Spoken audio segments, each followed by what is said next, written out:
What I wanted to allows say, a liquid, a gas to condensate back to a what I liquid, or wanted to vapor say, to condensate back to a liquid. yes, what I wanted to say is that when you are doing this kind of experiment, trying to prove that the ratio of hydrogen and oxygen is 2 to 1 within a water.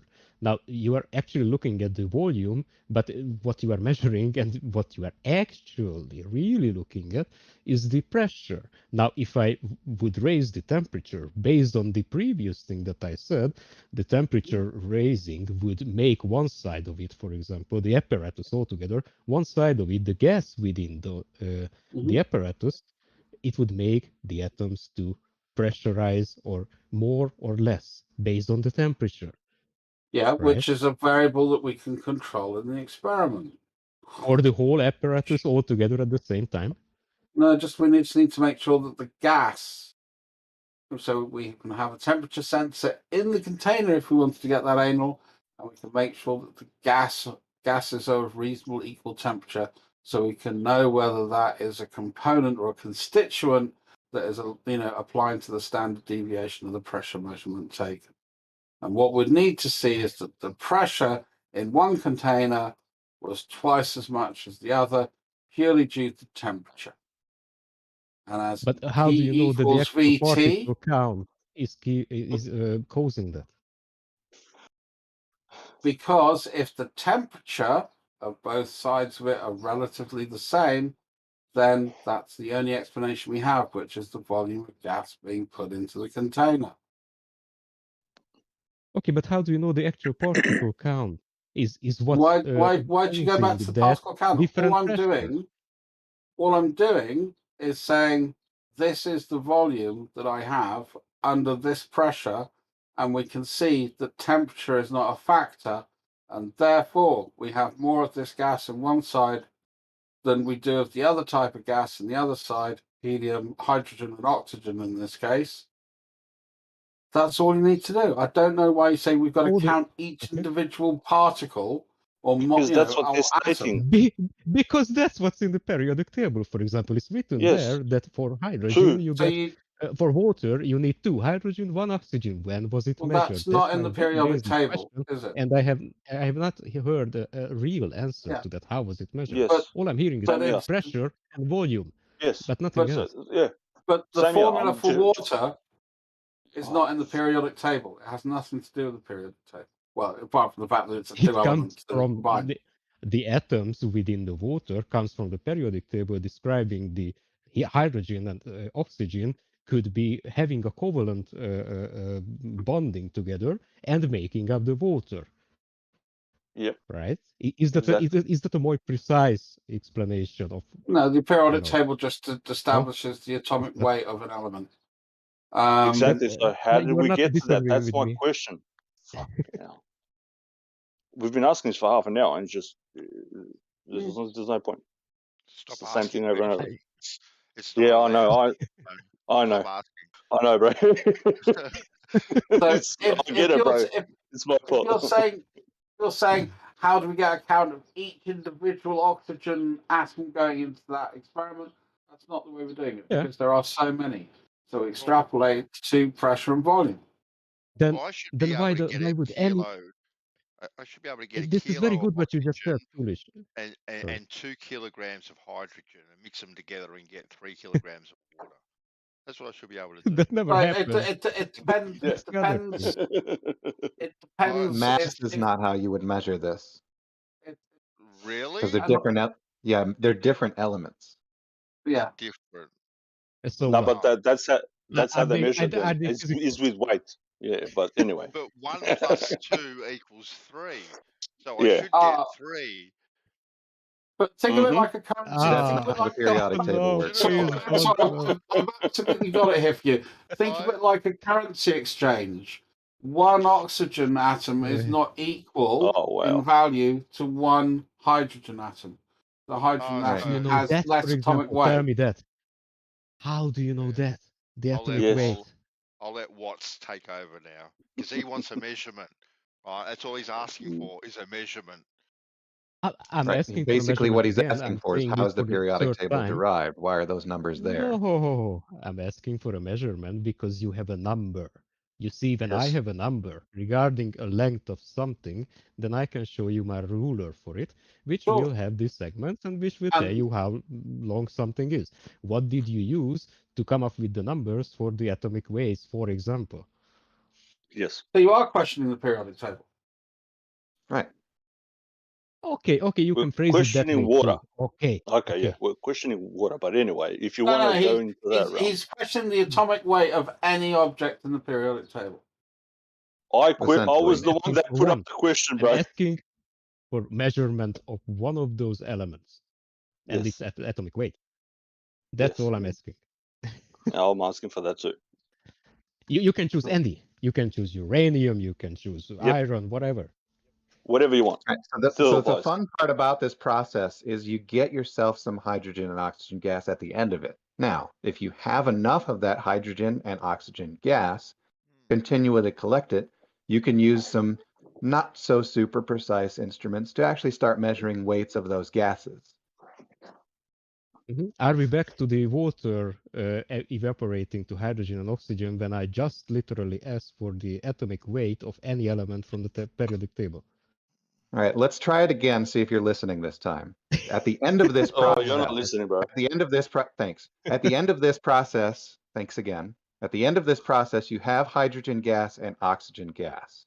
You get enough of those things to be able to compare the weights of those gases with one another. The weight?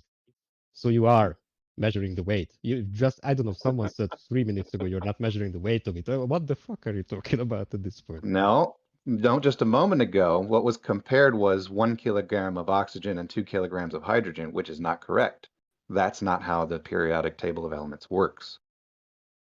The periodic table doesn't work in any way because it's just a diagram that is supposedly having, describing certain atoms. And right, that's your opinion, and you're free to have an opinion, but it's incorrect. No, you can't prove. I'm saying I made this. I made this point that you can't prove any of that rubbish. Okay, why? Sure. You can't prove it. Why? Because you do not have a measurement for your numbers, but you are using numbers. I just explained how. So why is that incorrect? No, you haven't. No, you haven't. You said the volume of some gas. At the macro layer, a 1 centimeter cube of copper weighs less than a 1 centimeter cube of lead, which weighs less than a 1 centimeter cube of gold. Okay. Sure. Was go on, because yet you haven't said anything. So yeah, I mean, I'm saying, so what the hell's going on there? What the hell is going on? But for example, in my opinion, even if we take the atom kind of theory, because it was called the first time it came up in science that there are atoms around us and everything is made up of atoms. It was called the theory of atoms, right? So if I would take that to be true, in at least a little bit, then I could also say that for certain elements are weighing more or less of the same volume because of the exact distance in between the atoms, but not the amount of it, not the actual particle count of it. So the structure of how they are made up are different, therefore they are weighing different, and that's it. Pretty much what the periodic table says. No, it's also talking about the particle count of every atom within a certain element. Yeah, you're saying that we've got more shit. We've got more shit in a smaller place, and with some other elements we have less shit in that same sort of area of space. But how do you know it's about that, less or more? I just described the way it could happen, not by having different amounts of atoms, but by having the same amount of atoms, but in different construction. Again, that would be part of how what you would need to demonstrate to be so. I mean, again, I'm not. Yeah, no, you have to demonstrate it. You have the periodic table telling almost me fucking that got a point finish there. You carry on. What's up? Obviously, whatever you've got to say is so fucking important that you can bitch and moan when anybody steps on your toes, but you're happy to do it to everybody else. Like, Yeah, let's go one at a time, annoying guys. person. Let's let Dress finish. Let's let Dress finish Yeah, it up. focus what you preach, Watson. That's all you got. Keep it. Keep it. I don't, please, no one else jump in and dogpile this. That was my specific point to him. Everybody else say the fuck out of it, please. Because otherwise we go down a dogpile. I'm gonna have to ask you to say every time you are over that you are over, because I cannot, define something. No, that's fine. Yes, Very good. Very good. Okay. We really But should have sorry, it. if I offended you, I'm sorry. No, you didn't. I was just making a point, and I was trying to be a little bit light-hearted about it rather than being a dick. Get on with it, Drusk. Make your point. Where was I? Oh yeah. So again, I'm not sitting here saying that I'm some sort of expert in atomic theory. I don't think anybody in this room is, but they have obviously postulated this, and there seems to be some. I've thrown together some reasonable analogies of why that's not unreasonable a position to have. And now we're getting into the weeds of it, where again, who has actually got the training on this? This is something that we can actually discuss. It's something we can look up, but I don't think anyone can sit here and pontificate, well, that's wrong or that's right. We can only sort of articulate what we can get off, Google and maybe some of the education we have when we were in high school or uni. Sure, I agree with that. So therefore, I have not said any time when I was talking to anybody, all the time when I do actually talk about some kind of topic, I do not say right or wrong, ever. All I did was asking for the measurement for the number. Yep. Because if you And have I was a the one number, who asked for that as has well. that has to come from an observation or a measurement. Your fixation with numbers is that because you used to have to say one ha ha ha, two No, ha, that ha, was me. That was me who asked it because there is a specific claim that was made. A joke, which WhatsApp got. No, it's not my my obsession with numbers. I didn't make up the periodic table having and showing atomic weights. It was a Sesame Street joke, there, just for anybody that obsession didn't with get numbers. it. Yeah. It was a Sesame Street joke. There, They have a character called the Cow who goes, one ha ha ha. He's got a similar. Okay. But you get what I'm saying, right? Yeah. I wasn't talking about numbers. I'm asking for where they come from. Because apparently they've got a weight and they're a specific size too, which is amazing because gases are liquids and they have no apparent shape or size. So to me, they're fluids. They're not liquids. Fluid, sorry. It's just a synonym for liquid. My bad. I used the wrong word. No, fluid. No, it's just I know that arseholes will like, you don't know anything about it. Yeah, they did that to me before. Yeah, I said photosynthesis and it just went all haywire. But yeah, my bad. Yeah. Well said. I meant it in a good, constructive and no, way. I know you did, bro. All good. Yeah, so that's my thing. These people are saying that, there's no inherent shape or size, but they're giving you a specific size and a specific weight to something that inherently has no size or shape whatsoever. And it's a fluid. You know what I mean? Like, so it makes no sense. Which is why we do pressure by volume. And as long as we understand the pressure and the temperature of the gas, then we can start to say things about it. Yeah, no, I get that. It's just that I still don't get how we've come up with these with that specific, specific weight or size or whatever you want to call it. Because in chemistry, when you do the chemicals, sorry, you probably know this. In chemistry, when you start unbinding and binding the so-called elements, you have to, even though they count them as so-called molecules, they have to measure it. And it works good for chemistry, but it doesn't work good for other things, I don't think. Yeah, but I mean, I think when you're doing sort of chemistry, I mean, let's take, the way to unpack a molecule. There are lots of different ways of doing it. Electrolysis is one. Heating shit up is another. reactions, exchange reactions between mixed chemicals is another.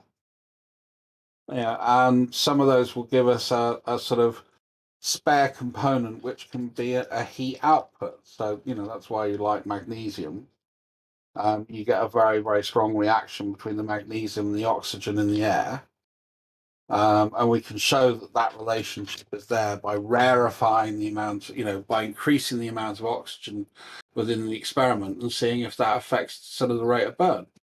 So, there's lots of shit we know. That's why we have things like combustion engines and stuff like that, because we understand that relationship between the type of fuel that we're vaporizing into a cylinder, the amount of air that we're putting in there to make the most efficient reaction that we possibly can to try and capture as much of that energy.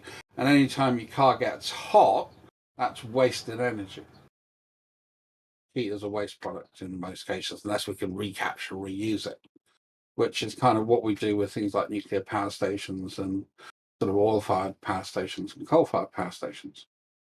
That's a heat exchange, heat the water up, the steam turns the turbines. From those turbines, we get electricity. Yeah, it's a pretty simple fucking mechanism when you get down to it.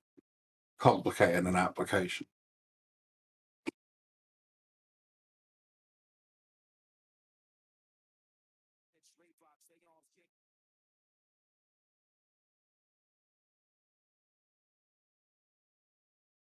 But maybe we should all do a little bit of education and then come back and see what we think of what the explanation is.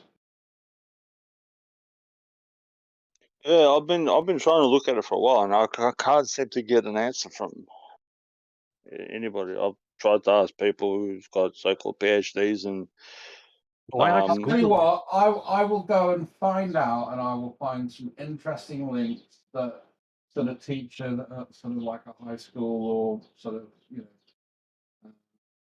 BSc kind of level thing. Yeah, no, I get the theory behind it. Like I did chemistry and stuff. I'm saying that I'm trying to state that I'm not trying to state. I'm putting into question what they're saying as one of their truth when it's when it's a theory about something. Well, it's always the theory, isn't it? Because what we have is we have data and evidence, and then we have interpretation of that data and evidence. And the theory is the best explanation that has rigorous testing behind it to support the outcome. So I don't think we ever get to the truth of shit. Well, what you just said is beautiful, yeah, because what we basically can come up with is just the strongest cause and effect relationship between something, and all the rest of it we're kind of just claiming, something that can't be claimable. But it's about confidence, isn't it? So if you're saying that I can't get a kilogram of oxygen and 2 kilograms of hydrogen and mix them together and get 3 kilograms of water, right? What am I going to get? Am I going to get 3 grams, 3 ounces, like 3 pounds? Like what 3 am I going to get from that? Like what ratio? When I mix it 2 to 1, which is what the ratio is. It's 2 to 1, regardless of what the ratio or what they weigh in the periodic table and all that sort of stuff. The ratio is 2 to 1. So it has to come out of 3 of something. So am I going to get 3 grams, 3 micrograms, 3 pounds, 3 kilograms? What am I going to get out of it? So the first thing I'd say is, how efficient is that mix? Are we going to be able to consume all of our product, have 100% efficiency? So that would be the first question that I would have in there. Second point is, from the amount of outcome that we get, I honestly don't know. Never even thought about it, to be honest, like that. Yeah. I mean, should have a look into it. Intuitively, I want to say 3 kilograms, but is that just me being dumb? Is my first thought. It's not the right units. It's I know. It's not mass. that you're not putting in 1 kilogram of oxygen and 2 kilograms of hydrogen, because that's not what's coming out of there. What do you mean? What do you mean? That's not. It's not mass proper. Atomic mass. It's like an atomic number, Benzo. Have you ever looked at the periodic table? I did in school. Yes, I did, Mr. Smarty Alright. Britches. So do you remember the numbers around each element on the table? Oh God. Do I remember Mr. Smarty Britches? No, I don't remember it, Mr. Smarty Britches. Okay, so if you were, let's put some numbers to it then. If you were to have 16 kilograms of oxygen and 2 kilograms of hydrogen, and assuming a perfect process, you would end up with 18 kilograms of water, because oxygen is heavier than hydrogen by a lot. Yep. Okay, yeah. But that ratio isn't 2 to 1 though, is it? No, because oxygen is heavier than hydrogen. Yeah, but the periodic table or the water says H2O. So that's 2 parts of H and 1 part of O. Like that's the ratio. But yeah, one part of oxygen is 16 kilograms. 2 parts of hydrogen is 2 kilograms. Your 1 part of oxygen is obviously way heavier than your 2 parts of hydrogen because, as I mentioned, oxygen is way heavier than hydrogen. Okay, how did they measure that? Cool. So now if I now get 18 kilograms of oxygen and mix that with my 2 kilograms of hydrogen, am I now going to get 3 kilograms of water? It's 16 kilograms of oxygen, 2 kilograms of hydrogen, and 18 kilograms of water. Well, whatever the ratio is. Yeah, 16 plus 2 is 18 at the end. Yeah, okay, yeah. Sorry, don't stop trying to confuse me with numbers, doofus. Well, right? People were asking for numbers. Yeah, you also got to take into consideration that some energy will be lost in this process, so you'll get maybe 17.8 or something. But if you round it off, it'll be 18. Okay, but some energy is lost in this process. Okay, so whatever the ratio is, right? I'll get pretty close to what that ratio will be with a little bit of loss. Yeah. Okay. I just added that because I know you guys like to be pedantic. Someone might go Google it and they'll see that it's 17 point something instead of 18. So I'm just saving Doofus the trouble, man. Okay. Right. So according to the process, there's going to be some H2O2 made as well. So okay, okay, cool. Now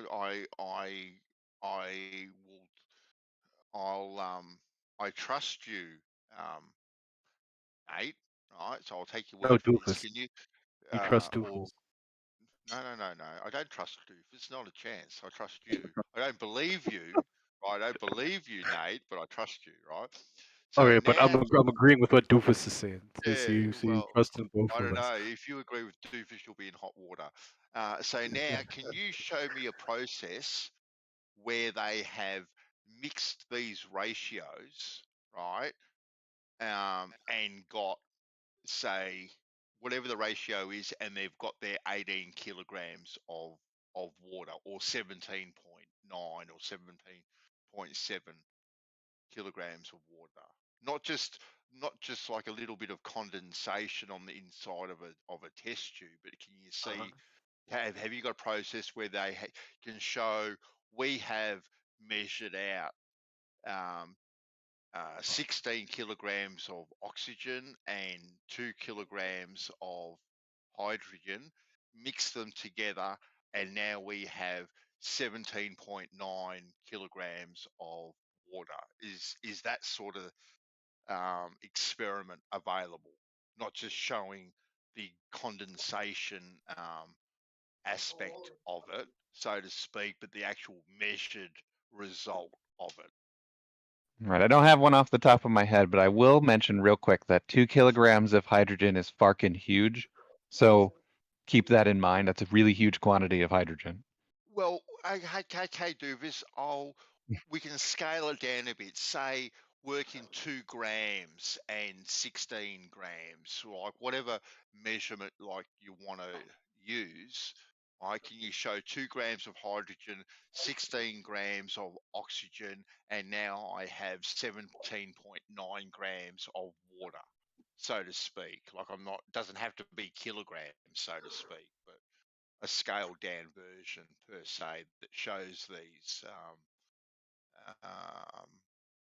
these ratios in proportion. Right, not off the top of my head. I mean, I'd have to go Okay, look. cool. Cool. Well, that would be an interesting experiment to be able to see, so we can, like, because we're all about the experimentation and verification here. That's all we want to see. Yep. I'm Not much. positive that they've done something similar on, say, an advanced chemistry class in college, but I don't think that they publish that sort of stuff online typically. I could look around. Okay. That's the It's problem I very had. precise what you're asking for, Basil. Extremely Sorry. precise. Sorry, Nate, I've, what did you say? apparently, it's very precise. It's very precise, and they don't publish it to the public because we're stupid. So It just No, asking for very you pay precise. for those classes. Yeah. as I said, I've spoken to people who are up there. They can't provide me with any citation, any experiment, nothing. But if you can find What one, I'll be happy to look at it. The citation I'll of just what leave it at exactly? that. Of those two things coming together to make oxygen in And any the amount. videos that we've been posting, like those don't matter.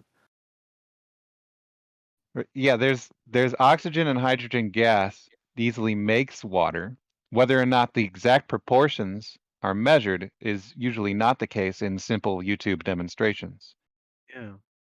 Yeah, I'm not asking for a simple YouTube demonstration. Maybe something, you know, because quite often we can find stuff done in universities that are posted on YouTube or from the university website or whatever, where you know, there's obviously other means. Now, I personally haven't looked for them, so you know, I'm guilty. I haven't looked for them. But now I know a little bit more about this whole weight thing and stuff, which you know I'll give you on here. It makes a bit of sense. Like, you know, 2 to 1 doesn't necessarily equal 3 because of the ratio. So, but still considering that, we should still be able to do something, knowing what their atomic weight is, still putting it in uh, in that same ratio, considering what their atomic weight is, and coming out with something that is equivalent to that atomic ratio. You'd have to agree with that, guys. Yep. Right. You have to be careful about the process being used, because part of that will give you H2O2, hydrogen peroxide, which is going to leave you some hydrogen gas left over. So, I mean, obviously there is always going to be at least some small discrepancy. I would expect some small discrepancy, but you wouldn't expect a massive discrepancy though. Right. Yeah. Cool. All right. Now we've solved that one. We just have to solve the problem of measuring the Earth's curvature. That was But I easy. mean, you also understand how atomic numbers are like determined and whatnot, Ben. So that was explained to you. Oh yeah. Okay. The different. Doofus did say that the weights are different, and yeah, I've got no problems with that. But the ratio still has to be the same, though, Nate. Yeah, the ratio still has to be 2 to 1. Yes. Yeah. Cool. All right. Well, get your peoples onto it, Nate, and Doofus, get your peoples onto it. And I hope IGs is also satisfied, because it seems like he feels we haven't. I don't know, IGs, if you're there. Well. Okay. Yeah. No, but yeah, it seems we all happy. We all got the answers we were after. Well, we didn't get the answers we really wanted, but we kind of have to accept the answers without having too much more to go on What? with. What do you mean?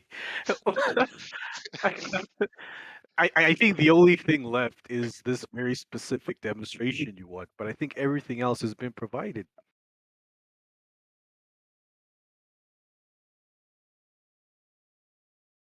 You don't think so? Look, we are still in a quandary of confusion because we are looking and seeking high and low for these answers. All right, we are seeking high and low, but this is where we come, Nate, to get these answers. As you know, we ask the difficult questions, and you guys continually fall short of the easy answer. What? Continue. But how would a difficult question ever get an easy answer? I mean, I won't lie. You guys ask some really difficult questions, and we try our best to answer them. But when we give you the answers, it's like we get this. I mean, not you, and I know you are joking, and but this is actually something that does happen, Ben. So you guys ask difficult questions. We try our best to give you these answers, and then we get all of this pushback. We're told that the answer we're given is a lie or it's fake. I mean, if you knew what the answer was already, why ask it? Hey, But well, we don't know. That's why the question is posed. Yeah. Number one, I never said it was a lie. I never not said it you, was a Banso, lie. not you. Yeah, I know, yeah, not you. Yeah, But there are you some know, that do that. yeah, but look. Some may say it's a lie. I'm just going to say until I see that ratio where I see 2 grams of this and 1 gram of that mixed together, so I get 2.9 grams of water, I'll still be a little bit skeptical and still think to myself, water is just water. Well, I mean, we've shown you that that hydrogen and oxygen put together makes water. So wouldn't you at least accept that these two together make water, but maybe you would still dispute the ratios? If we say it's H2O, maybe it's H3O or 2H6O, maybe you can dispute that, but I mean, are you still going to argue that water is not made of these two gases? Can you remember months ago when you asked me what water was and I said it's just water? Remember that? Yeah. I gave you that Yeah, answer? I remember. Yeah, exactly. And then I asked you, when you break water apart, what is left? Like when you take these water molecules apart, is it still just small water, or you don't like when water's? And yeah, I remember. That's how we got into this whole argument. What is water when it's a gas and this, that, and the third? Yeah, I remember. It's water. Just smaller Still bits of it. Smaller bits of water. Smaller bits of water, exactly. Like it just And gets when smaller you and smaller. when you tear apart those smaller bits of water, even more Well, smaller bits. It's water. It keeps on Yeah, it's funny. All it is. Yeah, bro. In the scientific literature, bro, it says water is a fluid, and it's got no inherent shape or size. But there's a water in specific liquid claim. form. Water in liquid form is a fluid, yeah. When water is a Even gas solid. is a fluid. Even Yeah, gas is a fluid. that's what I'm saying. Yeah, okay, yeah. So water in the liquid and gaseous forms, it's a fluid. But is ice a fluid? All gas is a fluid. All gases are Yeah, considered a fluid, and they I'm have no totally agreeing with inherent. you. Yeah, I'm totally yeah. So agreeing with that's you. yeah, cool. And that's the thing that I'm asking the questions, and I can't get like I've spoken to people who have had research papers, and I'm asking for this thing, and I can't get anything. If somebody can show me something, I'll be grateful. I'm not having a dig at you. I don't But like. what is it you are exactly asking for, though? Because I'm still confused as to what your claim is or what it is you want to be shown, demonstrated to you. It's not clear. The claim what do is you want there to is. see? The claim is 2 hydrogen, 1 oxygen. I would like to see an experiment where that is confirmed, and then when they can, once you do that, you can take the same things and put them back together and get the same result. I don't mind. There's a little bit of disparity. That's cool, bro. Just let me help you a little bit, because that's actually not a claim. That's actually a question, right? Yeah, it's a question exactly. Yeah, question. Sorry. Yeah. Okay, but so then don't let these people tell you that you had a claim and then they ask for that claim when you never had a claim. You just had a question. Yeah, so that was my question the whole time from the that's your start. question. Just Okay, cool. Yeah. So I mean, we posted some videos which Bansor saw and he accepted them.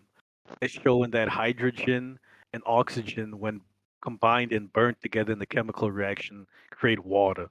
If I showed you those videos, would you at least accept that water is made of hydrogen and oxygen? You don't have to accept the ratio of the combination. You don't have to accept it's a hydrogen and two oxygens, but at least those two gases are involved. Would you accept that? Well, no, I didn't accept that water was Oh, you made. didn't accept it. Okay. No. Yeah, no. I said, how do we know that that's just not condensation through the heat process, right? Okay. For example, because when that container is on its side, Nate, and it is exposed to the atmosphere outside, so obviously the atmosphere is getting in there somehow, and now you have introduced heat there, which is going to have a reaction somehow to what is inside it. Now, that heat alone is that combining the hydrogen and oxygen to make water, or Yes. is that vapor just condensing, heating, or is that the water vapor that's already in there, already in that container, heating up and now touching that container, which also too now has a different thermal temperature, which then causes it to condense and form on the inside of that container. I don't know myself. Okay. So let's walk over the experiment that's that famous doctor guy. I keep forgetting his name. Sorry, the scientist. Yeah, Dr. Pox. Dr. Pox, he goes by. Yeah, he used to be in a band, right? I don't know. Yeah, but let's go over what he did. All he did was add hydrogen to a tube, like a glass tube filled with air, and then set off fire inside, right? So air was already inside there, and we agree air contains oxygen. Yep. Right? Okay, so there was already oxygen in there. Now, normally, if we have glass tubes filled with air and we put a match inside, we don't see condensation, do we? What normally happens is the match will burn all of the oxygen in there till there's no more oxygen, and then the match dies and there's just smoke left. And you can leave it there for 2, 6, 7 hours, but no water's gonna form, right? Yep. All right. Now, what we saw, the only things he added, aside from burning, setting a fire, a light in there, was hydrogen. And we already know hydrogen is very flammable. So if I add hydrogen to air and I burn a match and then we see water appear, I mean, we already know it's not condensation then. Because under normal circumstances, without the hydrogen added, condensation doesn't happen. We don't see it happen. So why would you think it's condensation? But what you're also doing by adding that fire, that heat to the inside of that container, what you're also doing now is you're burning the oxygen, which you are creating a vacuum, which means you are sucking in more atmosphere into that container because you've created a vacuum on itself, in itself to suck in, or air is getting pushed in at a rapid rate into that container and going through the condensation process, which is building up on the inside of that flask. But Banso, we know that's not happening because if you put a match in that flask, the match goes out. If the match kept on sucking in more oxygen, let's say it was an infinitely long match, it doesn't run out of wood. If it was creating this vacuum effect of burning oxygen and sucking in more oxygen, it would carry on burning, but it goes out because there's no more oxygen in there. Yeah, and if we yeah, but what you do is though, so you burn the oxygen, so you reduce its fuel to burn, so to speak. So it snuffs itself out, but it is sucking in more oxygen. Yeah. So it's sucking in more oxygen. Then why does it go out if it's sucking in more oxygen? It has more fuel to burn. Yeah, no, because initially that rush of air is what is blowing out the match. What are you laughing at?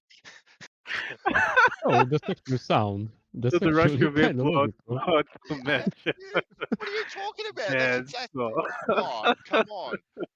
You can't disagree with that. Yeah. That is funny. Come on. Hey, what? Hey, what's up? Do you think that can happen? That's what I'm I saying. don't Yeah, think it's. sound. I don't think it's going to It's create enough logical. of a. Sorry. It's logical. It's What I it's said yeah, it's was logical. It's just logical. funny that Thank that's the you, reason you're right? coming up with the match going out. So what I would say is I It's don't not a think reason I come up with that because it's logical. That's it's why I come logical. up with I it. hear you. It's logical. Yeah, Okay. it is logical. Okay. What's also Okay. logical is Mr. Brian Cox could have been off screen and he could have blown the match out, and we don't see it happen. You know, there's all of these things are logical. It's just it's funny that that's you know What the the one idea thing? you come up with for the match going on. But what I would say is What? in opposition to that piece of logic is I don't know if a burning match can create enough of a pressure differential where wind is created. You know, it's a burning Oh, match. I don't know if it's going to create enough difference in pressure that this rushing really? air is strong enough to blow the match out. Oh, I 100% it You could think because I so? can. Yeah, because I It, can. it, I it- can. What yeah. you never did the experiment where you get a flask and you get a soft boiled egg and you put a match in the flask and Hmm. then you put the egg on the top of it and then it creates enough of a pressure difference where the egg actually gets pushed into the flask. Most definitely, it can create enough pressure difference where that air goes rushing in. Definitely it can.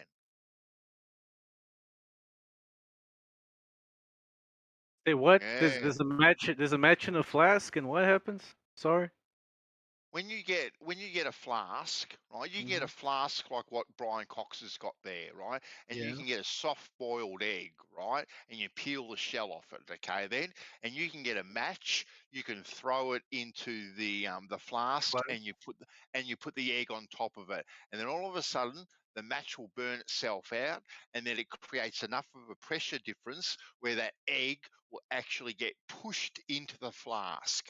So it does create enough of a pressure difference where air can rush in. 100% it can. That's like grade. But That's do like they do that grade with one 3. match? No, Yeah, I've that's seen like that, but with one yeah, match, man. So I don't think they yeah. do it with one 100. match. Man, They I did normally that. burn a piece of paper or something, or Man, they throw in burning grass. no, I did that in No, kindergarten, my friend. with a Kindergarten. That match, wasn't even grade 3 physics. That was kindergarten physics working with with eggs. That's one And what match, I. Brian Cox Benzo. was One nowhere match. when Benzo Bandit already has done these experiments, by the way. Yeah, but hang Brian on. Cox I just want to can, confirm, fuck Benzo. off. You saw this done with one matchstick. I've done it. I've done it. With one matchstick. I question that. Maybe a group of matchsticks, some burning paper, burning No, wood, burning grass, no, but one no, matchstick. no, no way. I did not get a bloody campfire and throw it in a beaker. I did not do that. It was a match. One, just one, not Yeah. 3, 4, 5 Oh, matches together. nah, nah, nah, nah, nah. I would need to see that. Okay. I'm questioning that. I would need to see that. Okay. You can still. Also, what would normally happen is you would put that thing, let's say your one matchstick, you would put it in there, and then the matchstick burns out because it doesn't have any more oxygen. And now you have this differential, right? You have oxygen outside the canister, but no oxygen inside. And because oxygen tends, I think it's lighter than air, it'll float. So you don't really have that much oxygen coming into the canister. So you have this pressure differential. But the match didn't go out because of the wind caused. The match went out because it ran out of oxygen to burn. And now, when you put this egg on top, the egg is going to get sucked in because of this pressure differential. Mm-hmm. But it's not because, but the match didn't go out because of a wind or anything. So I think my point still stands. I don't think the match is creating a wind strong enough blow itself out. The match just runs out of oxygen to burn. I don't know. Maybe you should test it. But I have. I know the exact experiment you're talking about. I'm just surprised you say this is possible with one matchstick. And most of the experiments I've seen, they put the egg in once the fire has gone out. Because once the fire has gone out, you know for sure there's no more oxygen in that environment. Now you can put the egg in, and you see the egg get sucked in because there's this pressure differential in oxygen. Yeah. Yeah. Okay. Yeah. Then I think my point stands, man. So it's not wind blowing the matchstick out. No, of course, because it's creating a vacuum, right? So you've got a pressure difference, right? So you are gonna get movement of air, right? So that in essence, the definition of wind is the movement of air. Isn't wind just pressure differentials? Well, which causes a movement of air. It's the movement of air, right? That is what wind is. Well, isn't that what we feel? Right. That's what we feel. Air moving. Yeah. And colloquially, I'm not going to argue this because we are getting a bit pedantic here. We are getting a little bit pedantic. Yeah, but I still feel it's the lack of oxygen that put the flame out, not this wind. But to go back to the original point, when you burn a matchstick or a piece of paper in a bulb, you don't see water appear all of a sudden on the surface of that bulb. You don't see condensation happen.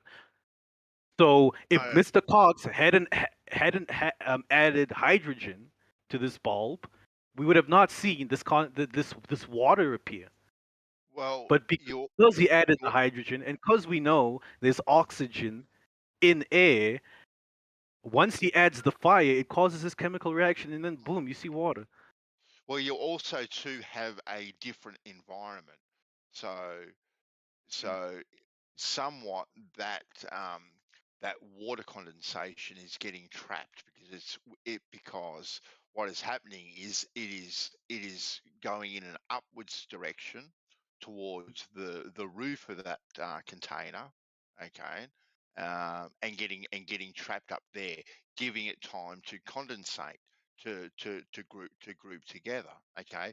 You are not going to get the same effect on the outside of a light bulb because it's on the outside. It's not actually in a container per se. There's nowhere for that water vapor to condensate. It's not going to condensate around the light bulb itself because where's it going to condensate? Well, it'll condensate everywhere else, but it's going to move everywhere else, right? It'll move upwards, but then you've got all the other things, all the other movement in the air, which is moving it all over the place, right? But it's not going to group around the There's light no bulb. condensation. Of course there is. There's always If going to be there's condensation and it's not happening on the surface of the bulb, then we should see water dropping out of thin air. No, you're not going to see it like that because it's got nowhere to collect. Right? If it's not collecting, then there's no condensation, Benso. 100%. 100% there is. Where? Show me everywhere. Around the light bulb. Around the light bulb.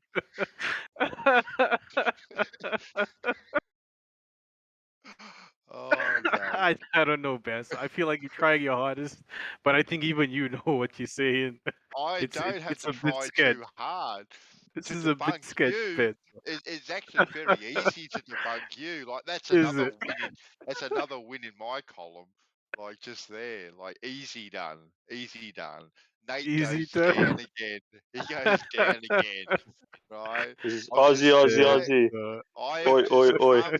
I've just come off the top turnbuckle and given you a big bowl driver. That's what I've done. Oh my god! All right, game over. Okay, Peso. Well, what I will say is you are making a very strong claim, and I know there's no way you're going to be able to prove this claim correct, but I'll just leave it there. You're making a very strong claim. Hey, you know I've got no problems at all in making absolutely outrageous claims. Right? I've got no It problem. was like that was a question, bro. It's not a claim. We're begging the question that No, Banso is made a given claim to just us. now. Banso made a claim just now that you could light a matchstick in a bulb, but you won't necessarily see the condensation happen on the surface of the bulb. The condensation is going to happen everywhere else. That's Banso's claim. No, you No? said to me at first, when I turn on a light bulb, why don't I see condensation around the light bulb? It's kind of exactly the same thing. And I said, no, they're two different environments. You have one happening on the inside of a container, and now you are talking on the outside of a container. You are not going to see the build-up of condensation on the light on the outside. You've got heat, which is drying up that water for starters, right, and evaporating it away from the light bulb. And it is still condensation and whatnot, or that water vapor, but it's in the air, right? But it's got nowhere to condensate and build up and form into water droplets per se on your roof or anything like You that. don't have, you don't have a place to catch it. Yeah. Yeah, that's what it doesn't But have the you can chance catch it to on do. the surface of the light bulb. But no, you can't. You can't all catch it on right. the surface of the light bulb. Let me ask a question because I'm not actually sure of this. Inside a light bulb, is it a vacuum or there's air in there, right? I just want to make sure. Before I make any more statements, because I'm actually not sure. Is the air inside a vacuum inside a light bulb or is it a vacuum? I'm actually not sure. I'm asking Benzo. Sorry, I just had to. I just had to laugh. Yeah, you're right. Why though? I'm asking. It's so it's a funny question. That is so funny. Why is it funny? Thank you. No, just a gift that he put in the chat. Oh, the it's BBC. Welcome to the BBC. That's harsh. That's harsh, Damn. Caesar. That's harsh. It was shocking. Benzo looks nothing like that. You'll be shocked. Oh my goodness. That's gold. That's gold. But it is true. You do so sound funny. like I that, was thinking of it Benzo. like yesterday, and I was like, there was no place for me to put it, but I was like, I just gotta post it. I was like, Yeah. Yeah. I won't lie. That's what I also thought you looked like till I saw a picture of you, man. Oh, so funny. Yeah, you sound like it, man. Like I'm way better looking than that guy. I can tell you that right now. Well, you know what? It's funny. That guy's not ugly, is he? I just imagine like bandsaw like in the middle of the outback with like internet service and a didgeridoo, like fucking,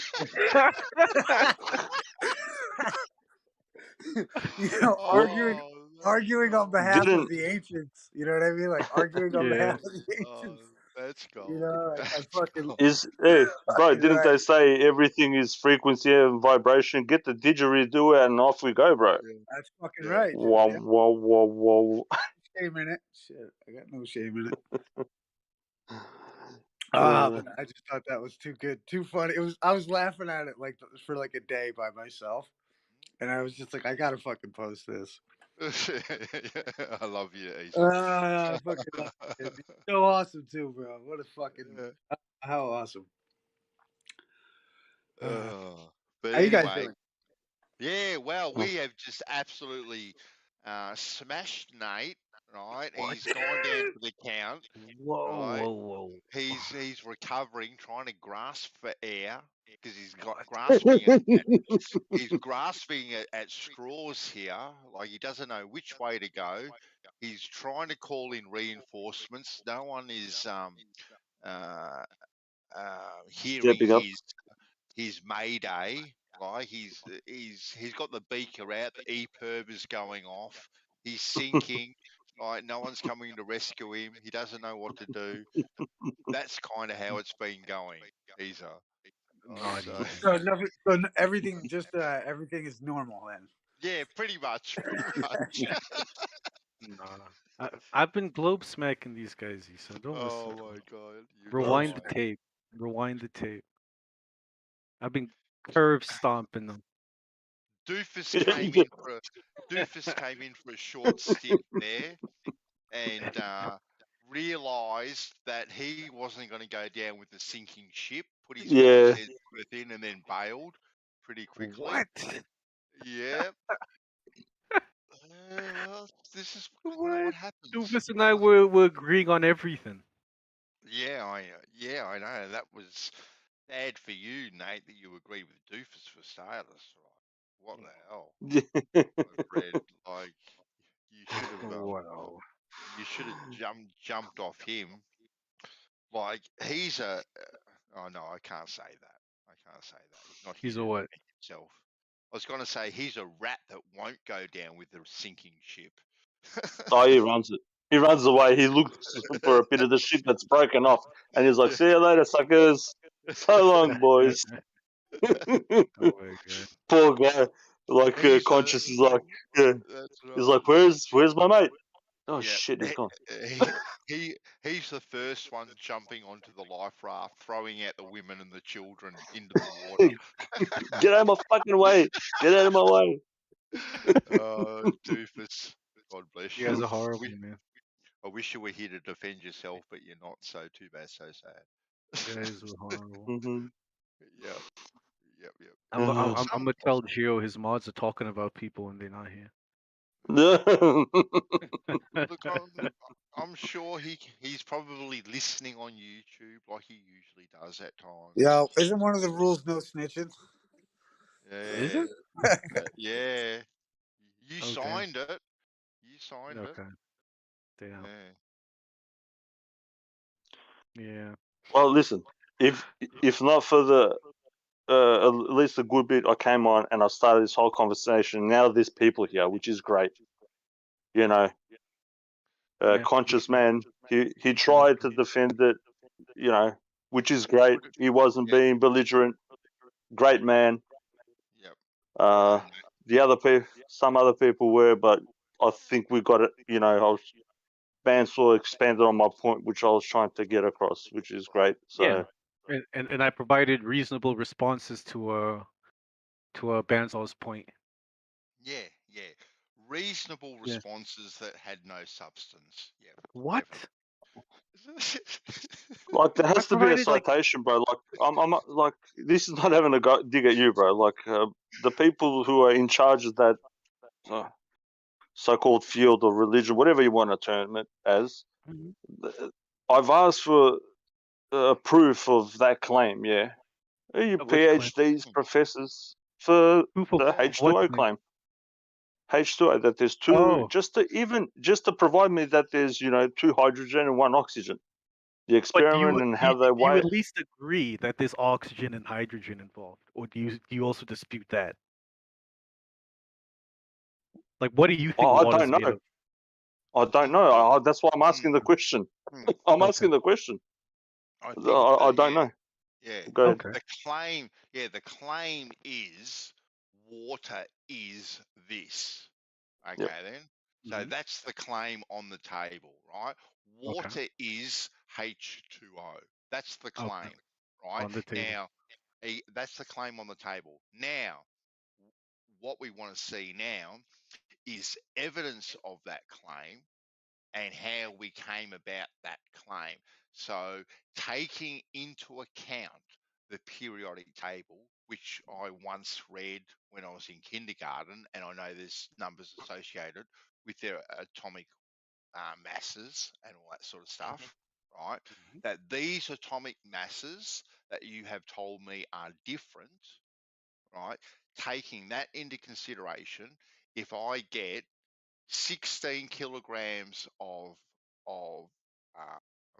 oxygen and 2 kilograms of hydrogen, considering what their atomic masses is, I should now get 18 kilograms of water or thereabout, right? Thereabouts, considering there will be some loss due to the process that goes about it, but it should come very close to 18, right? Okay. So I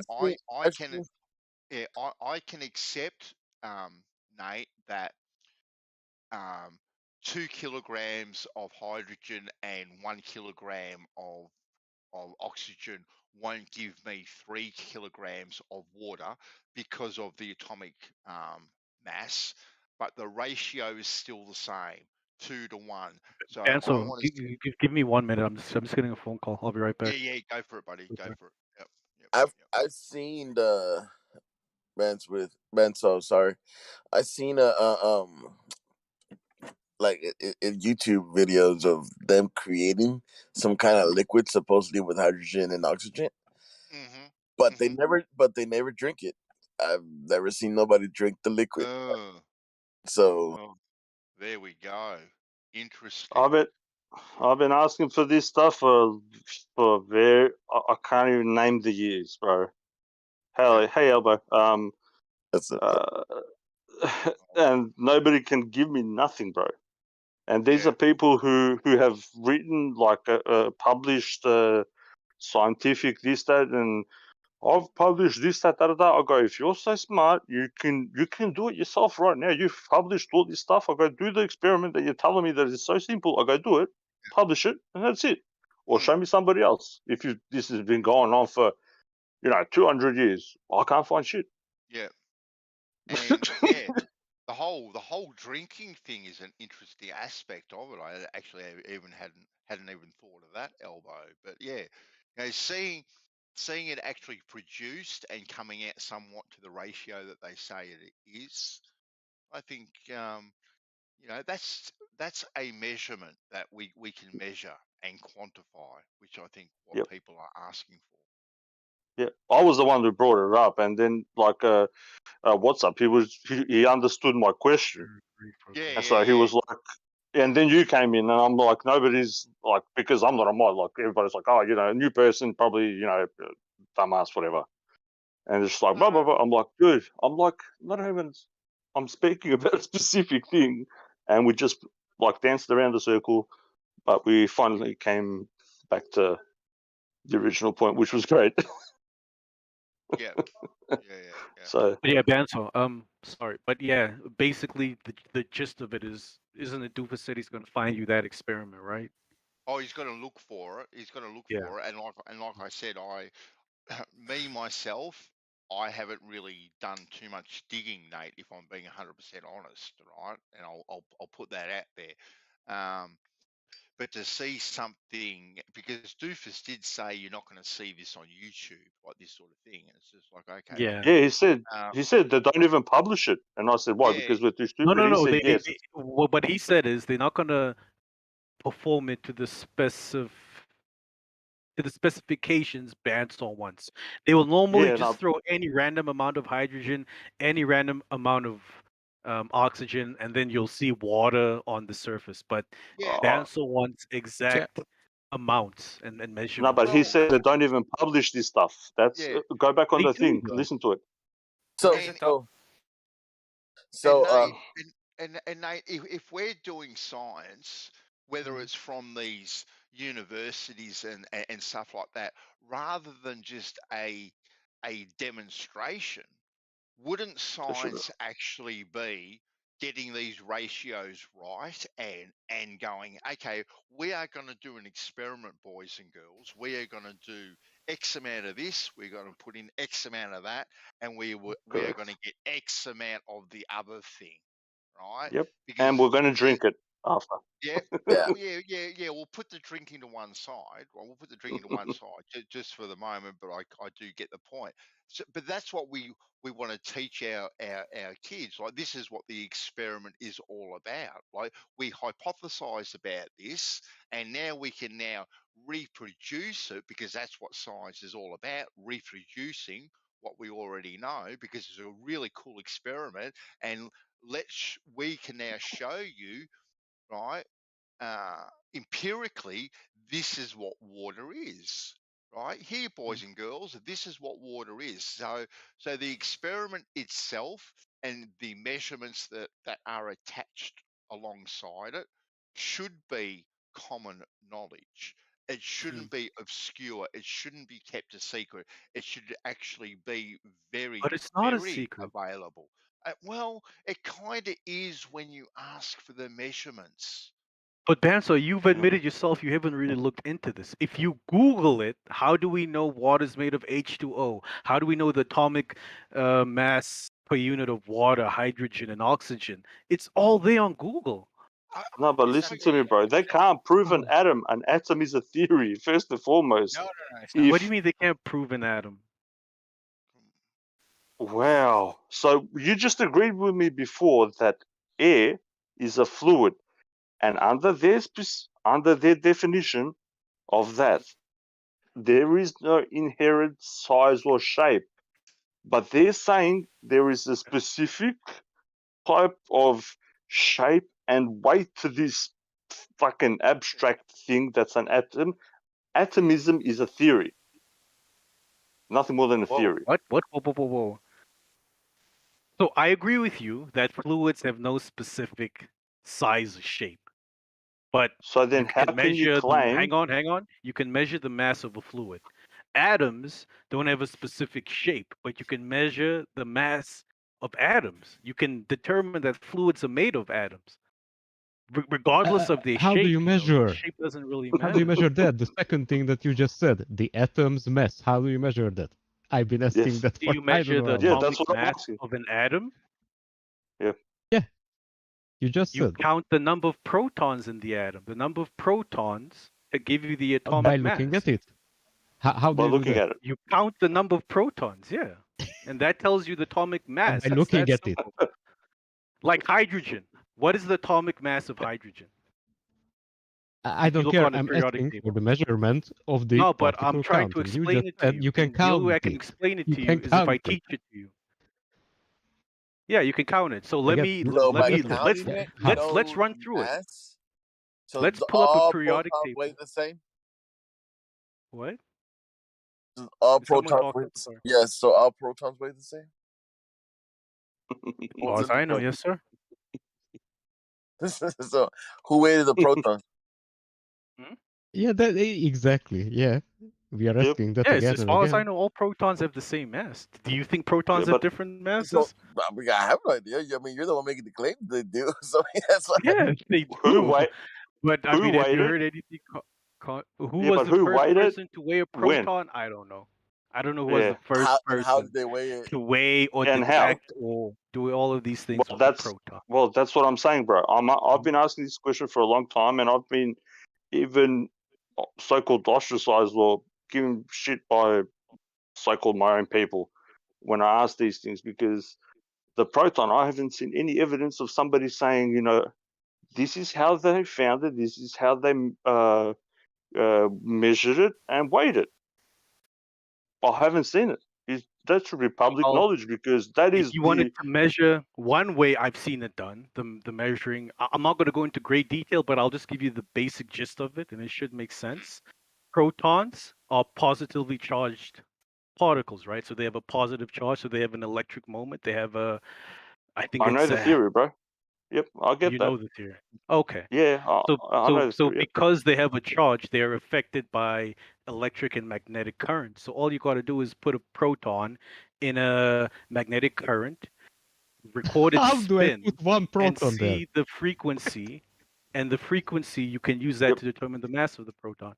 Like I said, I don't want to go into detail because now it's kind of questions and we're going down a rabbit hole, and I got to jump through hoops, and I don't like doing that. I'm not going to do that. No, but you just said this is where I'm put a proton somewhere. How do you put a proton somewhere? I know how I'm not going to answer that question. Like I just told you, I'm not going to do that. Because once I tell you how you trap a proton in a magnetic field, the next question is going to be, how do you know there's a magnetic field? How do you know what is a magnetic field? What is this? We're going to go down these rabbit holes. I don't want to do that. I don't want to do that, guys. I don't want to be the only person talking and all of that. I'm not here for that. All right? I'm talking too. Yeah. No, but like, you know, like I want to open it for everyone else to come in, man. I don't want to be being bombarded with 800 questions. I'm not here for that. It's a hard question, bro. That's okay. Well, what you can do is go and Google how you trap a proton within a magnetic field. I've told you that. All you got to do is go Google it. I'm not going to tell you how to do it. All right? Will you accept that? I don't think they would understand what they're reading, though, necessarily. Yeah, because I've answered so many questions, and there's going to be 100 more. Like, I'm not here for that, guys. We've got to give Nate a break. Yeah, that's silly. Cool, bro. I'm the only one that Nate will jump through hoops for. Right. If you ask nicely, Ben. So if you ask nicely. But I think Do you I've also go answered out enough of sometimes? the question. So we know how to determine the mass of an element, and we know how we can calculate the mass of a proton. And I think that's Well, as far as I'm willing to go down this hole. The Exactly. rest, You are very you can. precise Hold about on, that. Nate. You don't have Nate, to. you sound You like don't you have to full shit, believe Nate. my Nate, claims. okay. Nate, you believe you know how to measure mass of a proton? Like I said, you don't have to believe my claims. You can go and Google it for yourself. But what Nate, I you want to sound get like you're back. completely full of shit, sir. Oh my God. There we go. That was Not not an you, argument. bro. That was not an argument. Hi, That was not an hi, argument, Not bro. you How you doing? too. Saying that you're full of shit is not an argument. Oh my God. Yeah. You've been saved, Nate. The You reinforcements. guys turned kosher to the dark side, I see. The reinforcements. Oh wait, I thought you were bandsaw. I meant bandsaw. I meant to say bandsaw. My bad. What? Yeah, I get bandsaw and Nate confused. And Nate, you're making a lot of sense. Bandsaw, Thank you. you are full of shit, sir. Mm. I don't know. Can't argue that, man. Can't No, but argue yeah, that. it's actually very easy to manipulate Let's say protons in an electric field. Since a proton kind of on its own is basically if you have a soup of protons, you basically have a plasma that's all positively charged. It's very easy to manipulate with the magnetic field. Exactly, yeah. And Yeah, a so you're not proton using. is what So you would now call a magnetic dipole, because it only has one I charge. know what So that is. it will react So we've gone very from strongly heat, with from electromagnetic heat. fields. Very strongly. Okay, Yeah. It so wouldn't be we've hard gone to from tell. heat to magnetics to electromagnetics, which is kind of funny. But then, how do you weigh that thing? Is another whole dilemma. That How do you weigh what? the Very proton. easy. I just told you. You trap the proton in a field. Show me. You look at how it circulates in that field, and then based on that frequency, you calculate the mass. Have you ever heard of PCR test? What? Jesus. Wow. Jumping on. So by looking at something, you can weigh something. This is awesome. I didn't know. Hey guys, sorry, you were. That's how I rate myself. Hold on, guys. Sorry, Hold on, guys. I couldn't hear you. You're really low, yo. So. Oh, it is. If you, Yeah, it's hard to hear you. It's hard to hear you. That's probably why you were getting jumped over. So. Can you hear me better now? Not really, but say what you need to say. First I gotta try and fix that issue though, if it's really low. I'll help you fix it, sir. Is this better? Yes. Probably not. Is this better? No, not really. Well, I'm assuming a particle or an atom has either I lost kind of what I was A positive charge or a negative charge. Yeah, something like it's either magnetic or it's electric. So you can probably, if you use, as he said, some kind of a magnetic field. Yeah, or whatever, or electric field, electromagnetic field. You can measure the difference, but it will be obviously so minute. I mean, it's insignificant. If anything. Okay, but how do you know it's only created the difference that you are measuring within the magnetic field, because that you can measure. I'm agreeing that, no problem. But how do you know it's created that difference by only one atom or one proton? How do you know that? And not by so you're 10 measuring or the magnetic field. Sorry, I couldn't hear what you said. So how do you know it's only created, the difference that you are measuring? How do you know it's only created by one proton or 2 or 5? How do you know? Well, you would have to trap one proton or atom. I mean, atoms but are how made do you of do protons, that? so yeah, that's what he wants to know. Problem. How are you going to trap one proton? Once you answer that, you're going to get a billion more questions. If I was you, I'd stop, bro. Oh, so you are trying to say to this guy that is trying to actually talk instead of you, because you just said that you don't want to talk anymore, but you are trying to say to another guy that he shouldn't talk either. I'm going to save time, yes, because you guys can Google this stuff. I'm just trying to save him time. I haven't seen the device to catch a single proton. Yes. And that's what I'm telling you. Because you haven't seen it, just because you haven't seen it, you don't believe it exists, right? Or am I wrong? Obviously. So Obviously. Yeah. So Okay. if I told you there's an animal in Australia that's looks like a rabbit, but it walks on two legs. Just would you show say, the "Oh, it doesn't experiment exist to because show I the haven't proton. because I haven't seen it." Please don't interrupt, man. I'm trying to make an argument. Buddy, you are deviating the topic. I had a very simple question. How do you catch a proton? I'm trying to show you how it's illogical to think because you haven't seen it. It doesn't exist. No. It's the whole. No. Let me answer to that, Ben Bandit, because it's a very good answer that I have. Within science, in order to call something a scientific experiment, you have to achieve three things. One is that it has to be observable. The second is you have to be able to count something for it. And the third one is you have to be able to recreate the same experiment and come up with the same results. So where is the quantification? Where is the measurement of something, of the proton? And then where is the observation of it's only one proton? Yep. I can give you like 5 different. I mean, just in the 20 seconds, because I know of like 2 ways, and I was looking it up, and there's Let like the other guy respond. 5 ways. Yeah, 5 but ways. Kosho, let Yo respond. Yo wants to do. Oh, my He bad. wants to Yes, go sir. Go down ahead, this sir. rabbit hole. Dude, it's been like fucking 10 things I wanted He to wants to respond. waste his Every time time. I try, someone else jumps on top. Well, have you got an answer for him about how you? Which one? There's been like 5 different topics from 5 different people. I don't know what I'm supposed to respond to. Okay, well, No. How do you catch one? Kind of consciousness or what's up or one of the others. IG set. How do you catch a proton? Could someone repeat the question or whatever it was, and then I can hopefully. How do you catch a proton? How do you catch a proton? Is the answer? I am not. Yeah, he answered the question. Why do you have to ask the question for him? So it's 2 people on top when I'm trying to answer. I'm not answering. You can just You can just let him ask the question. You don't have to repeat the question. You asked what the question was, and I told you what the question was. Yeah, someone else said a question, and then you repeated the question twice while I was trying to answer. Man. Yo, deal with the issue instead of creating drama. How about that? As I was trying to say, I am not a physicist, so I don't know, but I could probably find out if you want to. We can just Google that. But if that's your claim that I can probably find out, then why would I believe you at all? Sorry, but come on. Sorry, what? If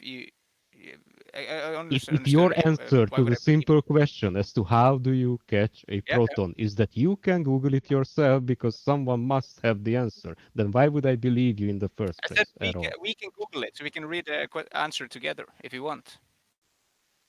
Well, then, if you are trying to get into the conversation and you are taking the side that what is claimed about atoms and protons and that you can catch them individually, that's what you're talking about, right? Yeah, just very Google precise. it and we'll go through it together. Catching individual protons. Then if you are taking the side that is true, then can you, show something for us, please? There's for a lot kind of ways claim, to do because that, dude. otherwise it's just words. Why not let Kosho answer it then? Since Yo doesn't have the answer. No, Yo, you don't have the answer, so why not let Kosho answer it? Yeah. Kosho has the answer. So let's hear. Like I said, there's like a handful of ways to do it. But you said you don't have the answer, Yo. So let Kosho answer it, bro. Like, don't hog the mic. No. I mean, I don't want to interrupt him. Just think, I'm just letting him know that there's a lot of different ways. Yeah, well, share them, Kosho. Hey, yo, Nate, hold on. He's coming off as though because he tried to go off into some, flat earthers say this, that, and the other thing. And the point is just to show that. Yeah, I didn't ever get to my finish of what I was going to say. Right, because it was a stupid point. Because you're trying to get away from the fact that you can't. You don't even know what my point is. That's exactly what I just said. You didn't hear what I was going to say. I was interrupted before I even got. Right, but you're I can repeat it. A lot of flat earthers have said that you haven't seen the Earth from the sky, therefore you can't know it's real. So then logic. No, please let Kosho answer. How do you catch a single proton? Yeah. Assuming that he knows. Several ways. He says he knows, so let Kosho answer, bro. Come on, man. Go ahead, Kosho. Well, the stage is yours. Yeah, there's like I said, I found like 5 or 6 different ways that they can do this, but it's actually fairly trivial in some respects. But one way that they've inferred the mass is by radioactive decay, for example.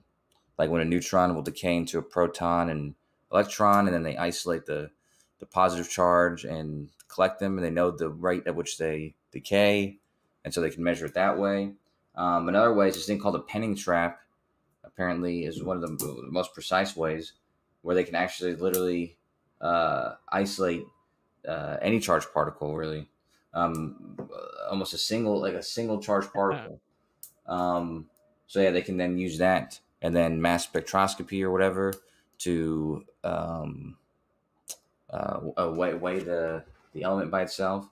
But they, when they strip, like in the Large Hadron Collider, when they strip the hydrogen, they just put hydrogen in there. They strip it of the electrons, and all you're left with is single protons. So I mean, there's a lot of ways that you can isolate the protons, and then isolate it to just one that you're measuring the mass. Proton, or is it single protons? I'm sorry, I haven't heard a device that can pick up a single proton yet. You have supposedly described 3 different fields in which they do this, but you haven't said anything regarding the device itself that catches the single proton, and you haven't shown, by the way. No, the penning trap. And you said it's inferred. It's inferred. No. With the decay process, you can infer it. But with the penning trap, it actually is a unique way where they can isolate single particles, and they use like a quadrupole, and I'm not 100% familiar with the exact process. Quadrupole? Quadrupole, like a quadrupole electrical field instead of just like a dipole.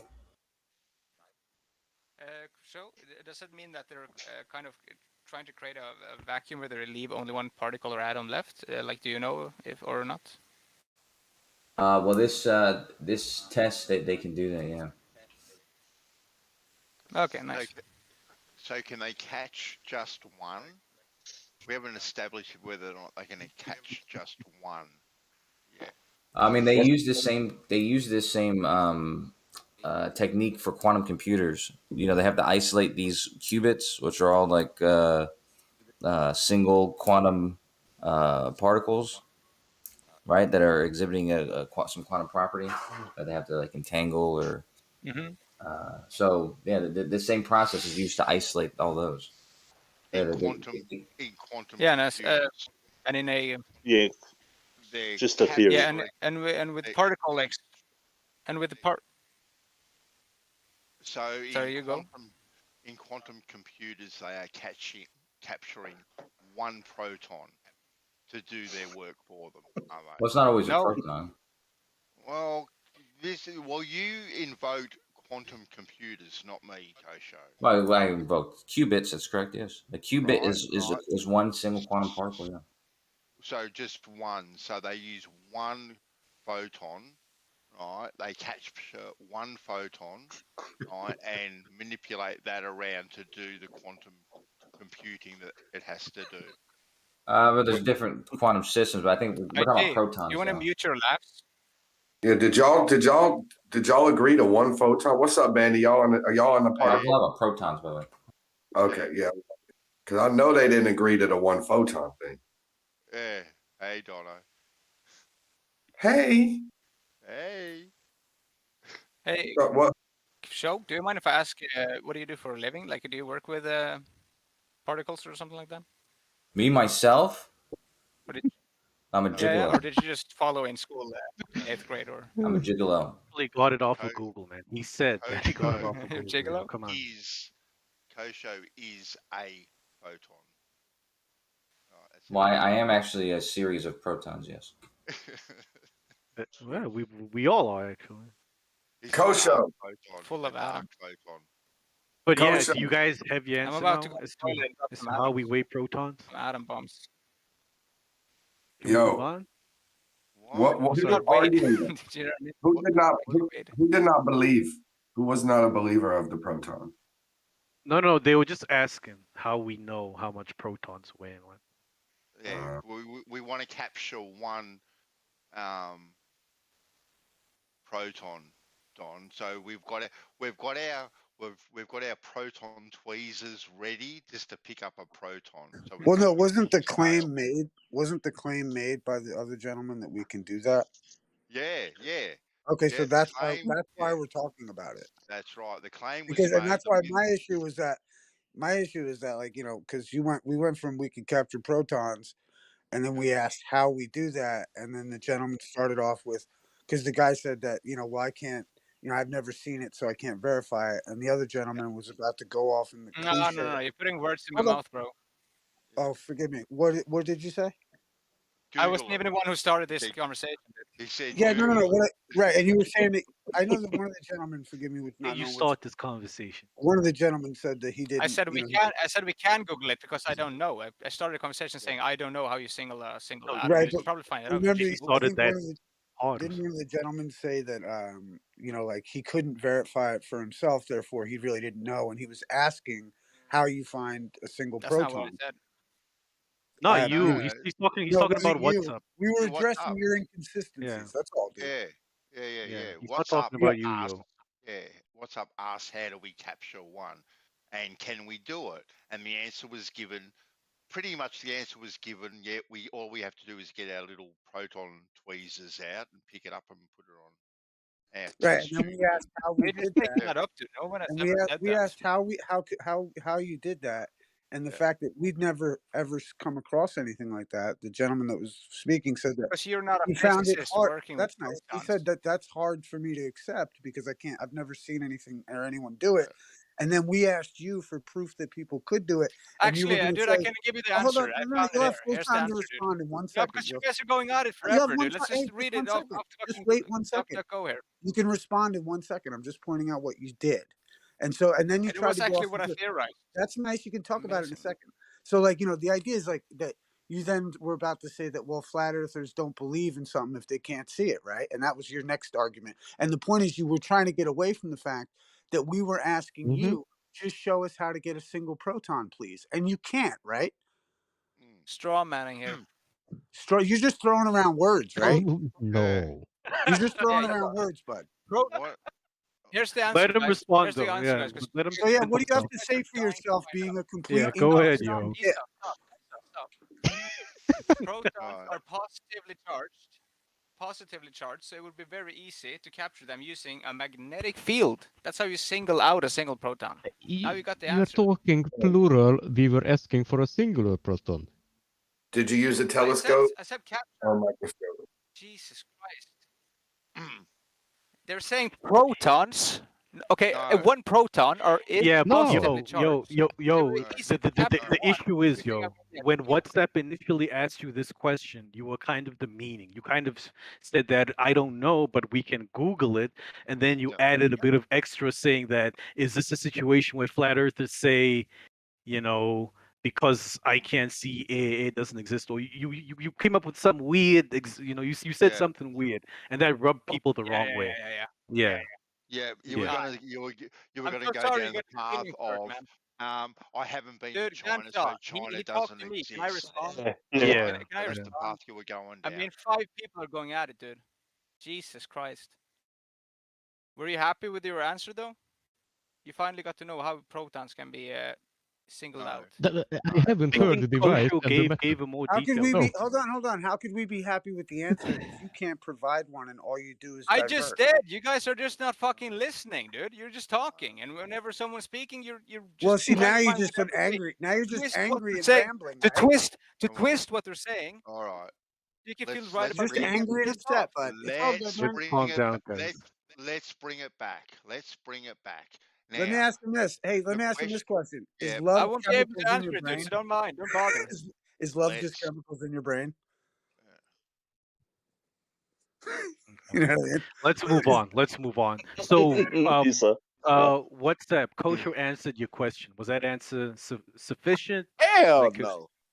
No? No. I was asked, right? So let me answer. Let me answer. I can answer because what Kosher was saying was quite fucking long, and it had nothing to do with what we were talking about. I just posted what the 2 words when I asked him about actually means. Dipole is a separation of opposite electrical charges. Now, that's not a device. We were asking for a device or a method. I told that's you. not a It's method. a penny trap. It's an explanation.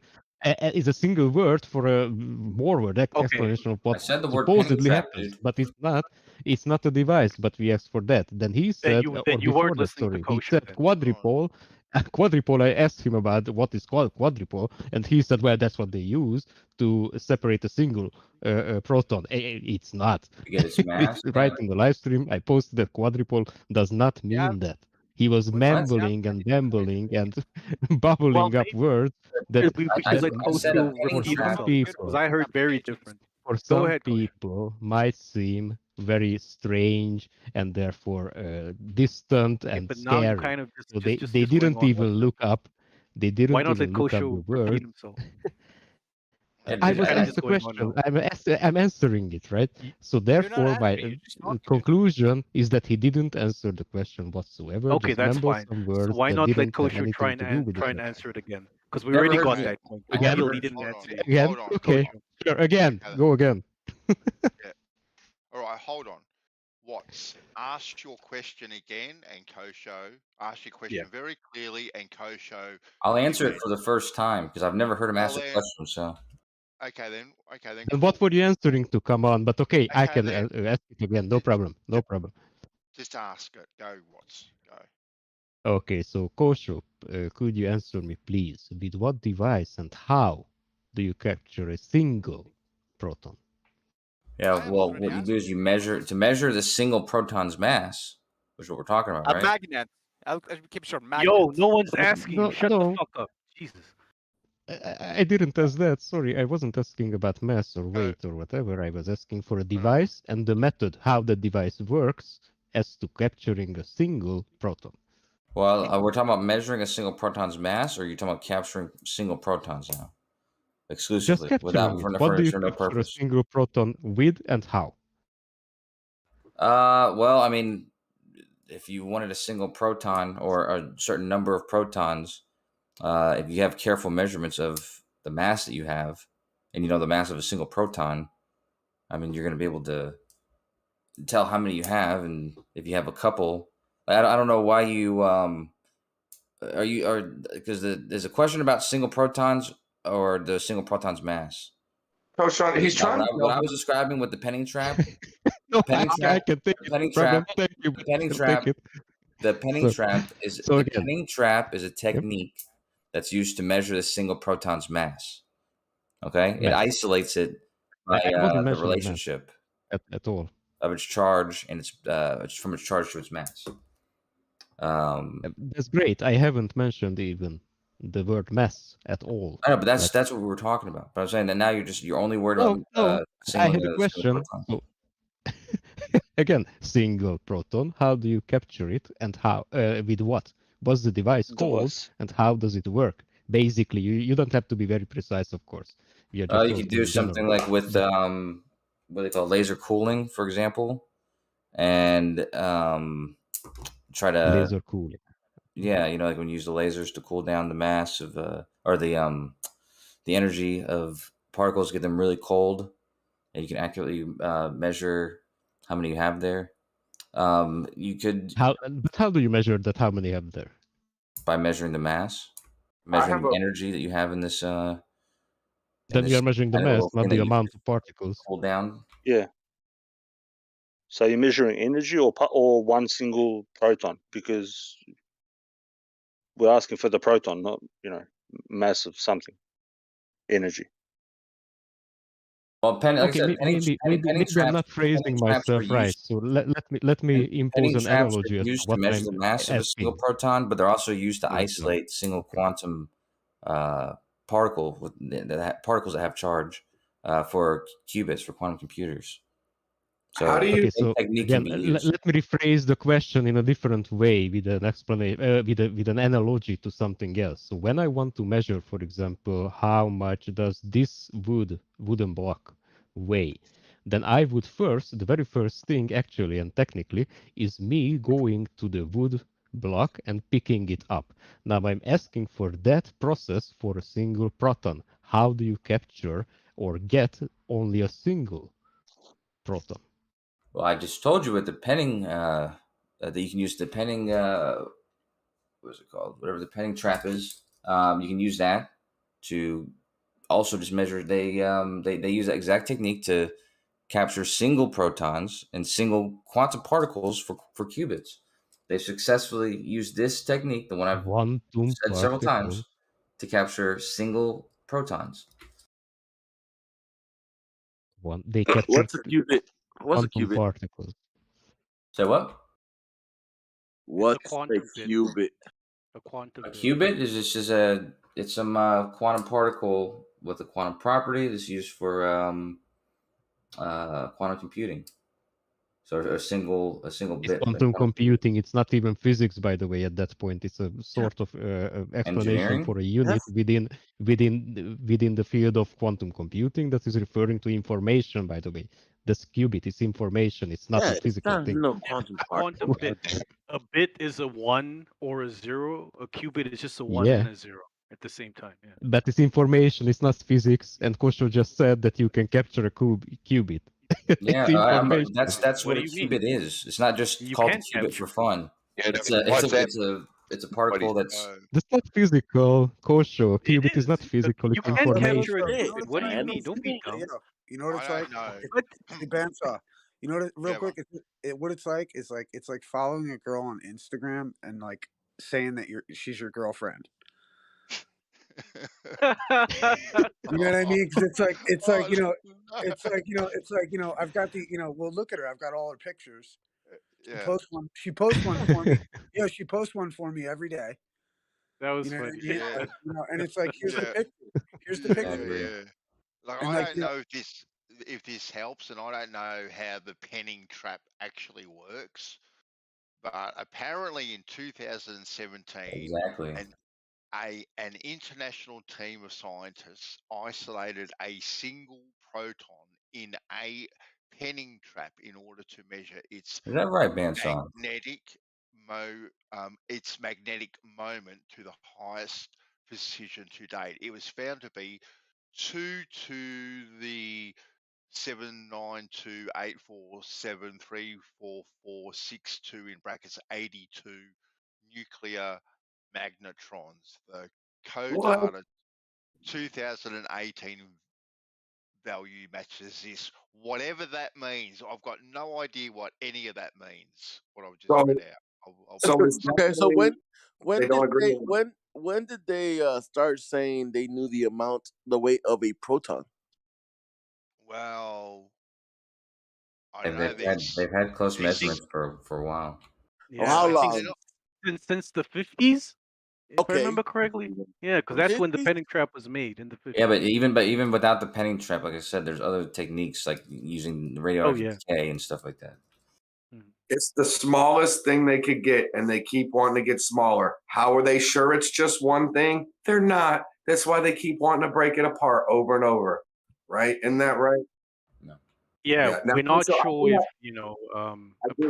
well, now we are sure, but in the past we weren't sure if the proton was a fundamental particle, but now we know that it's made up of other things. That's why you don't see the proton on the that fucking table, man. Well, I do a halfway table of elementary particles. That table, you don't see the proton on. I know y'all probably asked it this way, but I didn't hear it yet this morning. I'm sure it's been done but Kosho, you seem to appreciate you teaching us all this particle physics stuff.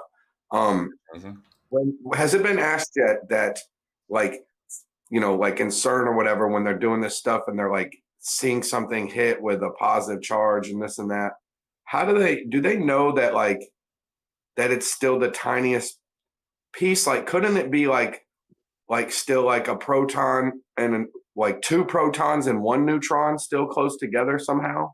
And they think that it's I asked that, by the way. Yeah, it's a very good point. I asked that like a half an hour ago. How do you know it's not multiple? Like there could be some balance and then one extra.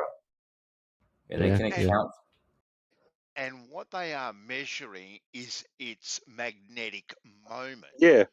And a magnetic moment is the magnetic strength and orientation of a magnet or other object that produces a magnetic field. So how do they know it was just one object passing through that. All they're measuring is the strength of the magnetism, bro. Sorry, yeah. Yeah. Because I'm Why reading not it. the It's coach answer one question before we jump on to so the next? it's like a double. It's called the double Pennington. I'm reading now. This the whatever double Pennington antipodal da da da da da, and all they're measuring magnetic fields. It's got nothing to do with no little balls flying around. Are you familiar with what mass spectroscopy is, or mass spectrometry is? Oh, we are all over that, Kosho, as you know. Okay, fair enough. Well, then you're well familiar with this concept, right? The relationship between its charge and its mass, right? Otherwise, mass spectrometry is a null, retarded exercise that doesn't accomplish anything. But if it does accomplish something, it's accomplishing giving you information based on the relationship between its mass and its charge. Okay, yeah. That's all that's happening here with the penning trap. That when you have the information about the charge, the strength of the what do they call that, the magnetron frequency or whatever, when you can, or the cyclotron frequency, which is an addition of these other frequencies based on its charge, and it gives you the ratio between its charge and its mass. And if you have that ratio and you have its charge, then you also have its mass. Because only particles with mass have charge. Remember that, guys? Oh, I don't know about that. Yeah. That all right. Show me a particle. You better be specific. Yo, Kosho, what if it's you better be specific? Electric charge. Electric charge. Yeah, No, but you're charge. measuring- Yeah, all sorts of charge. Yeah. What Yeah, if but it you're has measuring neutrons charge, that don't bro. add to the charge but add to the mass? What? It's supposed to be the ratio of the charge to the mass, right? Well, you can't If use have a this neutron, technique. It doesn't add to the charge, but it'll add to the mass. It'll change the ratio, and you won't know. Yeah, you can't use this technique to measure the mass of a neutron. But some isotopes have more neutrons than other, and they have the same charge. Yeah, but a neutron has a neutral charge. You know, it's not like its charge is going to build up one way but or it has in a one different mass direction. with the same charge, because it has more neutrons or less neutrons, but the same amount of protons or electrons. Yeah, but you don't no. use this for neutrons. I've never seen a neutron's mass calculated this way. That's exactly my point. Like, you could have different ratios with different neutrons, and it won't, you know. That's why we don't mass use this for spectrus- neutrons. Yeah, you're not. In this case, they're isolating it. They're isolating it through means of its mass. So I mean, through the means of its charge. So, like I said, I don't think something like this will work on. So, for instance, if you had protium, deuterium, and tritium, it wouldn't be able to recognize the difference between them. Well, no, it's using the relationship between its charge and its mass to measure the mass of the single. They're not measuring the structures. They're measuring ions. Yeah. Yeah, it's only done for charged particles. You know. Yeah. So you wouldn't do it for a neutron. Those three isotopes with differing neutrons would have the exact same result, even though they have completely different masses. 3 different isotopes with the same number of neutrons? No, different number of neutrons. Well, if they have a different number of neutrons and they have a different mass, even though they have the same isotope, so it's not the same thing. So you would know you're looking at 3 different things because the masses are different. Or what are you trying to say? You could have different isotopes with different masses, but the same amount of proton. Okay, but the particles are still charged. They have been ionized. Yeah, so it'd be the same charge, but different masses. And well, it depends whether it's a positive or a negative charge you've ionized it with. If I've just stripped the electrons, it's going to have a positive charge. And that positive charge is going to depend on the number of protons. The number of neutrons ain't going to matter. It does for this, because you guys said you have the charge and the ratio, and that gives you the mass. And I'm saying that's not necessarily the case if you have isotopes that have different neutrons, because you would have a different mass as a result of that. It would change the ratio. I think it's Kosho. Are you looking up? Are you interested in what percentage is saying? Sure, it's interesting. Although, like I said, they're not simply just using they're not simply measuring its charge. they have to do this thing where they that's where the quadrupole comes in, because they basically use the quadrupole to it's something to do with it making it behave in that field axially, and then the radial portion of it is trapped in a different way with these 3 fields, or I'm sorry, not 3 fields, like these 3 electrodes. So it's kind of a complicated setup that kind of like isolates it in both directions, like axially and radially. And then through this, they add these 2 frequencies together to get, it's like I said, there's something called the cyclotron frequency, and then they use that to determine its what you call it, mass to charge ratio. So depending on like what the context of that measurement or whatever, I mean, I would assume that the mass to charge ratio is going to be different for an ion, or a nucleus of a tritium and deuterium and just a regular hydrogen atom. Okay, it would have to be by definition. I mean, I would assume it would be, sure, but I don't know where they would.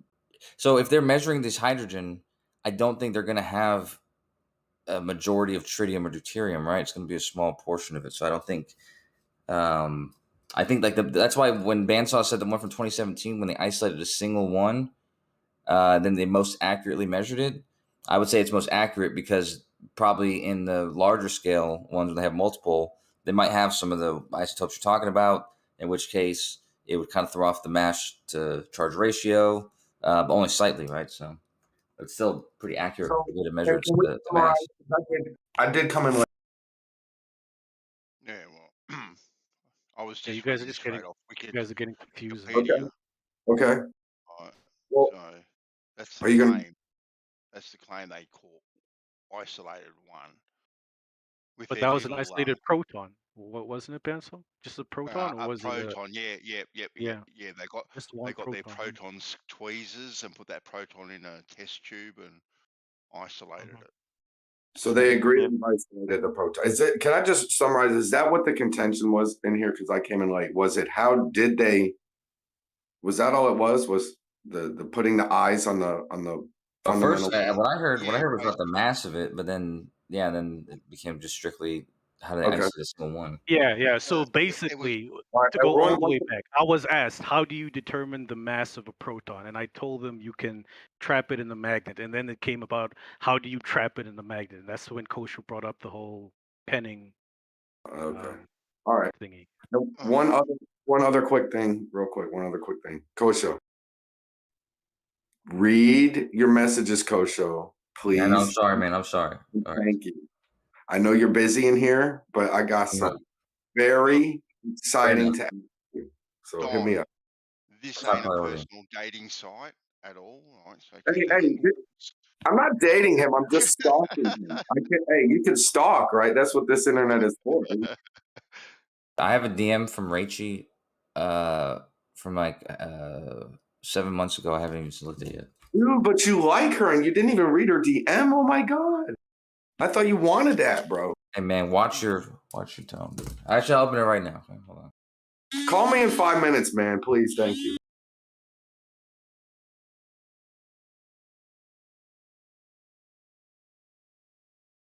Oh, it was a sweet one too. It's from 3 months ago. But yes. Anyways, that's not important. What is important is we have now determined that measuring the proton to extreme accuracy, I think that was like 9 decimal places, is and can be done, as well as isolating a single one to do so is and can be done, and we've talked about that. So when they isolated it, where did they put it? I think up one of the scientists' butts, and then he sat on it. Really? Oh, interesting. I mean, you understand what I said about the qubits, right? Like, there's different quantum computers and different ways to make them. Some of them are very different than others, but yeah, but ultimately, they need to capture a single qubit. Sorry, go ahead. Yeah, but when we capture a proton, we need to be able to put that proton somewhere, like in a proton jar. Like, did they have a proton jar to put it in when they captured? I mean, I know, like I said, with the laser cooling, I know that's one way to kind of capture like a collection of them. And I didn't see in that 2017 one, but I think it actually did mention laser cooling. So. Oh, that one in 2017. Sorry, Iggs, go for it, buddy. Yep. I was going to say they've captured a bunch of little particles. They don't even know what they are. They say that they've captured particles, but I don't know how you'd end up weighing them, what the mass is, when you're just doing it with eyes by observation. I've never seen anybody do a measurement or a weight or anything with their eyes, and it says it's a bunch of particles. It doesn't say a proton. It says particles. As I'm reading their thing, and I'm still trying to find the actual device that they're claiming that they made it from. Yeah, but I haven't even seen anything. The technique that they used back in the day that was less accurate with the radioactive decay, that's using the principle of the rate of decay and the fact that when a neutron's before it decays, it's got no charge, and when it decays into, I think, a neutron and a electron. I'm sorry, a proton, a neutron, and a neutrino. No, I'm sorry, a proton, electron, and a neutrino. And the proton's going to be the only thing with a positive charge, and so you can isolate it that way. And so this way, this is the way they could infer the mass without having to actually isolate a single one, just by going off the principles that they already understand.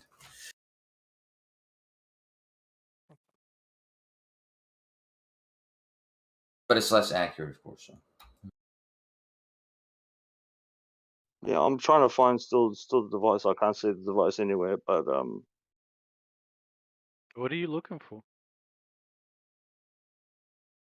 that device that they're claiming that they used. I haven't seen Penning the trap? device. Yeah. Just Google penning trap. That's Are what you I asking did. how it's spelled? Or what? All right, I'll post the wiki for you then. Would that help? I'm trying to find it, bro. I'm not looking for a wiki, bro. What are you looking for? The trap. I don't understand. What are you looking for? The trap. The You want a actual picture trap, of the it? thing that they. Yeah. You want to see what it looks like? Oh, the device, yeah, bro. I don't want to see diagrams. There's one picture. I'll try find some more. There's another picture. I'll give you a lot more. It doesn't look that interesting. It's just, Doesn't really. It's just a device. Look at it. There's more pictures of penning traps. It looks pretty boring, really. It does. It does. Yeah. Here's something that shows its, makeup and schematics. Oh man, I was doesn't expecting look something. That interesting. Oh, doesn't look that boring. It's kind of a letdown, to be quite honest with you. Dude, it looks like something you could put your dick in and have a good time. Well, you may, Kosho, and I can probably understand why you may. Right? Yeah, because I like to have a good time. Yeah. That thing looks like it's got a catheter that goes right up your cock. Hey man, dude, last one. grow up, dude. Hey, grow up. You're the one that mentioned that you want to put your dick in it, not me. It's sort of boring. But anyways, does anybody have access to the AAAS ID, whatever it is, like for the journals? Because there's a journal about. There's a paper about this this measurement, but it's got a paywall. One of those You got money? Hack it. You're a master hacker. You got money, bro? Well, you can register for free to read this article. Hold on. Register. Right, use one of your 16,000 emails. Wait, never mind. This is free, dude. Give me just a minute, dude. Anywho, yeah, I think we've answered all of the questions now, right? You guys know how to trap a proton and weigh it. So now that you know how to trap it and weigh it, you can determine the atomic weight of different elements. Now that you know the atomic weight of different elements, we now know how much oxygen weighs, how much hydrogen weighs, and how much water weighs, right? That's And some now we know bullshit. that water I is even made have of a scale. oxygen I and have a scale in hydrogen. my bedroom that I put protons on every day and I'm measuring them, yeah. And it's thanks to What? you. Thank you. What did you say, man? You have a scale That with? I have a scale in the Mhm. bedroom in which on which I put singular protons and I can measure them. Yeah, I know. What? I don't understand. Where's that coming from? What is the scale called? Exactly Or, my or are you question for the telling a past joke? few hours regarding the proton. Yeah, Thank but you. I mean, Kosho explained to you in great detail what the device is that's used to measure the weight of a proton. I don't understand. What is the scale you were talking about? No, It's the this is reset a. button. Have you read the first He's sentence? gonna, A penning he's trap gonna, is a device for the storage of charged particles. That's plural, if I'm not mistaken in You can English. store When one you have an particle S if you want. in the end. What? But if you No, want, you can that's store one not. particle. How? How do you set the device so that it only Read captures the or wiki, catches bro. or The wiki says how contains you do one it. particle? Why don't you read the No, it wiki? doesn't. It No, doesn't. it doesn't. It Are you doesn't say sure? that at all. Well, it says it. There's Yeah, a I am whole sure. paragraph where it talks about its operation. Are you sure that doesn't say how you do Yeah, it? and he's talking Yeah, about particles. I'm Yeah, reading particles. You can still the store journal one. from London, from the most prestigious thing from London, and it's got nothing to do what you guys are talking about. Oh, eggs Oh, coming in mate, you hot. guys are Come so on, off the boy. base. What I'm does it The reading say? Pennington Trap was made by Hans fucking Devnet. What? What are you talking about, man? Hold on. What are you Give talking us about?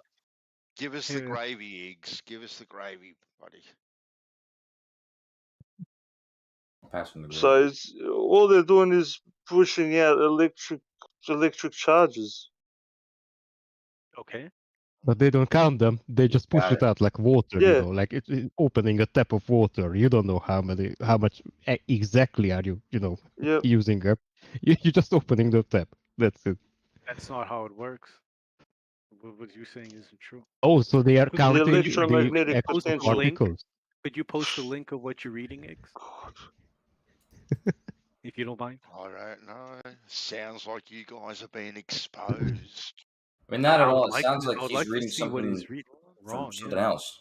All right. There it. I'm posting the actual paper, so the information that's relevant to this conversation will be in the post that I'm posting right now. I don't know. All right, but so long, X. Please post what you also reading. You know. Yep. Hold on. How do I? Don't you worry. One second. Iggs is the man. He comes with all the gravy. It's a magnetic moment. Yeah, it's got nothing to do with that. It's just Yeah, but all they aren't do is charged diagrams, and they go, particles affected by magnets?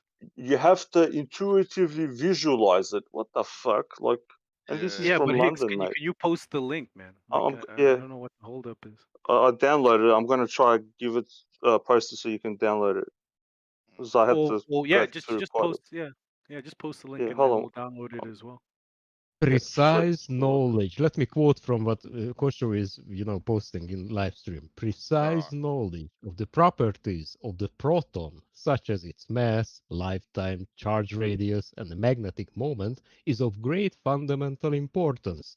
Now, that's a fucking great claim, but where is it written? How it was determined?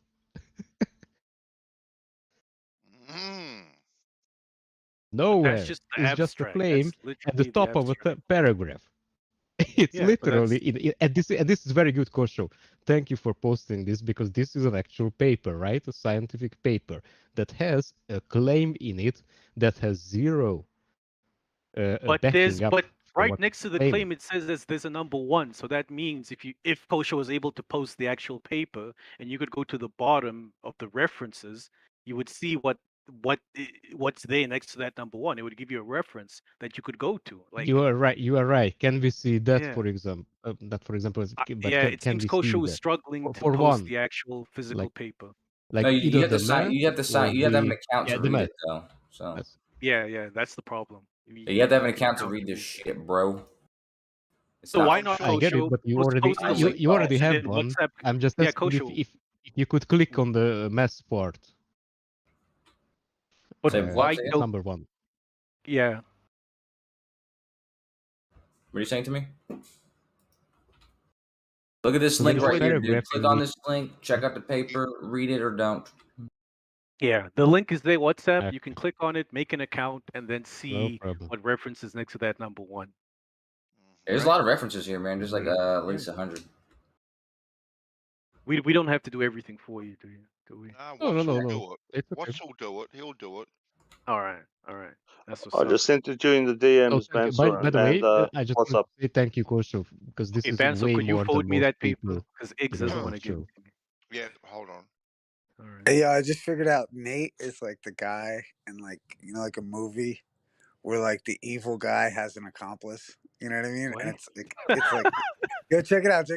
So it's the evil guy has like an accomplice. It's like one of those like ski resort movies where there's like a, you know what I mean? Like you're the owner, like you run the ski resort, and along come these flat earthers who are like taking over the ski resort. They're pretty cool, and then fucking you guys run everything, and when when the bad guy loses at the end of the movie, like there's always like the guy who was his best friend, like is clapping for the bad guys, the other team, like, can't, and like, the angry friend looks at him and he has to stop clapping kind of a thing.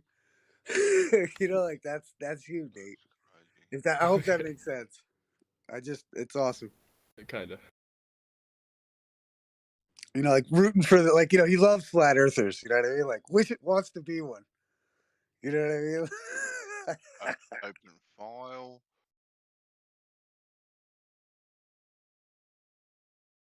Okay, hold on. I'll send you the link. No, it's cool. He sent it to me. Oh, you got it? You got it? Okay, Yeah, cool. yeah, I got it. I'll read it just now. It's a pretty thorough paper, It talks about exactly what they did to get this single proton and to measure its mass and all that kind of stuff. And it was it says only stable if it's blah blah blah. There's some complicated shit in here though, so be prepared to not understand some of it. I'll tell you that right now. But it's fairly simple. This link that you just sent me, Iggs, I'm sure the Masons wrote it because there's 33 pages. So Yeah, I know. Sure. Yep. Just putting that out there. Yeah, for sure, bro.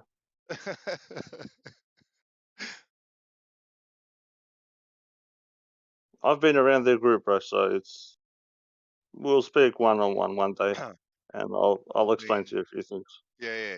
I've been everywhere, man. Yeah, well, yep. Yeah. Well, that's why I got they tapped me on the shoulder to study in the City of London and canon law, directly from Popery and from the dudes from the Inner Temple. So, I mean, okay, so it says right here that there's a mechanism in the in this specific setup of the penning trap. What they're doing is they're doing something that manipulates, like, I think what looks like the I don't know, whatever the W stands for, and so all ions with a large mass to charge ratio or charge to mass ratio. So if it's larger than a single proton, it's going to be removed from the. It's not going to be stable in this setup, the setup they have for it. So they've created a setup so it's only stable for the single proton, which is why they capture a single proton. the Doppler effect. Wow, these people are off the chain, man. This is Doppler. Yeah, but I mean, it's giving you man, the answers to the questions you guys asked. Now, have you read in the paper, bro? What the paper says? This is from the prestigious School of London. Has nothing to do with what he's talking about. What? Read the paper, bro. The one you sent me or the one Kosher's posting? There's The nothing one about that the I sent. Doppler in this paper, so. Yep, I'm telling you, this is from the dudes that did the shit. Well, this is the actual paper of them doing the shit, so I don't know what they're doing. Well, this paper is from the Laboratory of Physics from It's a great library. the Imperial College in London. Yep. What is So it if saying? you It Yep. doesn't get much finer than that. Right? Yeah, well, But what is that paper saying, Benzo? Oh my God! Do you actually think I understand it, mate? Come on. Oh. Bro, I gave it to you. Just read it. I'm busy working right now. I will Oh, read okay, it. that's all right. I just thought No, Benzo sorry, bro. might have read it already. I No, am, but trust me, I will read it. Yeah, I am reading it. Okay. It's going all over the place. I mean, they've got some. It's just. Which can be visualized in Yeah, an yeah, intuitive manner. yeah. It's ridiculous. Like, what the hell? It can. Yeah. So the behavior of trapped particles can be visualized in an intuitive manner. Why don't you just stop reading his paper and just read the correct one? Because you guys were talking about Doppler and intuitive stuff. I posted the actual paper. It's from the Imperial College of London, bro. The That's guys fantastic. This is the paper that the actual thing being done. What do you think this is? Something different than that? Why are you poo-pooing our paper? Because it's not relevant here. It's not read it. Yeah, but it's not. We're talking about when they singled out the electron using the penning trap, right? This is the paper that is them doing it, right? You guys are reading something else. No, this is all about the penning trap. That's fine, but this is when they use the penning trap to isolate the single proton. Well, look, we've got our people working on this paper, and we've got our people working on your paper, right? So it's called divide and conquer. It's called divide and conquer. Show. That's what we're doing. Well, when you're ready to talk about the topic again, which is the single proton thing, check out this paper. And yeah, we'll shoot. I will shoot shots, fire them at you because we're talking about the single proton, and you guys are literally doing a straw man. You just gave me a straw man paper, and then you're tearing it down like it was some accomplishment. A straw man paper that is on. I'm gonna destroy you. Well, not you. You guys are providing the paper that you're shooting down. God, help me.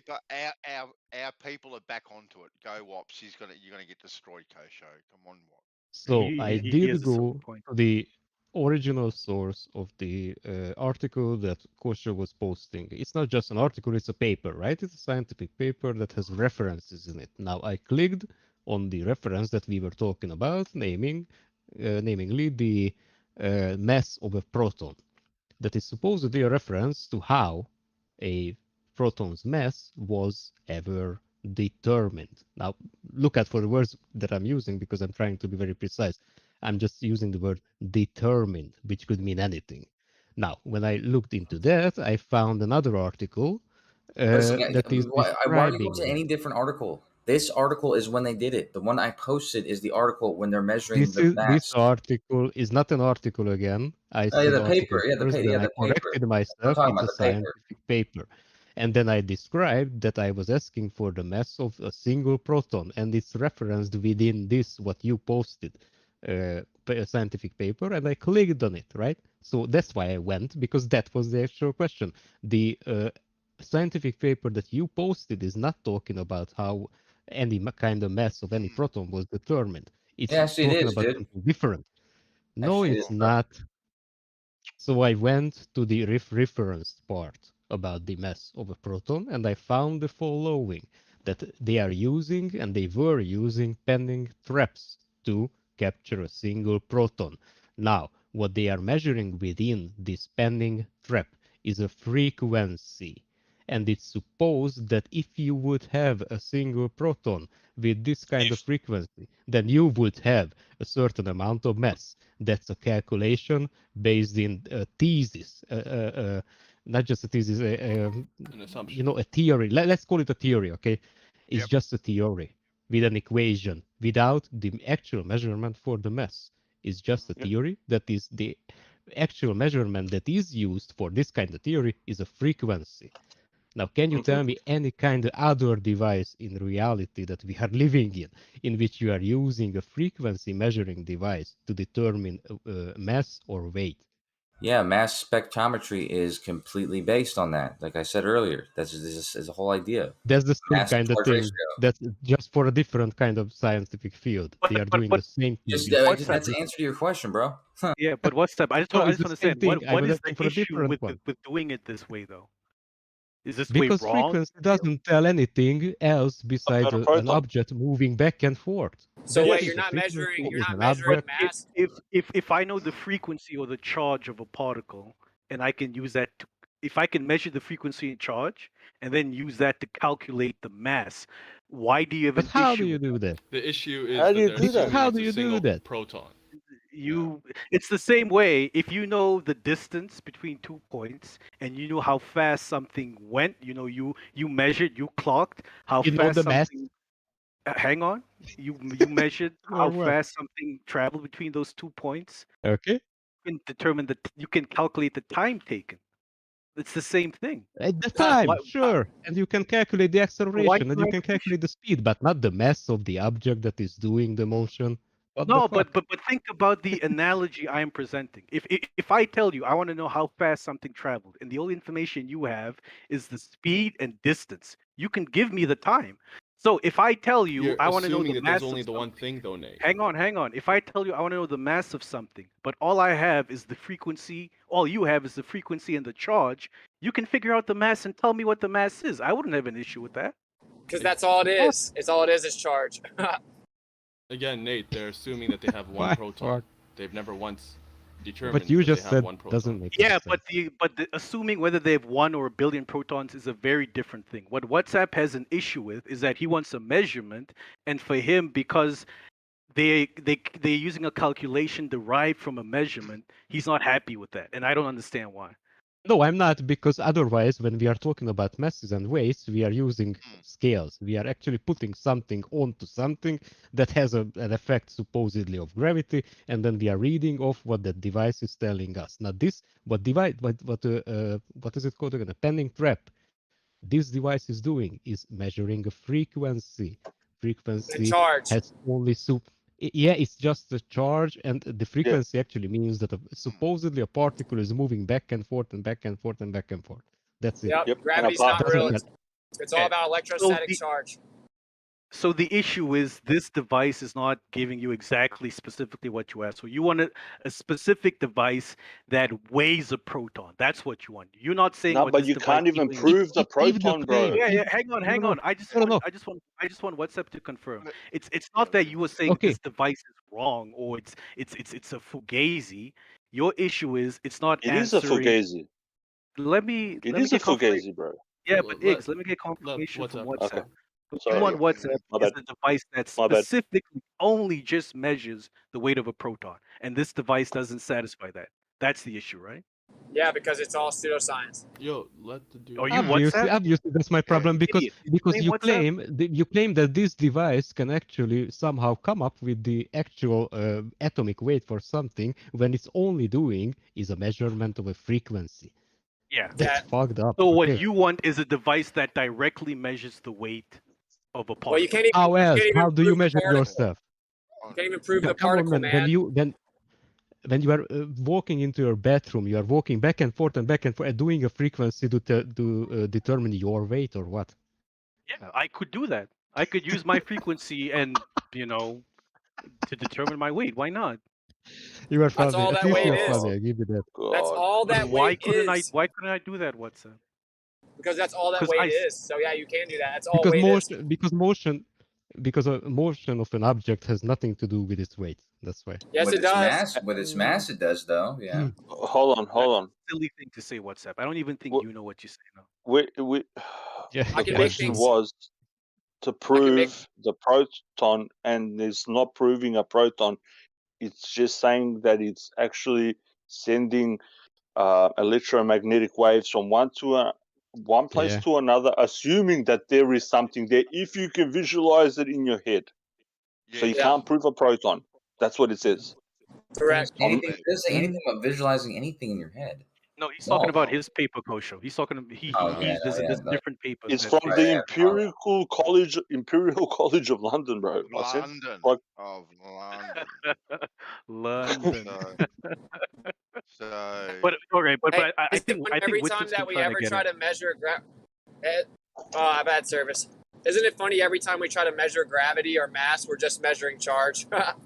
Every single time. No, it's not every single time, but the mass to charge ratio is a known thing, and like I said, it's used in the entire field of mass spectrometry, which is used in all over the place, including medicine. Yeah, but you only actually have one of them, which is the charge, and then you're making up the assumption, the pseudoscientific assumption of material.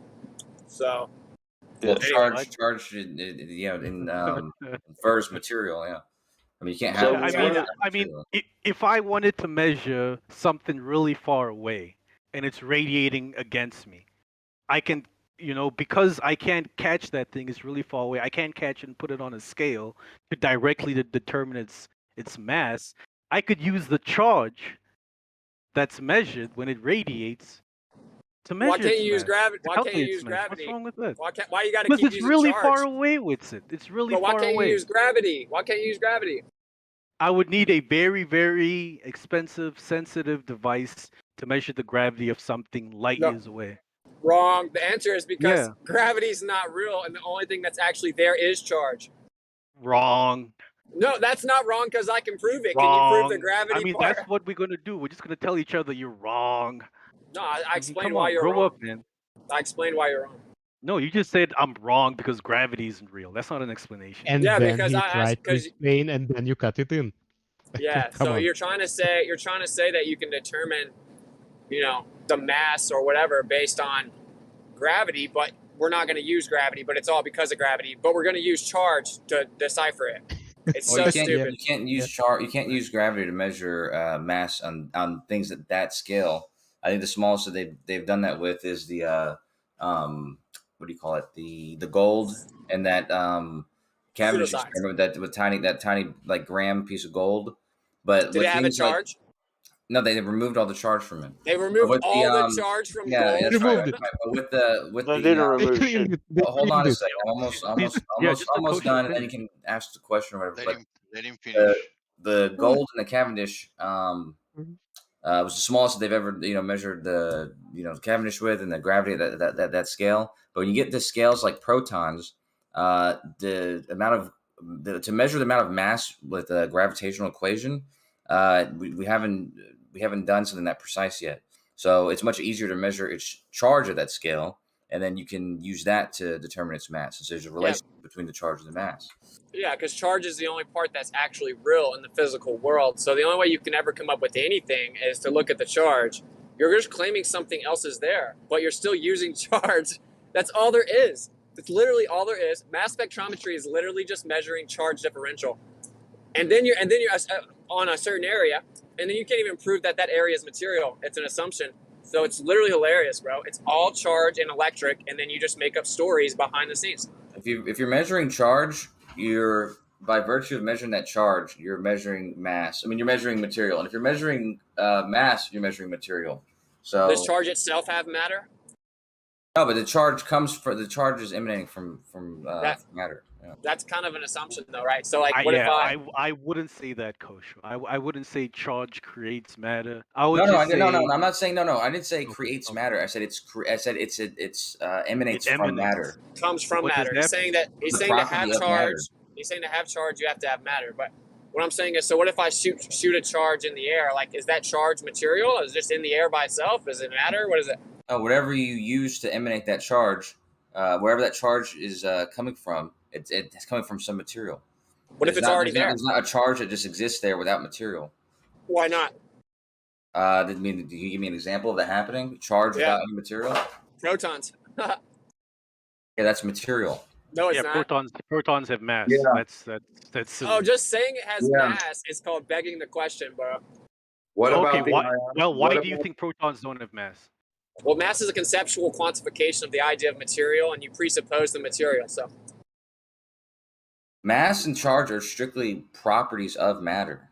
So it's like saying that's like saying you have color without having material or something that has the color.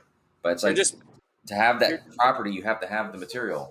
You're just invoking other presuppositions. Like you're building all your assumptions on one, and you're like, no, it has to be true because my other assumption. I see It's not that. an assumption. It's the definition of what they're properties of matter. So, how can it exist without it? Well, it's a property of matter, but it's not, solely dependent upon material to have charge. That's just a pseudoscientific idea of materialism.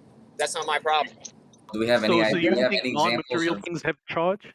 Yeah, can we talk about maybe in Witset's example, if we were to steelman what he's saying, right? Maybe there's charge coming off of some stuff, but it didn't originate there, right? And it just, how do we know the charge came from the thing that we think it came from and wasn't redirected or, other than that, Witset, I don't know. All we do is measure frequency, bro. So, that's all they're doing. They don't go grab a proton. That's not how the world works, okay? They just isolate a certain area. We call it a proton. It's all about the electric, reaction between it and its surrounding area. You then isolate it, claim it's material, and then you measure the charge and claim it has something to do with gravity. It's so laughable. Mm-hmm. Oh, but this has nothing to do with gravity, man. Mass has something to do with gravity, bud. No, what we're talking about has nothing to do with gravity. Are you invoking mass? What mass of proton, all sorts of type of stuff. We're not talking about gravity at all. Yeah, you are. When you invoke mass, that's what you're doing. Whatever Witset. You just sidetracking the whole discussion. I'm trying to make it about you. We were actually having a very make it about me. We were getting places.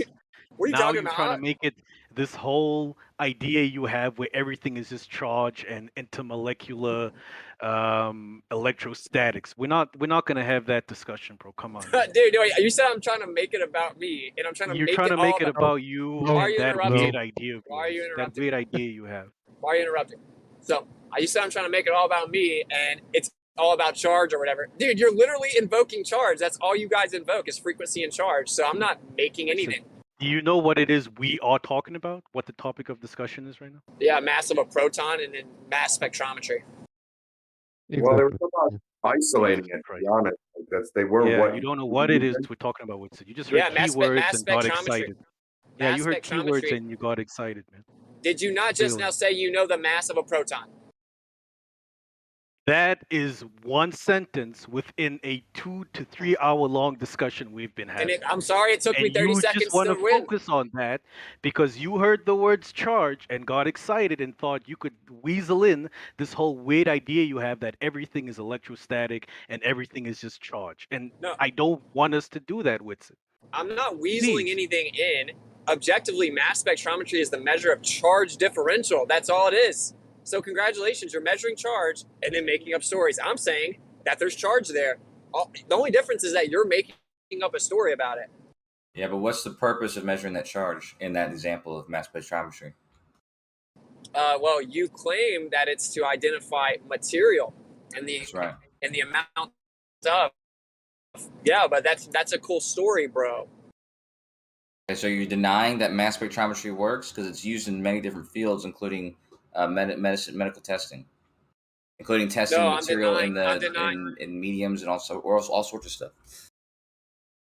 I'm denying the base presupposition that the interpretation is built upon. Like when you claim that the proton's some little material ball, that's a lie. That's called pseudoscience. So that's what I'm saying. So if you're denying what it's actually doing, which is trying to accomplish the thing that you're saying it's not doing, then I don't understand how is it both valid and invalid. I don't deny what it's doing. It's just measuring charge. I don't deny charge. That's what everything is. It's not measuring charge and then ending the story. It's measuring the charge so that it can measure the mass so it can tell what the material is that's there.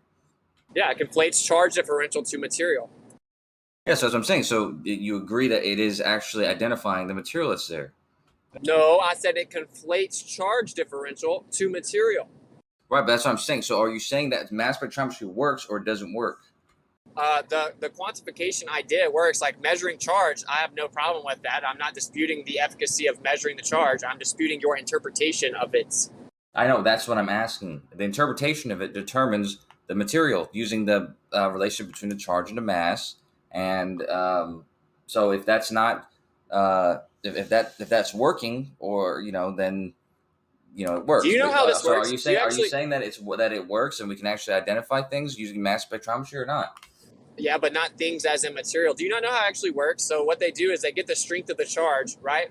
And then a certain area, and that's how they determine the mass. Do you understand that?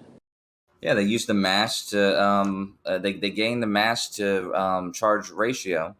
I described it earlier, and then how they do that, and then they use that ratio and the charge to determine the mass. Just so everyone knows, this is what happens, okay? They have a certain area, okay? And then they measure the strength of the charge, and then they apply that to the assumption of material. That is all it is. Yeah, well, they have to measure the mass to charge ratio first, though. So It's not just the charge. They're measuring the mass to measure the mass. No, they measure the mass to charge ratio. How do you get the mass? Then they measure the mass. Then they measure the charge, and from those two, they determine the mass. So you mean the area to charge ratio? No, the Yes. mass to charge ratio. No. Yes, that's the term. That's the term. That's what they find by adding together these two frequencies. They add these together to get this other frequency, and what that determines is the mass to charge ratio, the ratio between the charge and the mass. So two frequencies equal mass. No, there's two frequencies. One called the the magnetron frequency, and one's called the modified cyclotron frequency. You add those together, you get something called the cyclotron frequency, and you use that to determine the mass to charge ratio. From there, you can actually measure the charge, and then from there, you can determine the mass. Okay, so you measure different types of frequency, and then you just make up the assumption of material. Is that correct? No. You don't make up what the material is. You determine what it is using this, and you can actually test this to see if it's working or not. And that's what I'm asking you, if this is a valid tool or not. And you're saying, yes, it is, but they're just making guesses. But I don't understand. What? No, I said it's valid. Like being able to measure the charge differential, yeah, it's very precise. I don't dispute that you are able to measure the charge or the frequency. I am disputing your interpretation that you go into that measurement with, assuming material. It's getting circular. No, but you're saying, yes, it's valid. But the question I'm asking you is mass spectrometry, to determine the material that you're measuring, not the charge of it, but determine what the material is based on its mass and all this other type of stuff. Is this a valid technique that gives us valid answers? No, because it requires the assumption of material. I don't know how many times I gotta say it. Well, you said yes before. Oh my God. Yeah. No, please say something. Go Iggs, jump in, buddy. Okay, so this is I've been thinking about how to pose this question for a bit. Is frequency or any kind of charge, is that material? The charge comes from material, yeah. You said the charge comes from material. This is that's not what was asked. You weaseled that question. He asked if the charge is material, but the charge is a property of material. So the answer is no. Yes or no. So yes or no, it would be great. It's a property of material. So just say no. Blue a material. Oh, no, blue is a property of material. I asked. The answer is no. It's not a material. It's a property of material. Thank you. Charge is not a material. Why was that so difficult, man? It wasn't difficult. I said the same thing 8 times. No, Coach, please take the feedback. You said yeah. Your immediate response. I didn't say yes. No. Run it back. You said in context, yes, it's a charge. I didn't say yes. Run it back. You sure did. No, what I said was a charge is a property of material. When he asked, is a charge a material? I said charge is a property of material. Kosho, I'll remember exactly. Guys, I'm talking, bro. I just want to give him the feedback. Friend to friend. Kosho, you're instead of an immediate yes or no, you were trying to say no, but explain why. But your phrasing, I promise you, was yeah, it's a charge of the material. But but if I said it like that, you still understand what I said, just like as you said. No, I'm trying to show you why the answer is no. The answer is when you not said a material; yes, it's a property of a material. No, we immediately laughed at you when you answered like that because we knew what you were doing. No, what was I doing? I'm saying no. He said Don explained it perfectly. I was explaining why the answer is no. It's not a material. Charge is a property of the material. Give them the feedback, Kosho. It was a little made us. That's fine. But Don, do you agree now it's cleared up? Yeah, the answer is no, but yeah, you said after yes. we droned you for about 30 seconds on different questions, and you finally said no. Yeah, no, I'm telling you what it is. No. I'm telling you that it's not a material. You just it's said yeah, no a again. property of a material. So then, yeah. So thank you for letting me speak, boys. I appreciate it. So then the other question comes to be, if it's not material, how can you make it material when it's not? You don't. What you're trying to do is you're trying to determine what the other property of this material is, namely its mass, which is also not a material, it's a property of the material. So you're trying to determine the mass, and you use the charge and the charge to mass ratio. Okay? So these two things are properties of the matter, not the matter themselves. I think qualifying what even is this material is kind of irrelevant, man. What's even the point? I mean, seriously, we're just trying to make the claim that all we are measuring is charge. There's no such thing as matter. Who even cares? I did not make the claim there's no such thing as matter. You're a psycho. All right, what is your claim? We're only measuring charge, but... Yeah, in this scenario, you're just making an assumption of matter, but you cannot verify that. You then look at the charge, and you say, look, I promise there's matter here. That's all that happens, objectively. Yeah, so... Isn't Einstein... My question was, so if the thing is immaterial, you cannot put it as a material when it's immaterial. Like electricity, you can't say make a circle and do a diagram and say it's a box or a square or a ball or whatever. Say you've got a charging system on a vehicle, and you need to know if you got a 12-volt or a 6-volt battery. All you've got to do is measure the line voltage on one wire and see how many volts it's got, and you can tell what size battery you've got. Non sequitur. It's a 6 volts is the property of a 6-volt battery. A 12-volt is a property of a 12-volt battery. It's kind of like that, right? Red herring. It's not a red herring. I love it. I love that example. Thank you. Yes, The reason it's a red herring is because you can physically verify the battery, bud. Yes, but I can't verify that abstract concept of the proton because it doesn't exist. You're making it up. Exactly. I'm not making it up. As I asked the question, I'm not that clever to make up what a proton is. I asked the question. Well, do you know what a meson is? Yeah, I believe it's isn't it a larger subatomic particle than a what do you call it? Not a fermion. No. Yeah, it is a fermion, right? No, lepton. It's a lepton that's larger than an electron, right? It's a hadron. It's just a type of hadron. It's a bit difficult from your other particles because some hadrons they're made of I think it's a 3-core combination. Some leptons might only. Oh yeah, they're 4 quarks. That's right. Yeah. Yep. So again, show me those 4 quarks, please. So this is what I'm trying to say. These abstract things I've looked into for a while, and you cannot prove those things. Even like the thing from the quark came from the idea from the meson, that Japanese dude who invented it. What? None of this stuff can be proven. Is what I'm trying to say. Hang it. But could you clarify what you mean by a theory. he invented it? He postulated his own. Yeah, he came up with the hypothesis, but what do you mean he invented the particle? He never proved it. He made up some calculations and said, because maybe this and maybe this, so then this. If maybe this, if maybe that, then that. You're not answering my question. It's okay, man. So an assumption plus an assumption is this presumption. That's what he did. Yeah, objectively. I don't think that his idea was to prove anything, right? It was they measure these things, which validates his theory.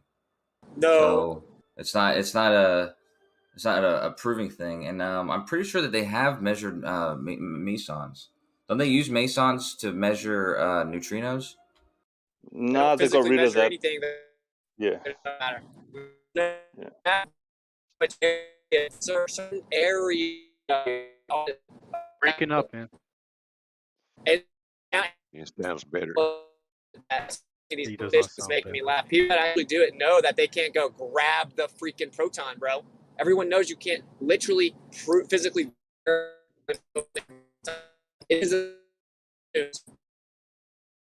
They did in 2017. No, I mean, they literally they explained in a few paragraphs how they isolated the proton. One, but yeah, did a they single proton? Yeah.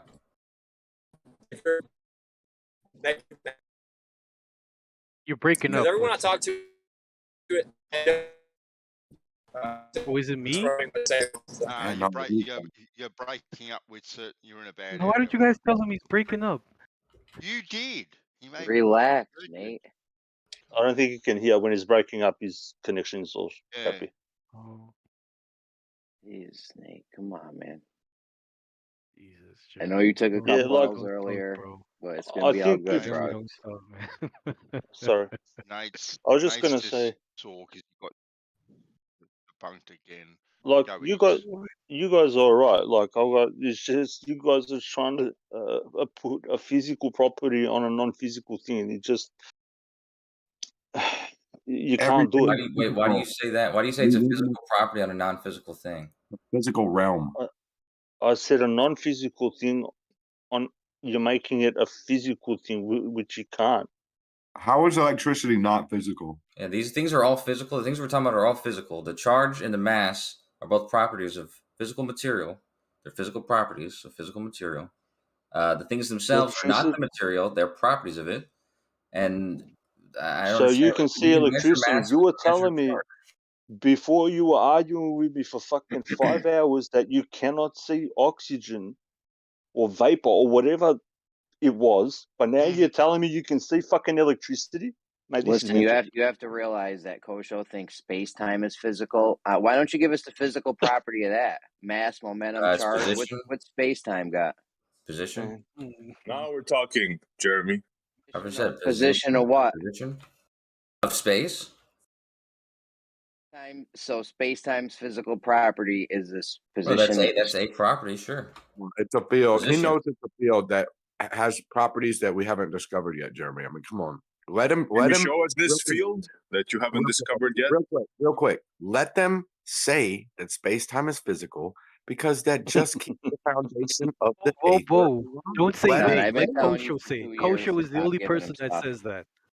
Thanks for sure the other people aren't Yeah, enough I to do say not that. co-sign. I don't co-sign when Kosho says space-time is physical. It's only Kosho saying that. It is. It is. Obviously, the concept of space-time is not physical. So, but space-time itself. That's all space-time is. No. The concept of it is not physical. That's all it is. Well, no, not really. I mean, that's all it is. He's wrong. Space-time is talking about real positions in real space. That real things existed.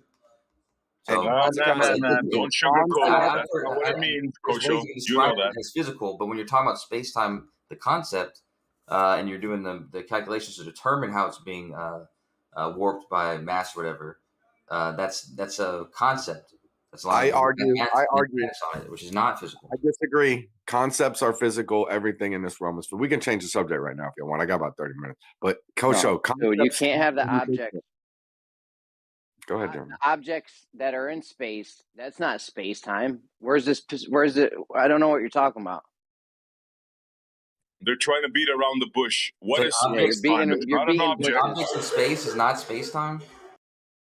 An object is an object. What is space time? Space time could be describing the time, the moment, and the position this object's existing in. No. That's coordinates. Try again. That's coordinates. Try again, Kosho. Physical properties. The physical properties of space time. What is it?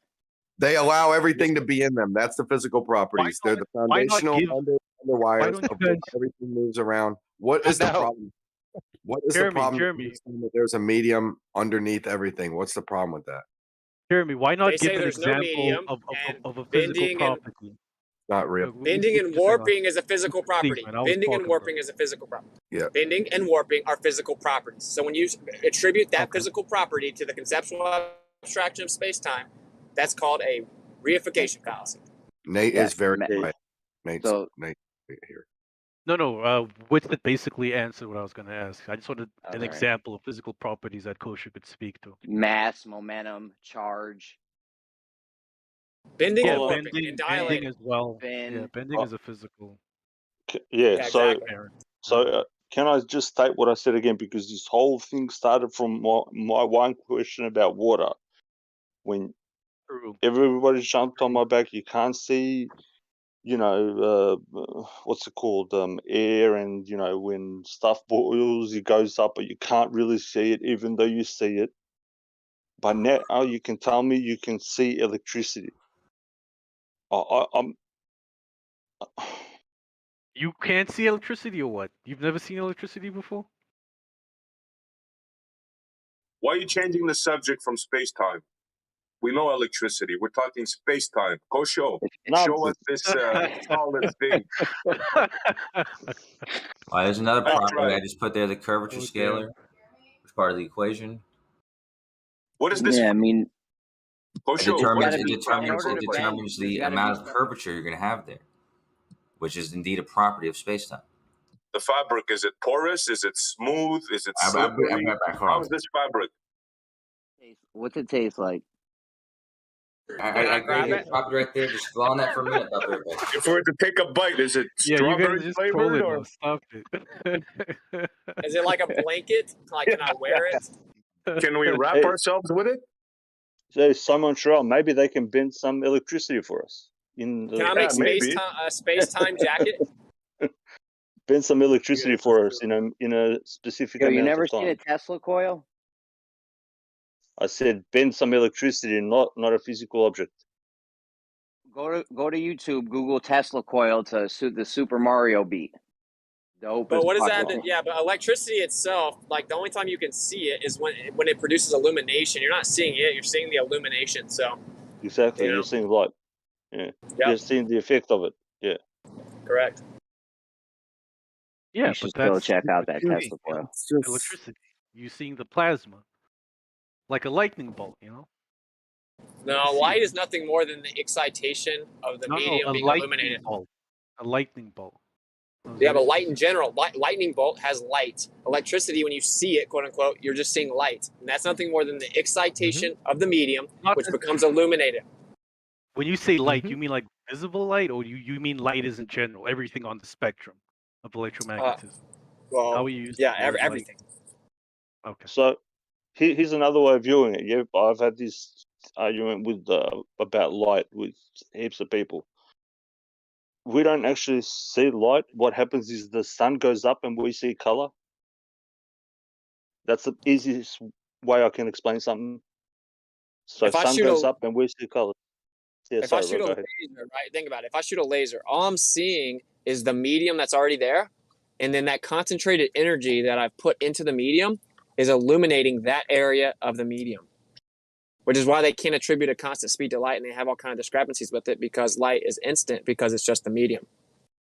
It's recognized as a constant. To be able to measure the speed of light, you had to be there at its conception, which nobody was there. Like, think about this. If I take a string and I stretch it to the other side of the room, and then I move it from one side, and then I wait to see the movement get all the way to the other side of the string, if you asked me how long did it take the string to get to the other side of the room, I would think you're a crazy person because the string was already on the other side of the room, wasn't it? Yes. So that's what light is. You can actually see that in a laser. When you shine a laser light, you can actually see, like, if you look close, you can actually see like fine particles in the air, like, it's really freaked out, man. Like dust and stuff. Yeah. Or are you saying those particles are the light itself? Right? No. It's what Whitsitt said. It's exciting the medium. You can actually see it in action, man. You can see the medium being excited. Can you show me, SC? I want to see that. Yeah, just turn your lights on. Don't start throwing firecrackers in the air. You know what I mean, right? I have no idea what you mean. Because I thought I'm just seeing dust particles. But you were saying it's the medium itself. Yeah, what's there? Yeah, itself. So could you show me? Yeah, well, you can see the dust particles more profoundly, but yeah, I think I made my point. Can you see light in a vacuum? Okay, but that's not what Whitson is saying. Whitson is, I think Whitson is saying those particles, it's the medium itself. Yeah, I tend to agree. Well, part of those particles are the medium itself as well. Yeah. I would say. Just me. I'm not an expert. Well, the medium's layered, right? Have you ever seen that? What's it? No, have you ever seen that thing chemo shows with the when they got to have the special lighting and they use a mirror and you can like see almost see the air. Crazy. Yeah, that's just like that's the material medium, right? Like there's a medium outside of that. Like you can have a vacuum. But anyway, does everyone understand the string analogy? Because you do realize this is a huge problem in physics, right? Instantaneous action at a distance. It perplexes the mind of humans, and this is because they make assumptions of a physical particle traveling from point A to point B. So of course it doesn't work like that. Well, that's they would say the death string nail. only moves. That's also the death nail of the two gravities: the instantaneous and the one that takes 8 minutes. They would the death nail of? The death nail of the gravities. One is instantaneous and one is relative. Jeremy, go ahead. I'm so sorry, bro. I'm having a mic issue. The Globers would tell you that string only moves at the speed of sound. Because remember that thing with the stick? If you had a stick on the sun going all the way to the earth, you pull both, and you both pull a stick. Yeah, exactly, Jeremy. Yeah, that. Mm-hmm. What's that? If I may just quickly say something, maybe Whitson knows. Whitson, what's that thing called that they use every day to measure the that device to measure the distortion in like the weather or the density of the medium? They tell you how much humidity it's going to be. I forget the name. Fuck. Barometer? I don't know. Barometer has density. No, wait. To measure the humidity. Yeah, you can call it humidity. You can call it what people call it. Pollution, whatever, air pollution. Fuck, I forget what it's called. They've got a device. You're talking about the air density? Turbidity. Yeah. Air density. But so much of that's it. Yeah. So light does have an effect on that because that's if the air is denser or more humid, it has an effect on how you see things. Absolutely. Fog. Yeah, of course. Yeah. Humid day, foggy day, clear day, whatever. But again, with the thing with the light, you have to be there at the conception of the light being invoked, just say, into the universe for you to measure it if you had the device or whatever. But because light is a constant, it's a massless particle, right? Mm-hmm. Just that is mind blowing. What does that mean? Yeah. What does that mean exactly? You have something that's nothing? Come on. It's not nothing. It's energy. Where does the energy come from? Test. Is my audio good? Yeah. Yes. Hello, your audio is good, Brenda. Welcome back. Just quickly, Brenda, can you agree to the conditions too? Since I've voice verified you. What are the conditions again? Sure. Yes, I agree. Well, they're just up in the thing. You just have to click and agree. I thought I did. It doesn't seem like you have in your profile yet. You may have. I may have missed it. You may have done it since I sent you the message. Just the server guidelines is all. Cheers. Thank you.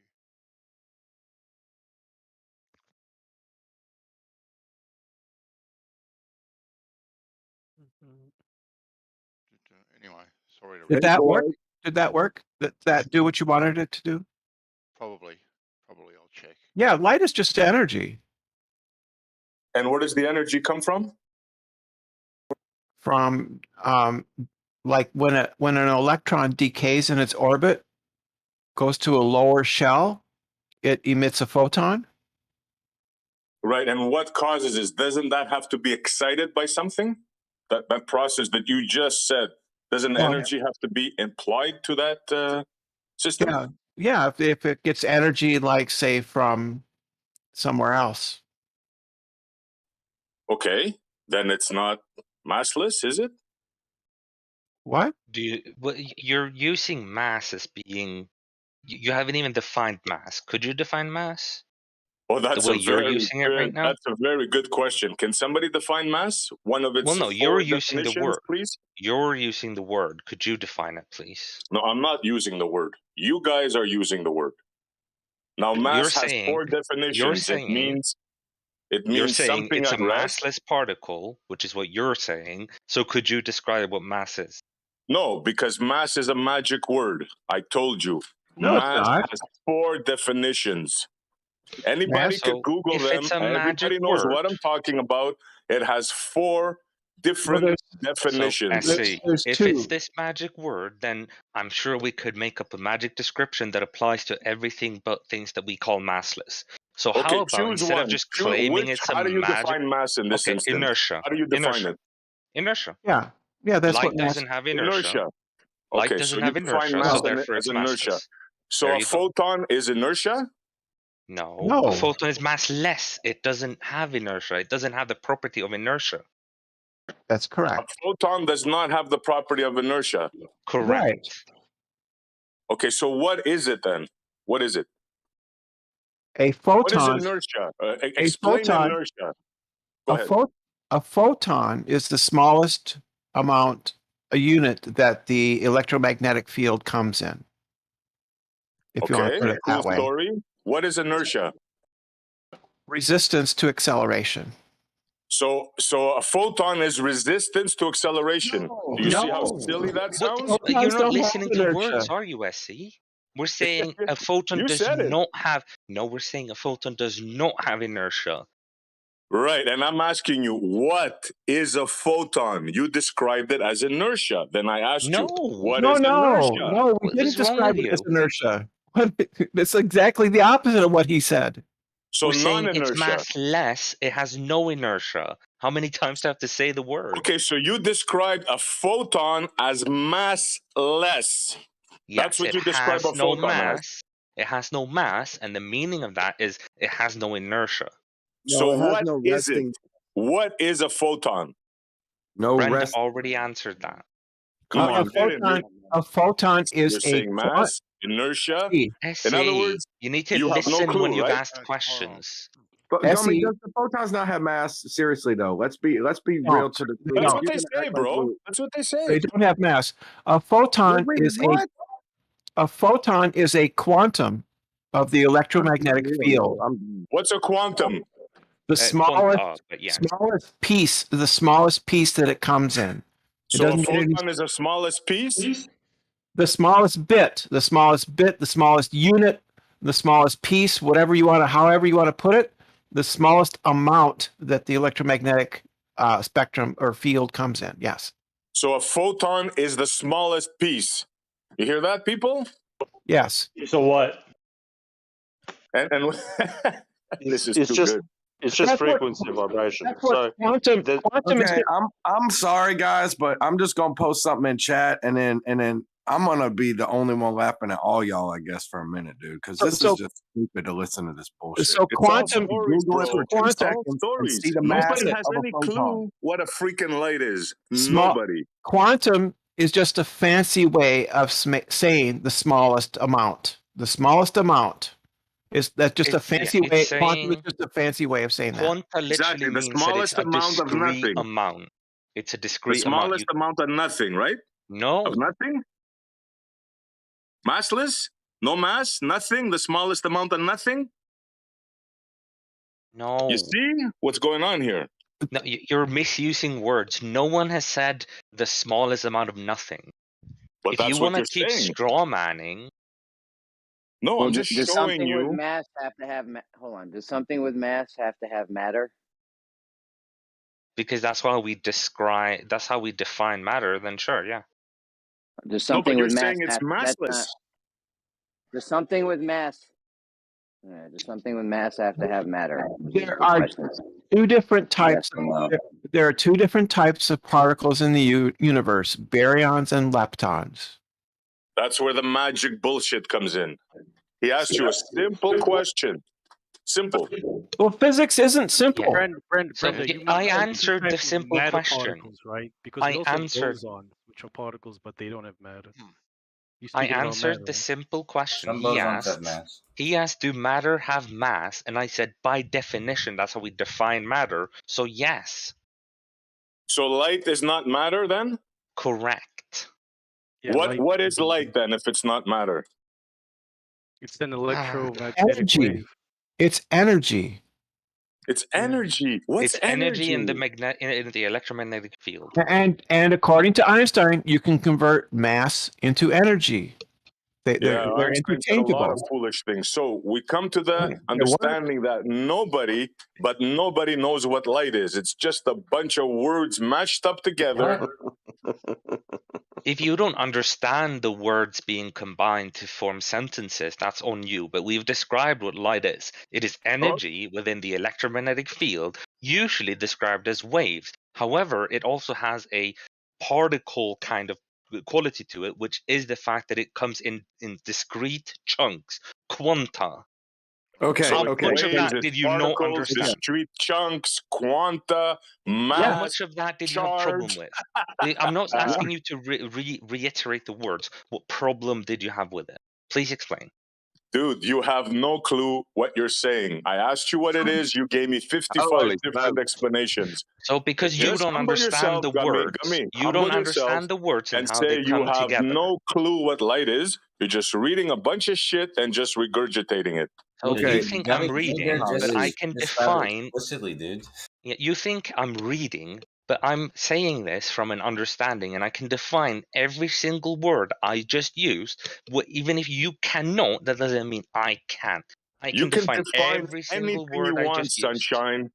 Light has not been defined by you guys. I don't care what you say. You did. You can play Let back us the discover tape. it together, bro. All right. That is Let's pair this back a little bit. Now, Gummy, can you possibly describe it a different way? Can I ask him a bear question?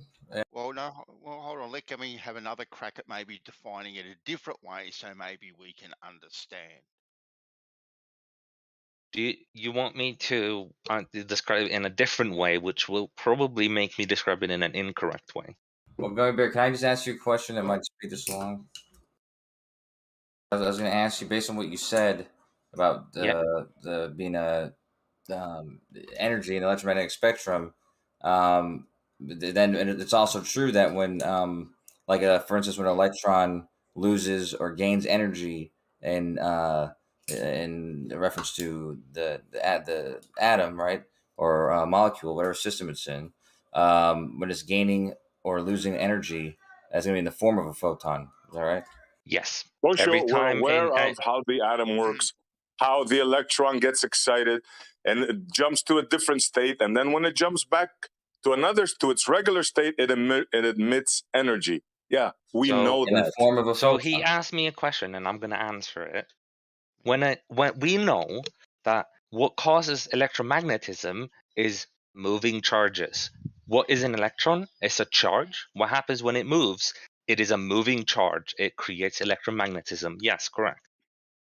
You still didn't describe what light is, bro. You just described how an atom I functions, told you. how the orbit of the told you. electron, when excited by energy, goes to a No. different state. Then, when it goes back to its regular state, it emits light. So what? You didn't describe what light I is. described. See, do you have the memory of a goldfish? The sentence I did before have better this just memory. now, I described light. Now I described how it emits light. Come on, SC. Gummy Bear, No, you're not describing light, bro. Anybody could read and say exactly what you just said. That doesn't mean you describe what light is. Gummy Bear, they've done experiments, and goldfish have better memories than we thought. Oh, So come on. I know. It's just a saying. Brenda. Here comes the ad-homs. Enough of it. All right. We're having a conversation. If you guys want to start getting into this condescending type of let's not insult. But bandsaw. No, it doesn't. No, I don't want your excuses. Let's just have a conversation. Yeah, I agree with you, Bandsaw. But It's maybe when only a it comes conversation if he listens to the words I use. shut up about the fucking politics. Just talk about this shit. Just That's in what I'm case saying. we missed Bandsaw. it, real When quick, they do that, man, you got to get hold in on a here and second, Don. moderate this shit, bro. I am trying to, Don. Seriously, what do you think I'm They trying like. to do? All right. Just in So case we missed it. Just in case we missed it, give us the real quick definition or explanation or whatever SE wants of what light is. Just a quick Okay. one sentence. The quick one sentence would be something like, light is energy within the electromagnetic field. It travels as a wave of excitation, and it exists in forms of quanta, which are discrete amounts. Everybody understood that, right? Clear to them what light is? A discrete so amount your of point what? then, It has no SE, I mass. guess if I'll A be on. discrete amount of energy. Okay, so SE's just trying to make a point for everyone that light is very complicated and we don't know about it, but some people will act casual, like maybe they are comfortable with what they know about it. SE, Thank you, you're just sir. Thank attacking you, them. sir. Yes. Okay, so we agree. All right, but we're just it doesn't have to be. Your mic is so boisterous, SE. It comes off so like warfare. Yeah, when but you come at Oh, them. I'm sorry, bro. It's doesn't just my change. voice. It doesn't change what Gummy Bear had said, though. Gummy Bear just described it in ways that we know to be true. We've known for 100 years to be true. This means that these things are actually known about what light is. This is No, bro. That's just the it's a very story fair you've been given, explanation of what Koshro, light man. is, and it hasn't been in any way recounted or anything. It's been only shown to be true. So, I'm Essie, recounting it right now. What part of my explanation do you have a problem with? The words I just used. What part of it do you have a problem with? Gummy, don't try to act smart, bro. You just read something that any of us could read, and you're just regurgitating it. We're I'm asking you a analyzing it. question We're about. breaking it down. Come on. Come on. We're analyzing it. We're breaking it down. We're showing you the absurdity. That's now, what he's if you asking wanna, you to do right now, if you dude. want to believe the mainstream story, bro, it's up to you. say No you're problem. He's breaking asking it you down. to break it down and Yeah, tell him he's wrong. You say you're breaking it down, but you haven't specified anything about it. That's why I'm asking you. Please state a single part of it, and we can discuss that. What do you have a Sure, problem the with? smallest part of nothing. You guys described photon as the smallest part of nothing. We have not done that. Yeah, we have Brenda said did. Brenda did. And they said it's the Go on, smallest Bronson. part of it, the smallest amount of energy. They said. Yeah, Okay. we did. Go on. What do you reckon, Montreal? What do you reckon light is yourself? Like what's your gut feeling when it comes to light and what it may or may not be? Honestly, I have no clue. Honestly, I have no clue. The only thing we know is we can reproduce it using electricity. Yeah. And when we do that using electricity, we can make plants grow, right? So I think that's the closest thing we have to the sun. It's something to do with the electromagnetic spectrum. That's the only thing I can say. That's crazy. Really? Okay, I got some theory. I got some I would theories. say. I got some. Go ahead, man. Okay, you got this. You got this stuff, the space-time stuff, right? And Einstein tell us that the energy and the mass are like interchangeable, and if I want to trust that, right, it makes me feel like energy is mass, right? And I see like a ball of sand or something. Don, they and said if you weigh a battery before and after it's charged, it'll weigh more. Okay, so that's awesome. So like, I want help trying to reconcile. I want help trying to reconcile the concept of like having a medium and putting more stuff in it, or just exciting the medium. And then like, imagine you have this material, and you're the sculptor, and then you can put energy in it and make the material dance and like shape up or whatever. But it's this outside energy that makes it shape up. Then like all the little pieces inside, it's really just, even though they did whatever rules you gave them, they shaped up, it's still that energy. It's just like, you know what I mean? Like they're saying our subatomic particles are really just all this energy, but it's stuck together for whatever rules. But if it could break apart, it's kind of like saying, like, if you're gonna even say light is only the energy, but it could, you know, be material. Material is the energy, and it's just like there's the space-time medium stuff, and the baseline energy got put in it, and it dances around whatever ways and comes up to these new forms, but it's still always going to be just this one particle thing or whatever they're looking for at the bottom anyway. You know what I mean? Like, it's, why wouldn't it all be the same stuff? And therefore you're like, well, light actually this energy passing through all this material, but that energy is stuff. Like, it's that baseline stuff, you know what I mean? Yeah, but like, what Going Bear said specifically though was that energy is specific. It's in the form of it's in the electromagnetic field, and it like communicates with other things in the electromagnetic field, like things that have charge, like electrons. Like it can, you know, electron can emit one, and it can be absorbed by another atom and give that electron energy. That energy that was in the that was the photon is now, you know, imparted into the electron in the other system. So it's a very specific energy. It's not just like it's not like you can interchange it with everything else that is. Yeah, You know, I gotta make a clarification. So the whole E equals mc squared, the whole all energy is mass, isn't quite true. It's not the full story. If you were to look it up, you would see that the full version of E equals mc squared actually includes momentum. Yeah. And the thing is that we know from experimentation from a guy that won the Nobel Prize, Compton, I only remember his last name, that a light has momentum that's proportional to its wavelength, and that is unchanging. And therefore, you wouldn't say that light has mass simply because it has energy, as in an E equals mc squared, because if you look at the full E equals mc squared, it shows that it still has momentum but no mass, but I got a couple even if it things. is energy. That's right. I appreciate that. But check this out. Just the clarification. Yeah. Okay. But what's the variable that you throw in to me is a constant, because everything has momentum constantly. And no. Yeah. What do you mean by everything has momentum constantly? Point of fact, every light is a piece of constant. material and energy in this realm is constantly doing something Vibrating according to the your model. model. Yes, correct, Crux. So anyway, So can I explain that to you then? Can I could I get a real quick help then on because that's what I posted in the chat when I call it the room idiots when I'm calling it is look, you can Google, you know, mass of the photon and it comes up whatever the fuck I just posted. This doctor assumed the rest mass of the photon. So someone assumed it once, but that doesn't make it true. Or what do you mean? Yeah, when you Google it, zero comes up. It's definitely seems counterintuitive to think that there's something in this realm that isn't a thing, pretty much. Well, no. So it's not it isn't a thing.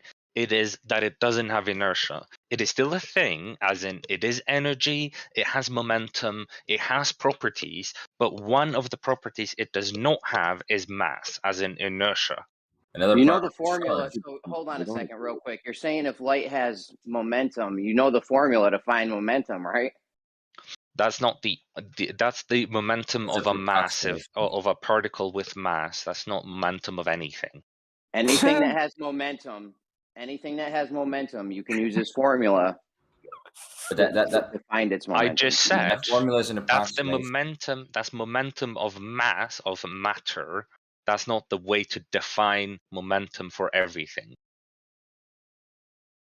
I saw that equation just defines a approximation, and it works on most things, and it doesn't work on other things like the things that Gunnar was talking about.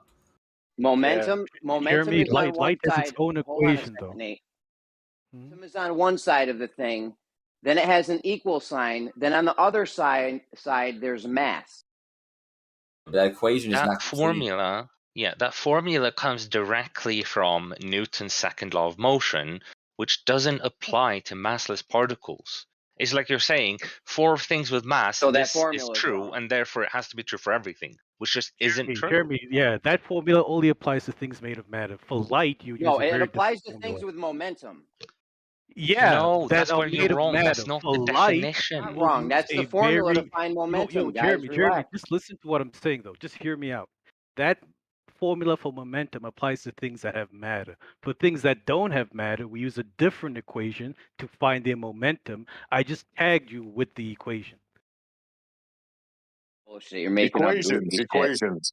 Yeah, you're making with up equation, goofy Jeremy, shit. it's there, and you can see that equation doesn't have a mass sign in it. The thing is, Jeremy's one with complaining about mass an is equation, and then we're giving him the equations that show him to be wrong, and then you go equation. Yeah, that's what it is. So his argument So the is one with mass, invalid. This is so stupid. No, Jeremy, no one's saying that. Stop being weird, bro. We literally telling you that equation you have is right, but it only applies to things made of mass. For things that don't have mass, you use a different equation to find the momentum.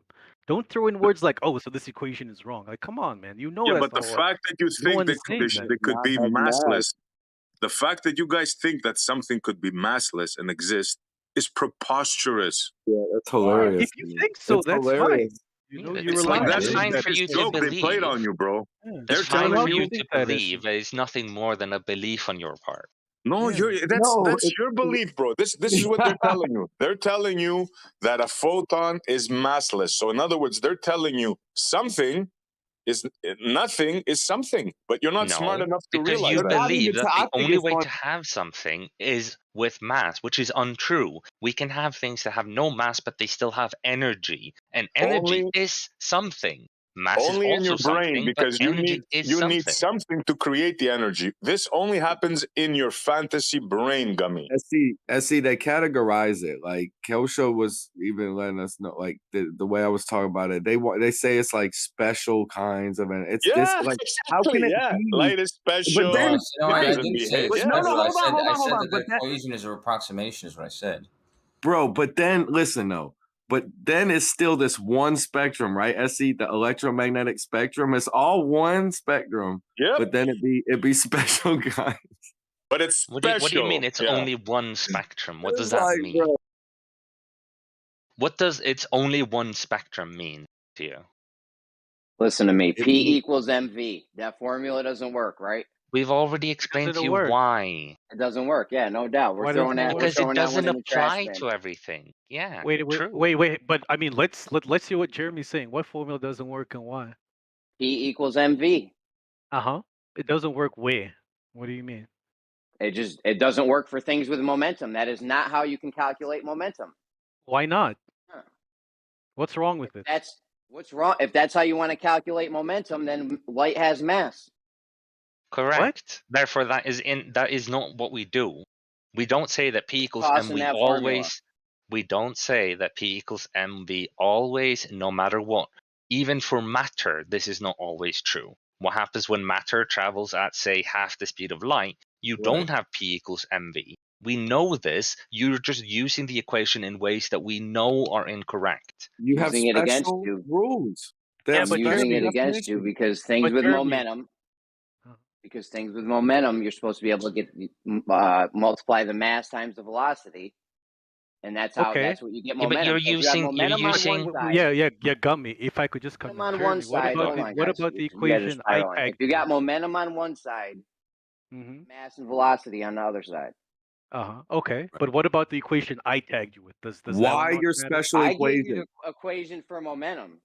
And I also gave you another equation for momentum. It's not the same as mine, and a lot of fucking people are going to be wrong. Yeah, it's not the same. We totally agree. Our two equations are different. So let's figure out why they are different. What is your equation trying to figure out? If you're saying my equation is trying to figure out the momentum of something. Of what? Something with mass, right? Because I see there's a big M in your equation. Anything with momentum. Anything with mass. Hold on, dude. Momentum is supposed to have mass and velocity on the other side. No, dude. But now we know that things can have momentum and not have mass. I know, but dude, you on what an equal sign means, real quick. What about P equals HFC? Like, why doesn't that matter, Jeremy? When there's an equal sign. I can't. Yeah, the equation I tag you in. Why are you just throwing that away? I don't understand, bro. Where's the I tried to equation explain is it, an you guys won't let me. approximation though. It's fine. You guys are talking at the same time. Yeah, I I'm know. I trying to get a tried to response explain from it. You won't Jeremy. let me ever. Just stop talking for 5 seconds, and I'll be able to explain it. Yeah. So an equals. Do you know what an equal sign means? Yeah, bro. Equals this other thing. You have momentum on one side equals the mass of the thing times the velocity of the thing. Definitely gonna have. So it's like having 2 plus 2. Definitely gonna have 4. Dude, I've been trying to say something for a while now. You know what equal signs mean, right? Yeah, I know. Shit. That equation is not accurate all the time. It's stated for special cases that are things that are moving at slow speeds. So it doesn't. It's not only an approximation. It doesn't. It's not going to give you the same correct answers when you're talking about things that are moving at extremely fast speeds. We'll accept that. We'll accept that you don't have equations. No. It's not that there's no equations. It's that you equation. have a broken equation. That equation is only for special cases, things that are moving at slow speeds. We accept your concession.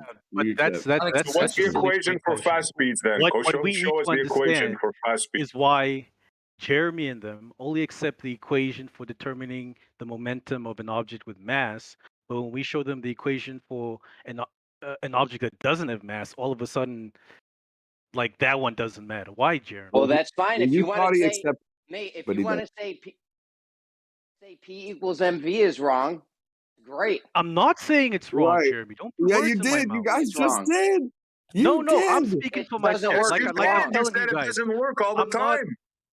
I'm not co-signing what Gummy and Kosha are saying. They're speaking for themselves. All I'm saying is mass.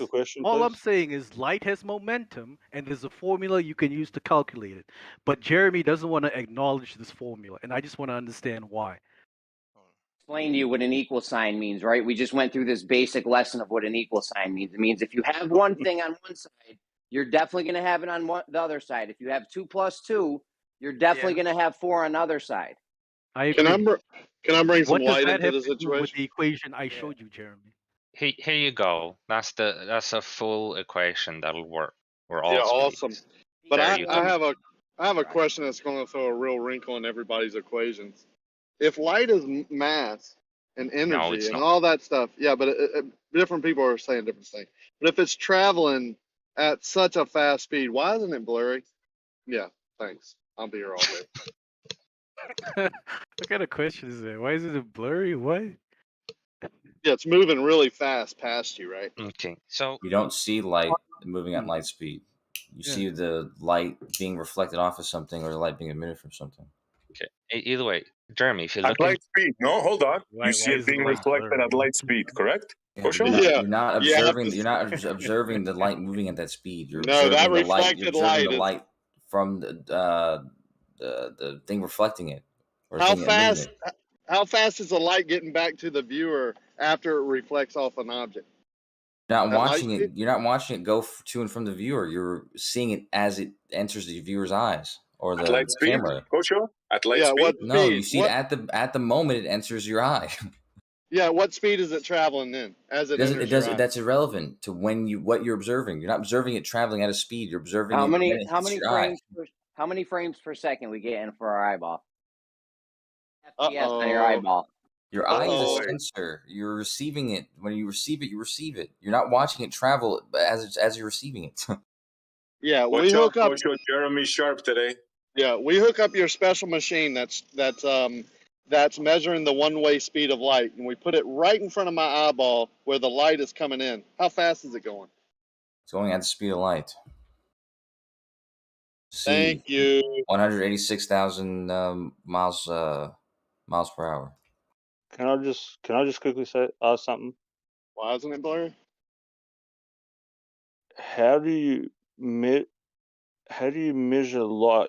Again, I stated before, to measure something, you have to be there at the conception. Just like when you do something physical, you put wires together to know how to make electrical cable. You put all the stuff there, then you can measure it at conception. After Dude, they that, ain't it's a measuring light. constant. They Miles ain't per measuring the second. speed of light. They're full of shit.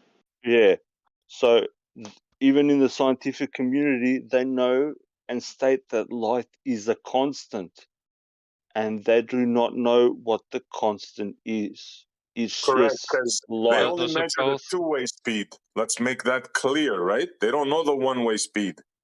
Yeah. Those are both kind Because of it's not quite always there. correct statements.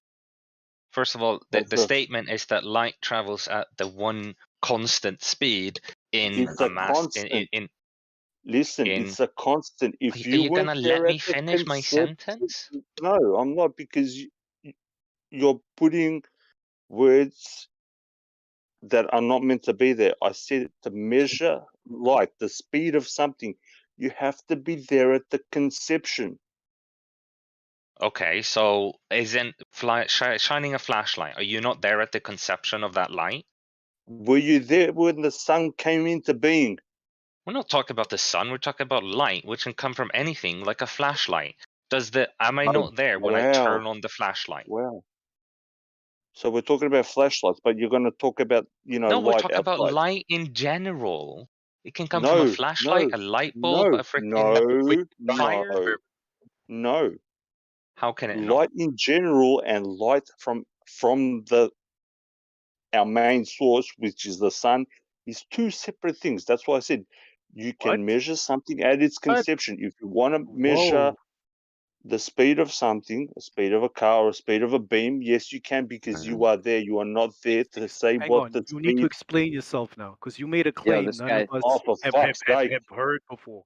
I'll You said actually that back this light up. from the sun and light from a flashlight are different Right. things. What do you mean by Yes. that? They could possibly well be. I'll back you up on this. Yeah, IG. but Jeremy, let's let him explain himself. All What right, do you all mean? right.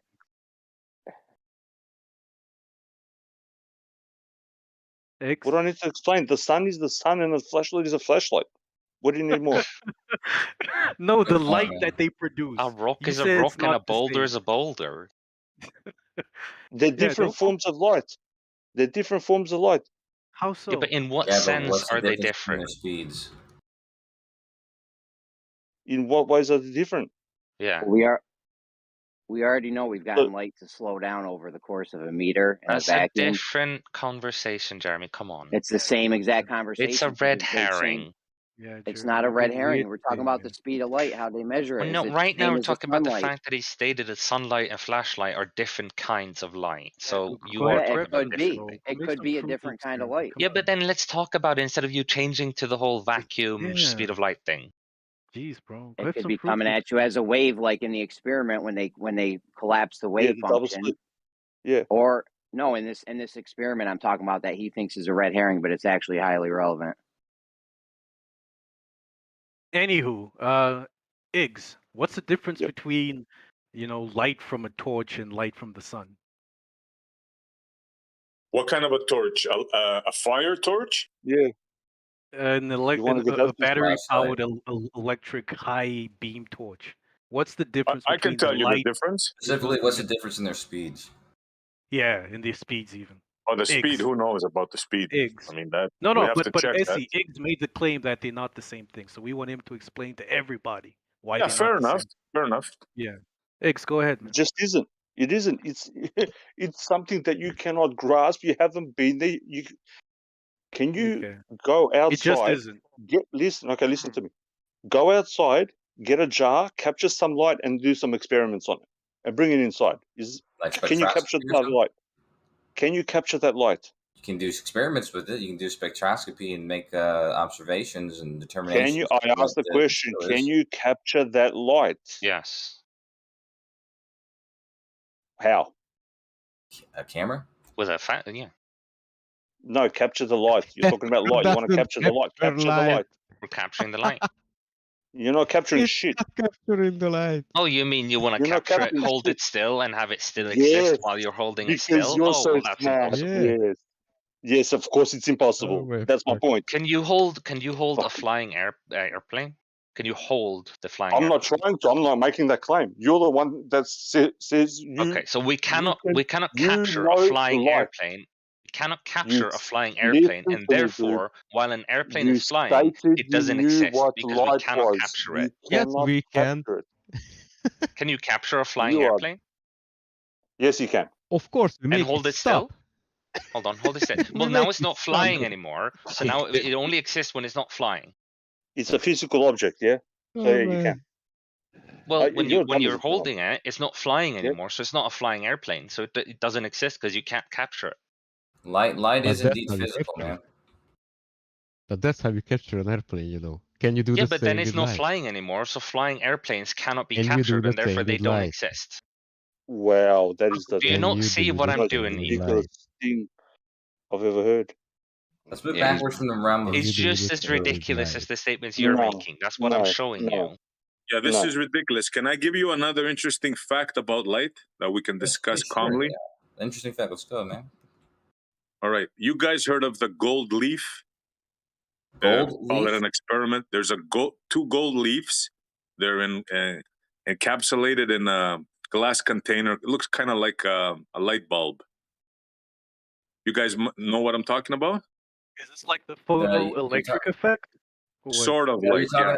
talking about They charge the leaves. I'm following, Let me explain you a bit how it works. Are you talking They about when charge the leaves. they shot the protons through them? Why not I let don't him think it's a proton. I think it's ultraviolet. There's only one kind of light that separates that Yeah, it's a discharge and the charge. photoelectric effect he's talking about. Yeah, it's a Yeah. photoelectric effect. That is one of the proofs that lights are act as photons. They're packets of energy, not just a stream of energy. Yeah, but So it's thank also you. proof. We've proved light. It's also proof that it's not nothing, right? Because Nobody says nothing it's nothing. cannot discharge something, no one right? ever says it's nothing. Not a Well, single massless person to me means says nothing. it's nothing. Massless means nothing to me. No, that's to you. To you. To me, yes. To me. Yeah. You're talking to me now. Yes. Okay. So then while I'm talking to you, let's say that light has mass so that it can exist. But while talking to anyone else, I would say the correct statement, which is that light does not have mass. But while talking to you, I'll agree. I'll say that it has mass. Hey, Purely while talking to you. No, you can think whatever you want. I'm giving you my opinion. I don't care if there's 10 billion people saying something. If I believe it to be untrue, I'm going to voice my opinion, Gummy. Fair enough. You don't have to That's like fine. Gummy, can you? I mean, 'cause you're a smart guy. Could you name like 3 or 4 what are called properties of material? Maybe like quantum properties. I'll give like a mass, right? Properties. So we would usually say mass, charge. And spin. Okay, right. would Okay, be so mass, charge, and spin. So if something has mass or charge or spin or no mass but has charge or spin, or has no mass and no charge but has spin, these could be. I mean, this could be just a material described, right? A material Correct. described can have one of the properties and not have 2 of the others. Yeah. Right. There's no requirement for them to have all. Right. Just like a neutron doesn't have the charge, but it has the mass and the spin. But also, we can usually say that instead of it doesn't have it, we also usually say that it has 0 of it. Or electron. You can think of that in different ways. So, You guys, man, you love your double speaking, don't you? No, I mean it's not double speaking, man. When talking about the properties of these particles, there's some particles that don't have charge. There's some particles that don't have spin. There's some particles that don't have mass, but or some material that doesn't have mass, some physical material.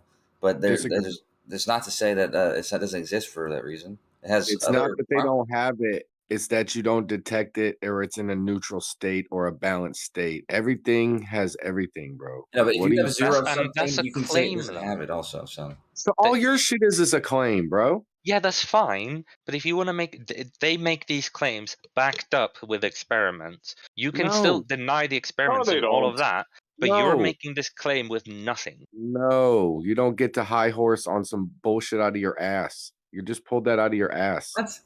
Dude, you can measure these properties, man. These properties can be measured. That doesn't mean that you get. That does not mean that changes anything or falsifies anything of what I say. He goes backed up an experiment as if it's falsified what I'm saying, and that it's it's ridiculous. It does. if you in experiment you can detect that neutrons have zero charge, you can say that, and it could be what you've seen through experiment, and it's been done. It's been done. It's been used. This fact has been used to kill people. A neutron. Neutrons, well, something that an abstract concept is, Tell that to the have people who material- died in Nagasaki and Hiroshima that neutrons are just concepts. No, bro. Listen, Gummy. You got properties of stuff. You have stuff, then you have properties of stuff. Okay. Correct. Just because your neutron doesn't have a detectable charge, it doesn't mean it doesn't. The category of charge doesn't apply to it, and its neighboring particles. Correct. Its neighboring particles, electron and proton, have this charge thing. So the neutron just is in a balanced state of charge. Yeah, it has charge. zero charge. And so that's why I clarified what Kotro said.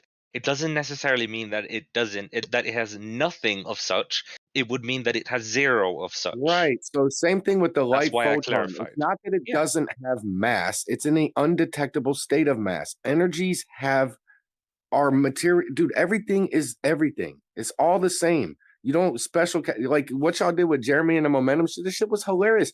You keep special pleading. Y'all special plead out the ass. That's what y'all do. We didn't even get to go. Consistency in science, bro. We didn't even get to go to the whole momentum argument where I posted the full equation of momentum, and I didn't even get anywhere with that. What does the equation do with the price of fish, bro? So Can you demonstrate it? The problem was Jeremy brought up the equation of momentum, and what we told him was that's not the full equation, so you can't use it as the full equation. I gave him the full equation, but then we stopped talking about it. So his problem was not a problem because it was using an incomplete equation, a simplified equation. That's why it was a problem. Yeah, so you guys are saying P equals MV is wrong. No, we're saying that is the incomplete equation. It is correct Okay, if it's correct, I'm going to apply it to light. It's correct for certain circumstances. The full equation simplifies into P equals MV for some scenarios, but the full equation applies always. Do you want me to post it to you and explain how it simplifies to P equals MV? It doesn't. So it applies to light. As I said, it doesn't apply. It applies to objects moving at slow speeds only. Correct. I posted the full equation in chat once again. Now, if you see there, if you have, for example, on the left side, the Lorentz factor, that's the whole traveling really fast. If that's close to low speeds, and I mean low compared to the speed of light, well, then that just becomes 1, essentially. So that's P equals MV plus QA. A has to do with electromagnetism. If there's no electromagnetism that's affecting it, well, then it's also 0. So it simplifies to P equals MV for things like low speeds. There you go. P equals MV is true for these low speeds, but it is not true always. Okay, this is from physicsclassroom.com. No, this is from the Wikipedia article of momentum. Read something. You just read your thing. I'm about to read my thing now. Okay, sorry. Yeah. This is from my thing's from physicsclassroom.com, right? Good place to learn physics. Okay. Would Mine's you from agree? Wikipedia.com. Yeah, would you agree my place is from a good place to learn physics? I don't know it, but sure, let's go. Physicsclassroom.com. Can be defined as mass and motion. All objects have mass, so if an object is moving, then it has momentum. It has its mass and motion. The amount of momentum that an object has is dependent upon 2 variables: how much stuff is moving and how fast the stuff is moving. That's from physicsclassroom.com. Yeah, that's Newton's explanation for it. And Newton is right in some contexts. What Newton wasn't addressing was objects moving at very fast speeds, in which case that equation doesn't completely describe that same thing. But what that description you just got, sorry. I was just saying the description you just read was indeed talking about Newton's description of it, which is perfectly reasonable to use in the realm in which the objects are moving at. In when you learn what momentum is, but when you learn about higher physics like general relativity or things moving at fast speeds, it's no longer applicable. Right. You want to break it to add in your special rules. It probably still could be applicable. It's special pleading, really, because it is a GR is special rule. fucking bullshit. More special pleading from the globe. No, that is a special rule. That equation that you're using is a special rule. I gave you the full equation that's generalized. If you don't want to use it, that's fine, but then you'd be wrong. Well, P equals MV is the full equation.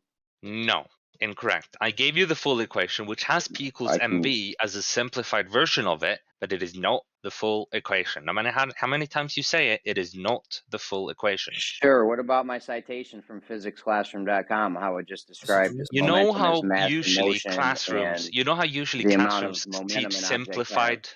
You know how classrooms teach simplified methods so that you can't overtalk him, bro. You gotta let him respond as well. I started talking for me first, but no, okay, Jeremy was literally talking, and you started trying to respond to him talking. My mic might be messed up a little bit. It's all good, but I mean, my citation describes specifically what mass is or what momentum is for objects that are moving at slow speeds. Yes, correct. But it is not saying that this is the end-all, be-all. Think about that. Jeremy, have you ever come across a description of something that turns out to be a limited description, and when you learn about things in other cases, you realize that that description you heard was only relevant to things in that special case? That would that are kind of explains the realm of everything that exists in our everyday life is going to be moving at slow speeds, not relativistic speeds. So it's fine for us to use that equation, but when you learn that equation is not complete because it doesn't apply to things that move at special speeds, like the special relativity. Don't you update your understanding of it? Special relativity bullshit. I'm not throwing out P equals MV for special relativity. We're telling you, we're not throwing out P equals MV. It simplifies as P equals MV for the low speeds that you usually use it at. Anyways, if you guys think I'm throwing out P equals MV for SR, you're fucking, I don't know. You're bugging. We're not saying that. Yeah, do you ever listen to the words we say, not I think what Jeremy you want us to understands this. say? He just doesn't want to accept it. So let's just move on. Hey, if photons, wait, can I say one thing? If photons had mass, don't you think there'd be some company or something once a year or once every 10 years you'd have to go and scrape the photons off your fucking windshield or something? It just seems like Jeremy. Yeah, it'd be really blurry too. It would be very blurry. I wanted to pull a Ricky. I was like, you know what? I'm gonna throw a monkey wrench in this shit too. But Tony, we do say that light doesn't have mass. Yeah, I know. So you didn't really throw any monkey wrench. I'm saying it. I don't know. I heard that it doesn't have mass. They don't know if it has mass because they can never catch it. So it's like one of those open-ended things. They don't know because they can't catch it. Well, it's really fast. It's really It's not fast. that you can't catch it; it's that you can't hold it still. It gets absorbed. Yeah, it gets absorbed. So, can you catch and hold a wave? It's no, like the because once you time- stop it, Yeah, but a wave isn't physical. It's just made up of. It's what we describe that physicality. Okay. Well, I would appreciate it if I got to say my full sentence. Can you capture and hold a wave? No, because once you hold it still, it's no longer a wave. Same with Why light. are you you're asking a question and then answering it? That's kind of strange. It's a rhetorical question. Yeah, it's called a rhetorical question. If you want me to not word it as rhetorical questions, I will do my best not to. So did you not like the way I answered it? No, because it was incorrect. What about the blurry light thing? That's incorrect as well. This shit's hilarious. Blurry light. It is funny though. It is moving fast, right? It is. Anything else that moves fast is blurry. Do you know? Yeah, but you're do not you know viewing why? it moving. You're viewing I it when think it hits your sensor of your eye. I think light is the medium, you- and that things are traveling, being projected through it. So How a about that? fast-moving How about them car, apples? you might say that a fast-moving car is blurry, but is it blurry when it hits you in the face? Yeah, real blurry. Like to the point where you're knocked out. Well, yeah, you absorbed the impact. There you go. It was no longer blurry. It was a definite absorption of impact. Same Yeah, with like light. a bullet.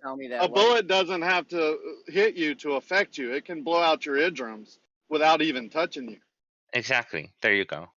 Yeah, They it's used just to tell me. traveling through the medium. Sorry, Jeremy. Go ahead. I don't know who it was. Veach, maybe one of them dudes over in Gems was telling me one day that light is creating its own medium, basically. Yeah, that's an incorrect way of calling it. Yeah, I agree. I think light is the medium. Some people call it ether, but I call it light. God is light. God, that is, it's just the existence. And when you turn it off, when it's less energized, it gets darker and darker. It fades out or becomes different colors because you're putting different energy into different gases. So, of course, that's going to create different colors. Those gases make up the light, or within the light, moving within the light. And those gases are energized. No Nobel Prize needed, just logic, right? Makes sense.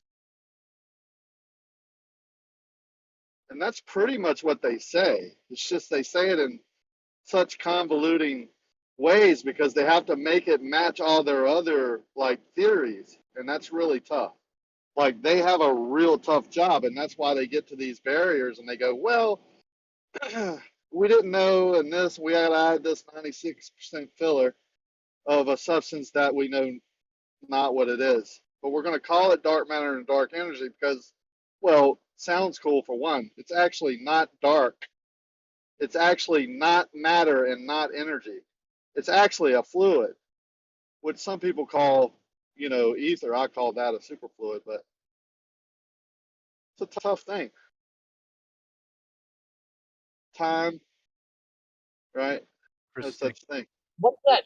There's a kind of in Antarctica they have a thing called the ice cube laboratory.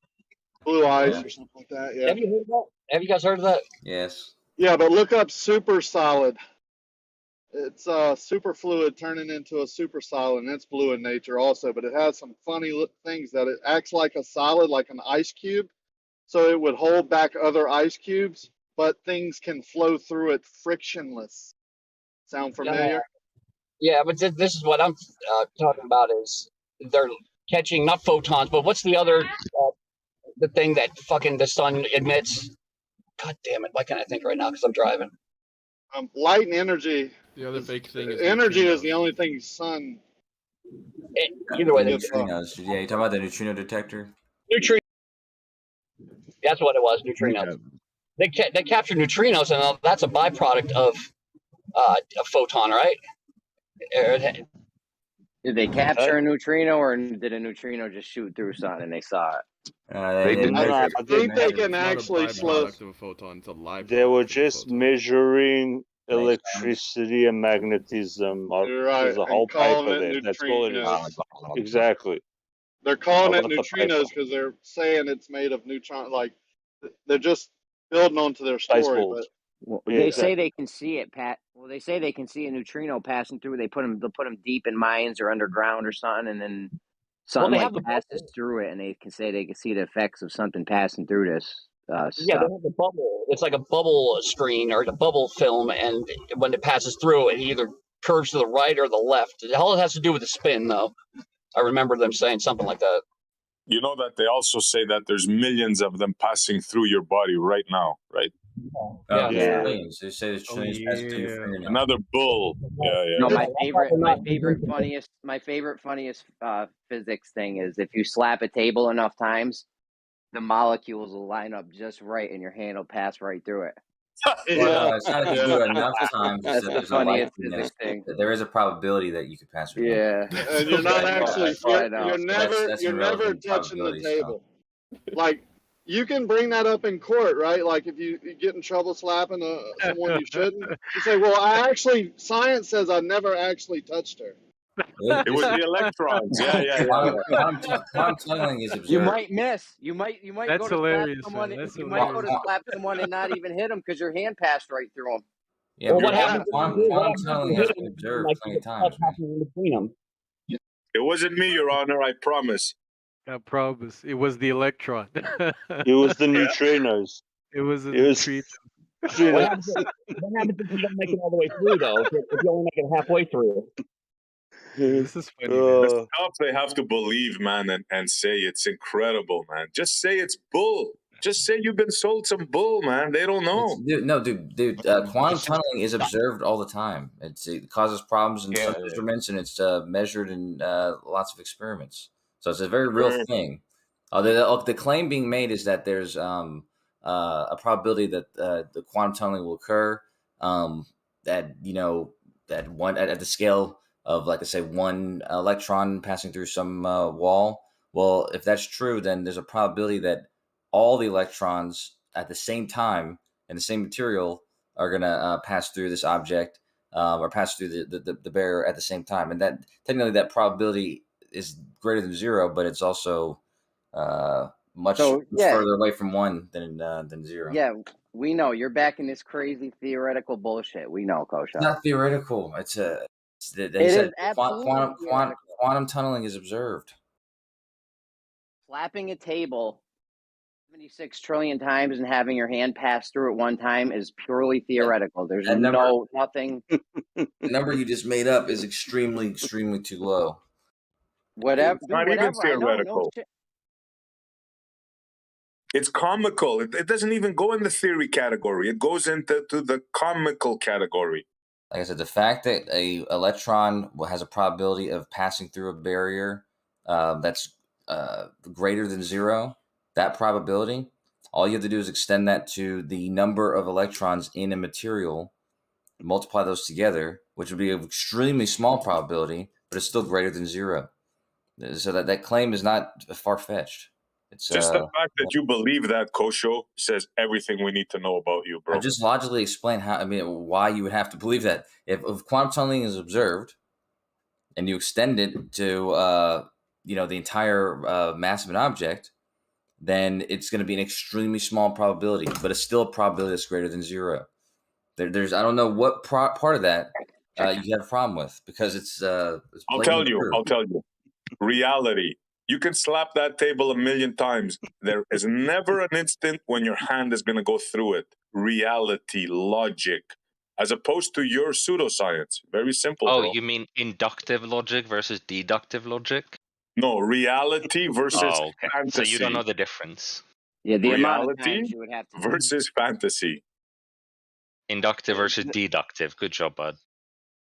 Nice try there, Gummy. Do you know the difference between the inductive? How many times did you slap the table before your hand went through it? Do you know the difference between inductive and deductive logic, Cassie? How many deductively or inductively times did you slap the table and your hand went through, Gummy? Inductively, how many times I did or didn't go through? You didn't slap the table. Come on, man. Inductively, I've slapped the table quite a many times without it going through. Never has it gone through. Deductively, you don't have number of times in a deductive argument. Do you think it would ever go through? Do you think if you sat there? Do you think if you sat there enough for 1,000,000 years, it would go through? Like, because that's kind of what y'all's theories suggest, and that's a million years is also too short of a time. You would need every human on Earth doing. So how would you ever? No, the point is the value is greater than zero. It's a very small value. It's extremely small, so small that there's probably not enough time in the entirety of the universe for this to occur. You're more likely to just auto combust than this.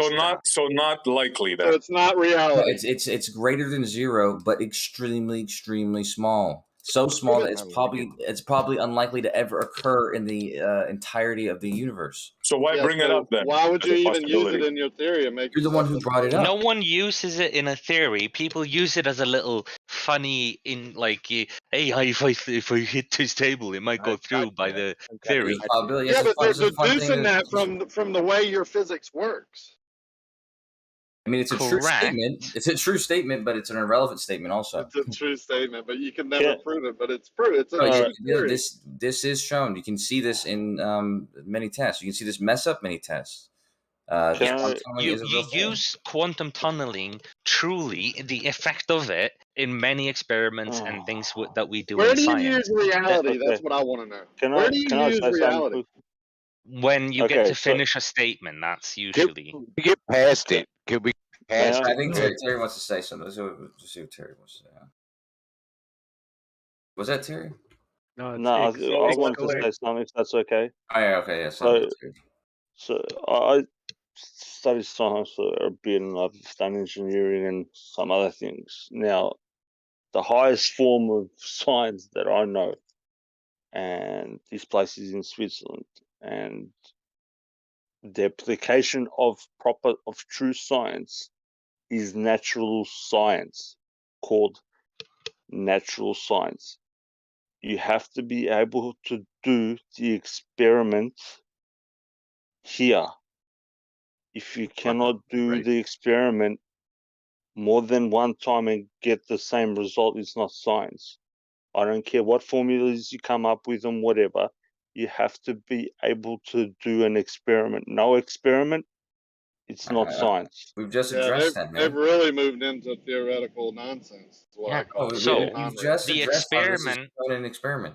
Yeah, the experiment or many different experiments do show quantum tunneling. That it is a real effect that is used and shown experimentally so in many different experiments many times over. It is scientific. Well, you're saying That's so many assumptions. Correct? I'm sorry, you cut out. I didn't hear what you said. You said this quantum tunneling means a particle goes into another dimension, correct? No. No. No, it means that its position is for electron cloud, for example, its position, depending on the range of where this electron is or where this barrier is. Let's say there's a wall that the electron typically, the object is on one side of the wall. Well, there's a likeliness that the electron will actually be on the other side of the wall, even though the particle is not on that side of the wall. It'll pass. It's essentially it's the Heisenberg uncertainty principle, where you're not sure of its location, and it's so unsure of its location that it could be on the other side of the wall. Can I ask who I'm speaking to real quick? Is that Gummy Bear? Yeah, that's Gummy Bear. So Gummy Bear and Kosho, can I ask, do y'all have PhDs in this, or is this like, I'm not putting you down. I'm not putting y'all down. I'm just asking you, am I talking to someone who has experience with these experiments, PhD type, you went through it, you've done it, or are you someone that's researched it on the internet or talked to people or whatever? I'm being someone honest. who works in the field of computer science and understand how computer chips work, understand the limitations of a transistor, specifically one that's a semiconductor, which is an NP junction of electron, and the limitations of the size of them are due to the electron quantum tunneling. So these are examples that are shown in many different fields to, like I said, give errors in different things that we experience in real life, and also experimentation that we are not ourselves doing, but maybe know about.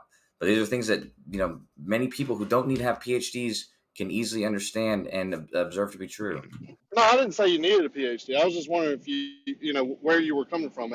Like experience with using it and doing the experiments, or you had higher learning in it or whatever. What about you, Gummy Bear? So I've been taught by someone, and I was in the same room as this microscope, an STM, that literally uses tunneling for its purpose.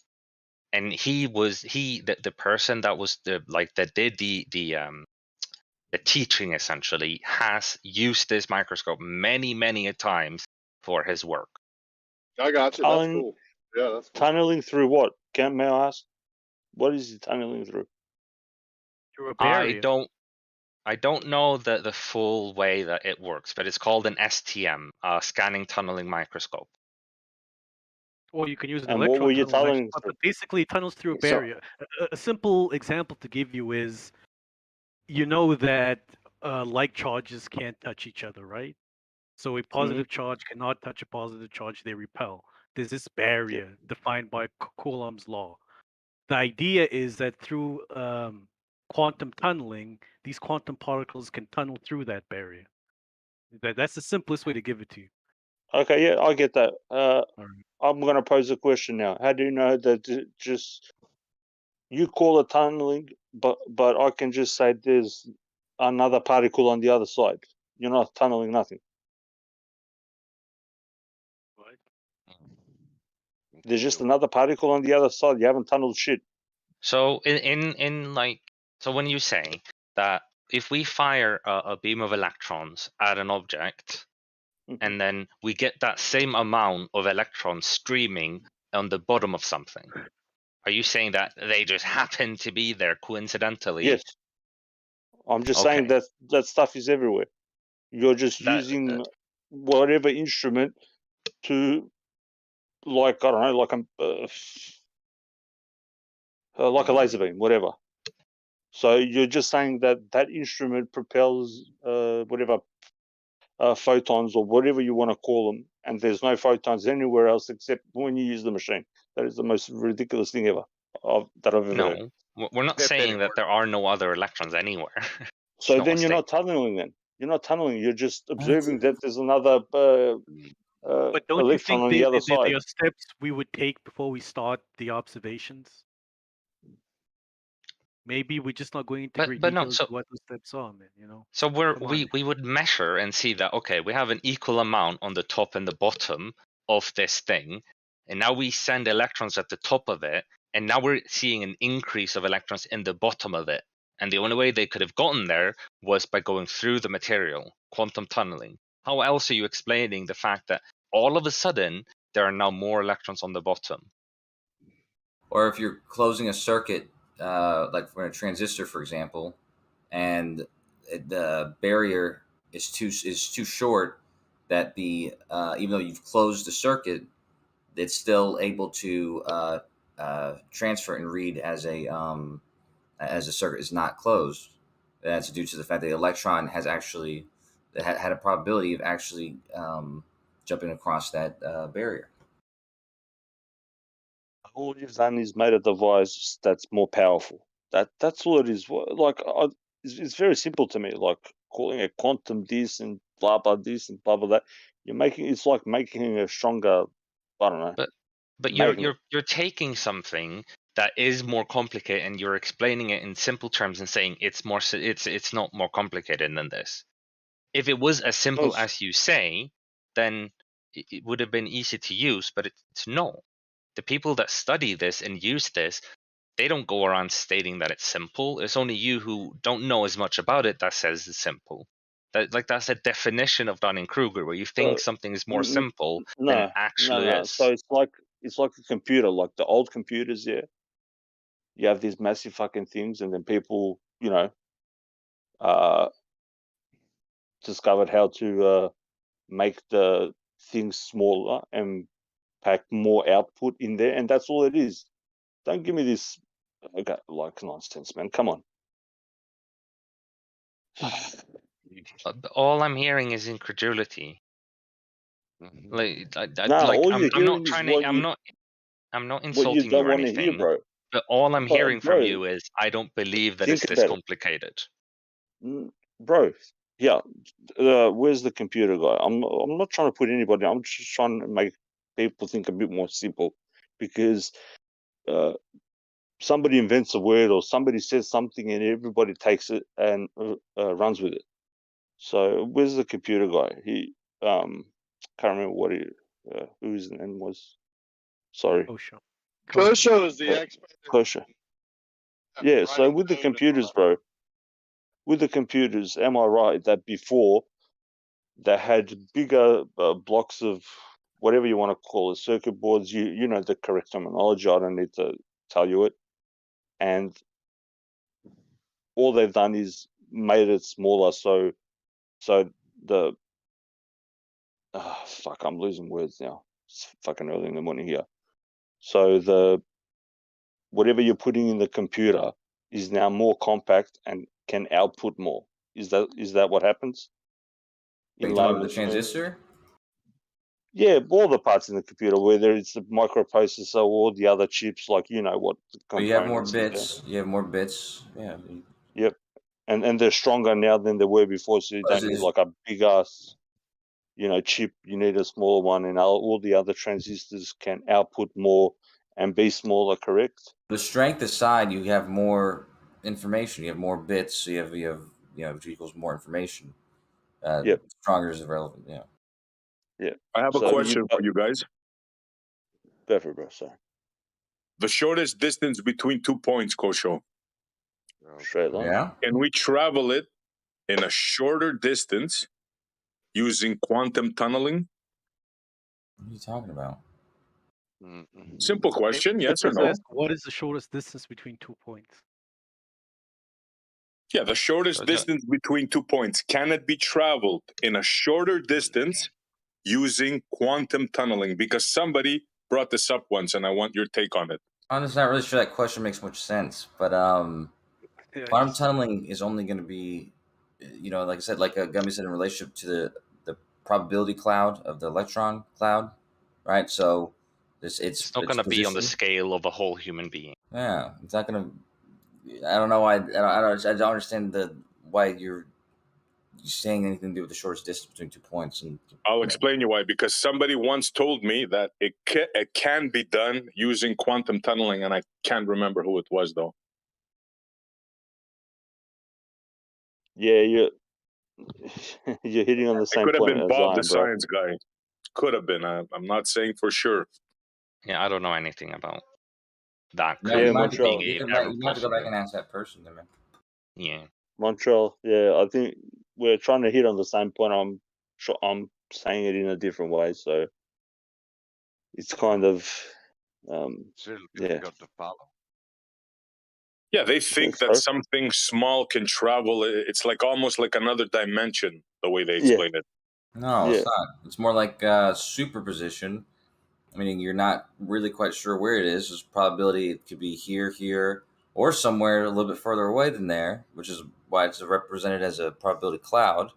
And that cloud has a volume where there's different probabilities of where it's going to be, and that volume can be large enough such that if there's a barrier that is close enough to the this probability cloud or this field or whatever, that cloud is going to extend beyond that barrier, in which case it's basically passing the barrier, even though it's not really passing it. It's just it could exist in a position that's beyond that barrier.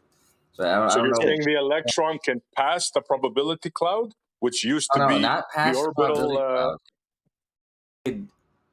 By virtue of it existing anywhere in that probability cloud, and by virtue of that probability cloud being large enough such that the barrier is now, inside of that probability cloud, that means that the electron could be on either side of that barrier.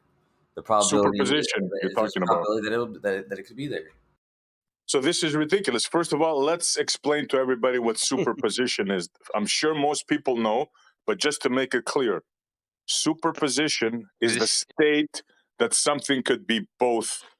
For example, Schrodinger's cat, something could be both dead and alive. Or alive. Yep. That's superposition. I want everybody to understand that. Superposition is describing quantum properties, but I think the Schrodinger's cat is just an example Schrodinger used to show how absurd this idea is, but he didn't mean that as an actual like a real observation to be made, because we're talking about quantum properties. So yeah, this only happens on a very small scale, not in the scale of humans, animals, bugs, nothing of that sort. In the very fantasy. small. Yeah, you're claiming all states at the same time. Another fantasy that I want to explain to the people. Superposition means all probabilities at the same time, correct? It's talking about a specific state, a specific property, not all properties. It's a specific property. No specific. All probabilities at the same time. In other words, the cat is not alive or dead. It's both alive and dead. As I said, that property is not one of the properties that we'll include here, but we'll include the property of position. Let's say there's a superposition of the position, then that property it could be existing in several different states at the same time. Exactly what I said. No, you exactly said what every. I said. You said every property in every variable. Yeah, all variables containing to that certain subject, whatever you're talking about, are existing at the same time. In other words, the cat is both dead and alive, not dead or alive, dead and alive. And then when you observe it, then you know what state it's in. You should do more research on your thing, bro. And that is only a really that's only an absurd example because of the fact that it's at a large scale. Doesn't happen at large scales, only at small scales. I don't care when it happens. I'm explaining you superposition. I don't care about the facts. Another stupidity that you guys believe in. Because the thing is, you're explaining it in this circumstance where it does sound really weird because it can't be both dead and alive at the same time. Instead, we should talk about when it actually does happen. Like when you want to measure the spin of a particle, until you've measured it, you don't know if it's up or down. It's in a position of both, and then when you measure it, it becomes one. And then if you measure it again, it's not that state anymore. These are verifiable things. These are verifiable things. No, only in your brain and in your mathematics. Something cannot be two things at the same time. A cat cannot be dead or alive at the same time. We never say There's that the nothing cat that you can is say or do any of that. that's going to change that fact, even while you talk through me, because you know it's devastating. Because you go back to this cat thing over and over and over, and we keep telling you it never happens at that scale. That is why it sounds so ridiculous. It is never about a cat. It only was such in this thought experiment that Schrodinger did to show kind of how what's the word, against common sense it is. Unrealistic. Unnatural, I guess, if you want. But on the small scale, this happens observably so. No, it doesn't. It only happens Observably in so. your brain. Something cannot be spinning and not spinning at the same time. Nothing you say or do will change that. So You're it's not believing in spinning and not pseudoscience, spinning. bro. It's not spinning and not Pseudoscience. spinning. That's definitely a really bad way of saying it. It's not spinning and not spinning. That's your superposition. It's That's doing your both straw at the man same of it, but time, that's not what's actually unless true. you observe it. And when you observe it, then you know what state it's in. Yeah, we're not going to come to resolution on this. Could we move on to something else? Yeah. Yeah, just admit you're wrong, do some research, and correct yourself. If you can stop stop misconstruing the entire thing, Essie, then maybe we can have an honest conversation on it. But you keep saying things that aren't true.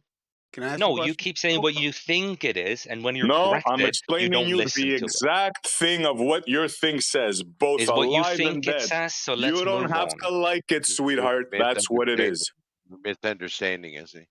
Yeah, it's your misunderstanding of it, and if you No, can't go stop read it. misunderstanding, Go read it, and then you're going to move see on. exactly. It says exactly what I said. Superposition is both dead and alive at the same time. Two states at the same time. How many times do you need to be corrected to get it?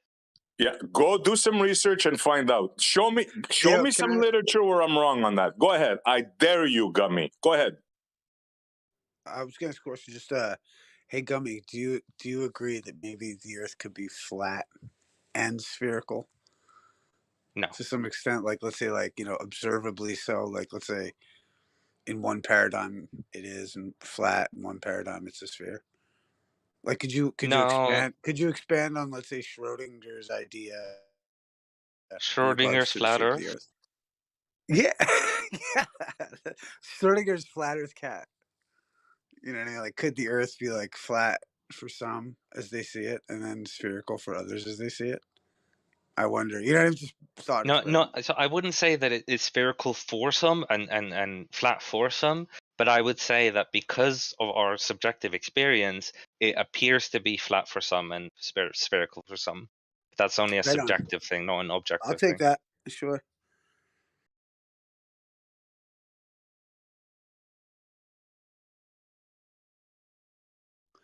Yeah, I like that idea. It's interesting.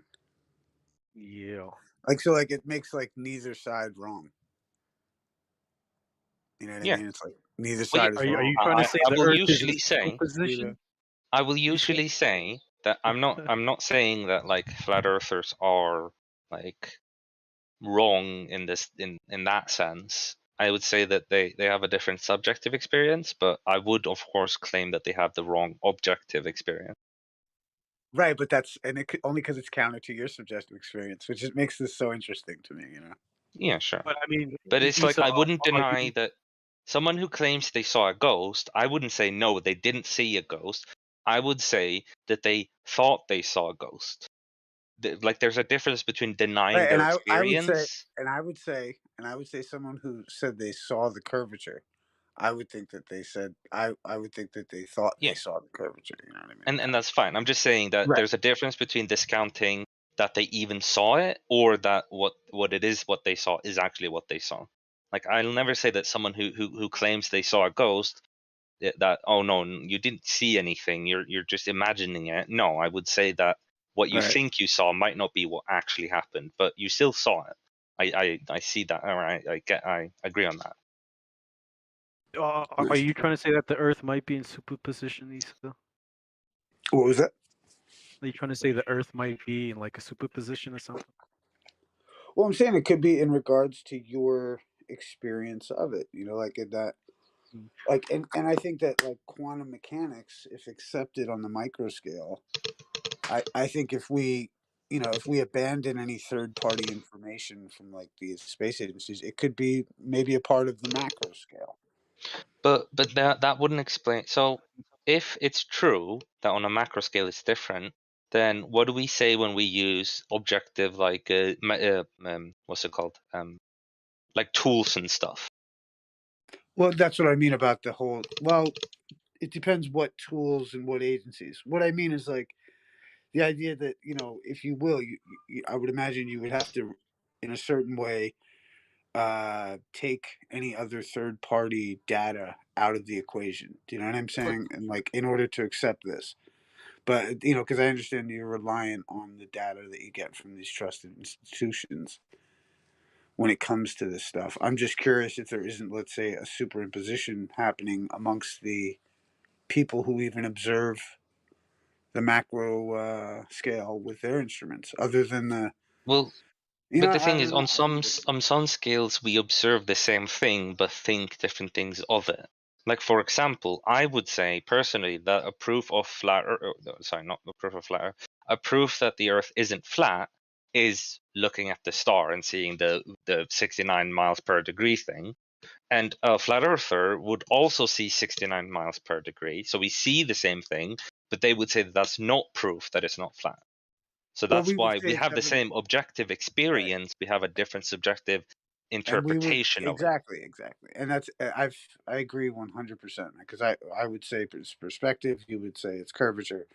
You know, um, I was going to make a point, but yeah, it's an interesting. You know, I agree. I think that's why to me the philosophical equation has so much to do with it. You know what I mean? But in order to get to that, you have to kind of say to these institutions that are proposing this data that in some way they're not, or that it's not reflecting what's really Yeah. going on. I mean, I That's agree hard to do. on some level, but I also believe that you don't need any other any other third party's data. You can get this from Well, widely that's what I mean. understood facts. Well, right, and that's what I mean in the sense that we can look at the same set of facts and come to these different conclusions. Is almost like a superposition in regards to you could have one and the other, and they're both correct. It's like that old.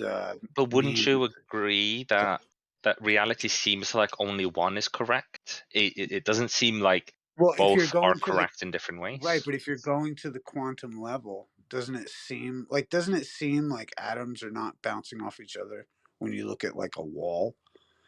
But in reality, it's actually a certain way, and like just kind of like you were getting with that. See, it's like it's this way, and there's nothing we can do about it. It's just almost a matter of fact kind of a thing that we've observed regarding the quantum level. Is what you're trying to say.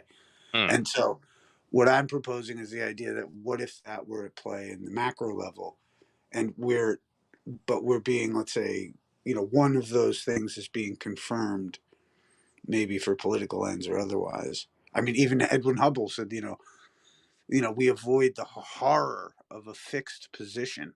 Like, it was like horrific. So they avoided it, of geocentrism, let's say.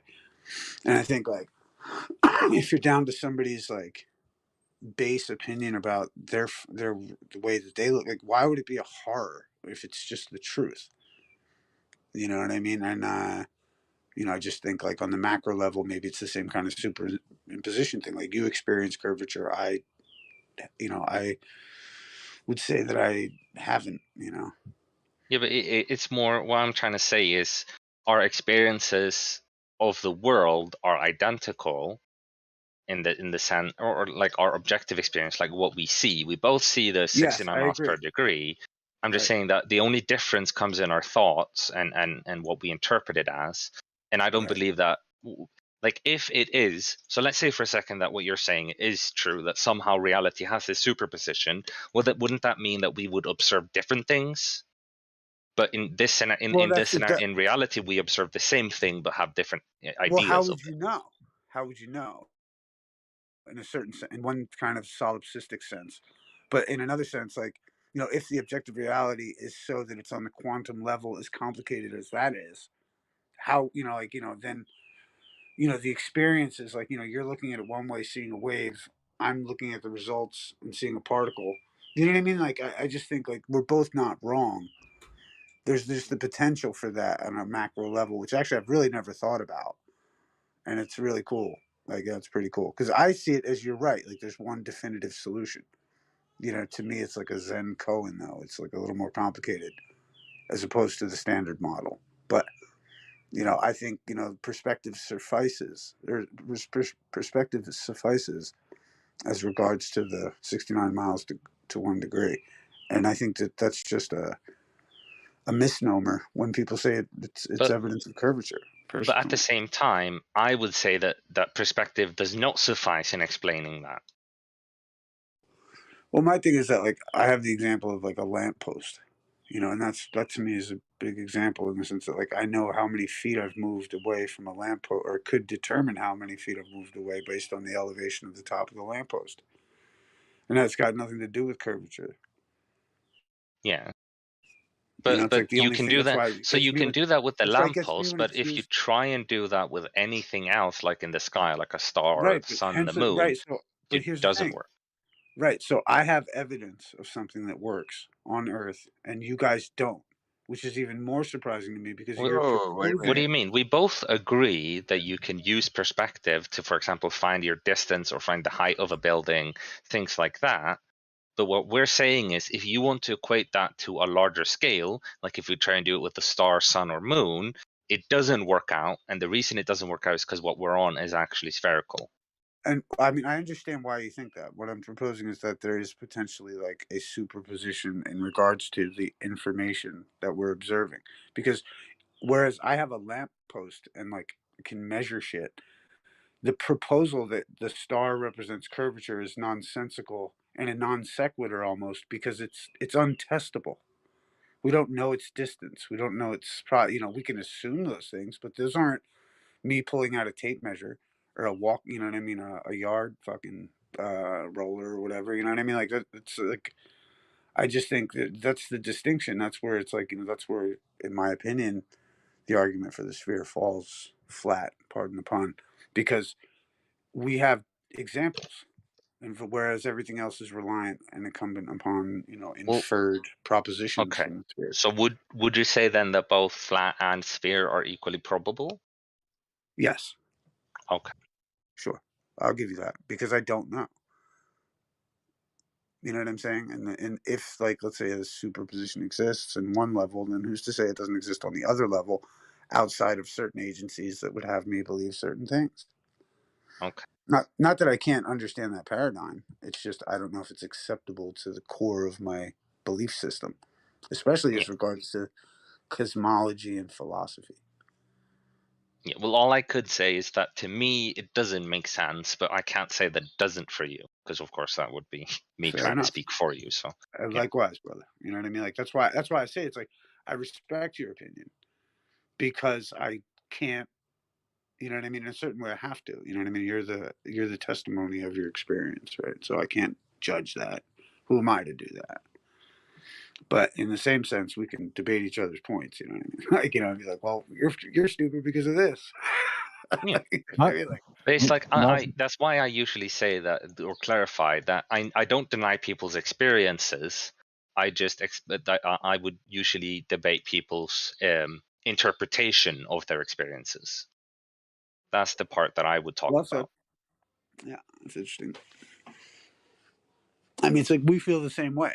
Like I feel like, you know, much like you feel like in a certain way, and I've heard you kind of impose or say this a little bit. Is like, you know, it's almost like a psychological observation you're doing, arguing with somebody like as what you deem as a flat earther. You know what I mean? And like we feel the same way about, yeah, you know, the ballers that come in and try to like, you know, impose their, you know, their observations. It's just funny. Nice conversation, by the way. Yeah, this is cool. I've never really This thought of this. is really different this morning. Macro. What's up? No, I'm just saying the topic of conversation was really different this morning. Well, I yeah, wanted to bring up it my does. point, man. I wanted Does to bring up vary. my point if he's still here. He said that 69 miles per degree only works on a sphere. Well, that only works in the center of a sphere. It doesn't work on the surface of a sphere. I think the India That would be survey. incorrect. I think the India survey got something like 75 miles per degree, something like that years ago. It couldn't be the same amount on the surface of a sphere without a Why without a not? bunch of assumptions. You're gonna have to demonstrate that, Brian. Because if we do Okay. the simple, Draw if yourself we a do circle just on a piece of paper. Draw yourself a circle on a piece of paper, and call it a Yeah. sphere, and then put something above it and then you know you're gonna have to throw in some assumptions to get it to work. It doesn't work on the surface of a sphere. It works from the center of a sphere. I mean, yeah, Not true, Brian. no, be honest. it's You have to completely be honest. You the got to other way agree with around. that. It's the complete other way around. It only works on the surface. It can't possibly If work you're on the surface. anywhere else than the surface, then the ratio would be different because you're further away from the center. If you're right on the center, it would technically be like it would approach zero the further to the center you are, and the further It away will you never are, it be would the be same. more. Will you agree with this? You will never get the exact measurement from the surface of a sphere to any one position. I would say that you never get exact measurements. I would say that that's a fundamental Exactly. thing. Right. So, but you would say that you could get exact measurements from the center of the sphere, though, right? No, I would say fundamentally You're not measurements being have honest. error to them. There is no such thing as an exact measurement. All right, look, I'm not even getting to my point yet, but let's back up a notch and keep it honest, okay? Now, if I say object is 10,000 miles away, okay? Let's just say I'm looking at a star, and I'm assuming it's 10,000 miles away. Yep. Okay. Would it be 69 miles per degree on the surface? No. Would it be the same distance from multiple positions on the surface? No. Now, if I move that thing 10,000 miles away around it in a circle, and from the center, would it be the same distance? It would, yeah. That's what I'm saying. So on the surface, it's not. So in other words, let's say it's you can't say 69, or let's say it's 30 miles per degree. Okay, you can't do on the surface. The next degree is going to be like 32, and it's going to vary. But from the center, you can get 30 miles per degree, but only from the center. And so that is true for something that's a small distance away, like 10,000 miles. But if you put that thing further and further and further, then it is true. Do you think 10,000 miles is a small distance? What about 100,000 miles? Is that a small distance? It's still kind of small, yeah. If you ever witnessed in real life something moving 100,000 miles? No. But it's still a theoretically small number. I can imagine way bigger numbers. Hats off for for not giving resistance on questions that really don't prove nothing, but being straight up and honest. But that's the whole point, if you make my whole point, just to get to the point, is well, yeah, if we assume the stars are these very, very far distances, light years, and then yeah, we could make that work on a sphere. Okay. But that's what I meant, is it comes with assumptions. Okay, I get what you're saying. Yeah. That's my whole point. I get what you're saying, but then the only thing I would say to that is we can kind of observe that they aren't that close because of perspective. For example, we can tell that if something was just 10,000 miles away, wouldn't I be able to see its angular size change by moving like 1,000 miles? It would certainly have to be smaller. I would say this: if it's 10,000 miles away, and that's the closest we ever get to it, and the farthest we ever get from it is like about 12,000 miles away, or somewhere in that department. Yeah, it would have to be a lot smaller, to notice. I mean, to not notice an angular size and a change in size, it'd have to be a lot smaller. Okay. That's what as far as the like, I usually make this argument with the sun. When I have a model that puts it about 4,000 miles away, and people talk about the angular size of it, but in my model it only ever gets 6,000 miles away, so it's never closer than 4,000 miles. But on the same token, it's never further away than 6,000 miles.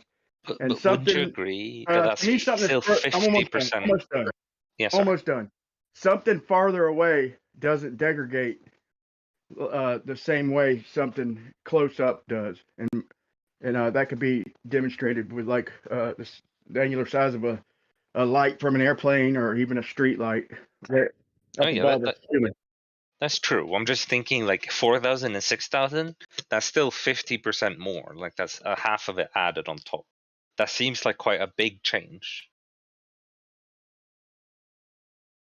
So I feel like if that was true, we'd expect a big change in the angular size. Well, don't we all agree that angular size change is directly proportional to distance? Exactly, without question ever. Yeah, very simply speaking, that is perspective. That was to a flat Earth test. Okay. Do you agree that angular size changes get smaller directly proportional to distance? So if I double the distance, I half the size. To a certain extent, but what do you mean to an extent? no. I'm gonna say no, because if you take the light from a low flying airplane, let's say an airplane that's a mile up, and you take its measurement of the size of that light, and it's let's say it's 1/4 of a degree. Let's call it. How do you measure it? We're just measuring it by triangulating it. How do you measure? That's not triangulation. We're triangulating. No, you're not we're triangulating. It's a mile away. Listen, I'm not trying to give you an exact number, but let me just for example, it's a mile away. It's let's say the light is 1 foot in size, and whatever. I'm just approximating. So we measure it by its distance and the size of it, and then let me get to my point. My point is what is your point? When it gets 2 miles away, do you think it's you think it's going to go down to an eighth of a degree in angular size? Okay, can I eighth? Would you start with? Half? A quarter? Yeah, no, quarter of a degree. So we got 1 divided by 52. That's an inverse tangent. Inverse tangent.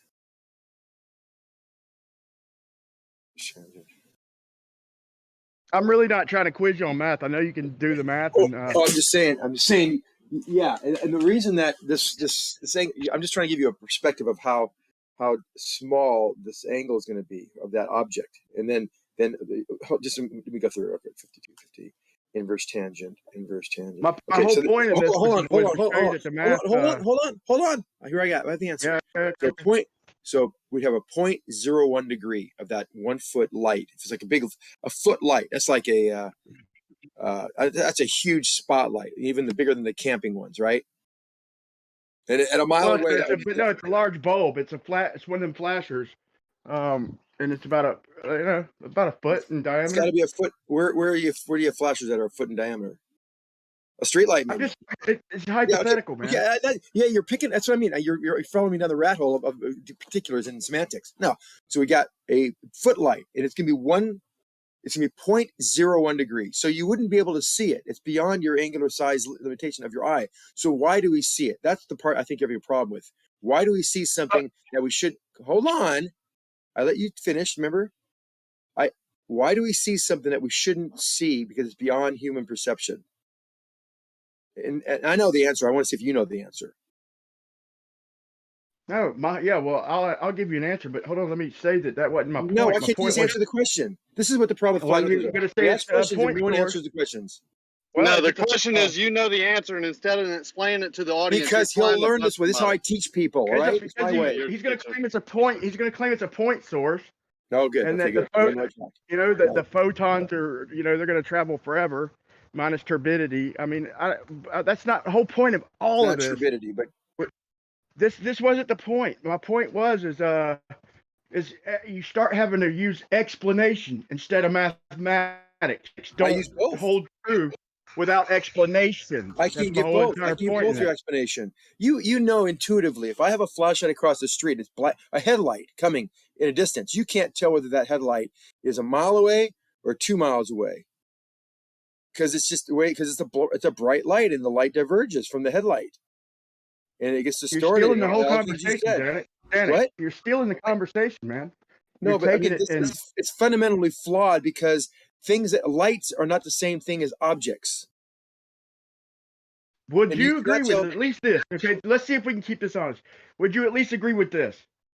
Okay, lights that we see in the sky, traveling, okay, do not shrink the same as objects at our own level around us. I hear your words. Something tangible on the ground shrinks different than a light in the sky that's going exactly across. what I'm saying, and that's why I brought this up. So I know what you're saying. The words you're using are not really that accurate, but I know what I think I know. I'm going to take the liberty to say I know what you're saying.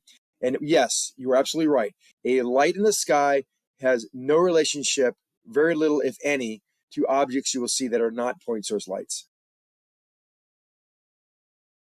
All right, thank you for at least being honest on the point. Like I said, I'm not honest. It's incorrect. I'm not trying to gotcha or prove something. I'm just trying to make sure we're on the same page here. And that was so. Maybe I'm having a little trouble explaining it as far as the terminology, but it's okay. That would be my argument. I feel like you could probably explain it better if you were arguing for a flat Earth. If you put your flat Earth hat on for 1 second and you were trying to say, hey, something that's that never gets within 4,000 miles of us, a light way up above us, might not shrink the same as something we'd be used to on the ground measuring. I feel like you'd probably be able to argue better than me. Well, I know what you're asking, but the argument, I'm just trying to attack the argument rather than the actual. What you're saying is correct. I mean, you're observing and you're understanding what you see perfectly well, and you understand the basis for it too. You don't need to explain with any kind of terminologies. You know that a light is different than something that's reflecting light. That is that's not a point source light. A point source light. Santa, can I go through something with you that you just discussed? The headlight. Yep. You have a man 6 foot tall and a headlight that's a half a mile away. That's 6 foot. That's horizontal with the man's eyes. We're good so far? Yep. And you back that light away horizontally on that same horizontal plane with the viewer's 6 foot eyesight. Mm-hmm. Will that light eventually disappear? Depends how bright it is. Okay, the brightest headlight you've ever seen. No, if it's like if I have a nuclear reaction. No, let's go with. You can do this. You could have a little nuclear reactor.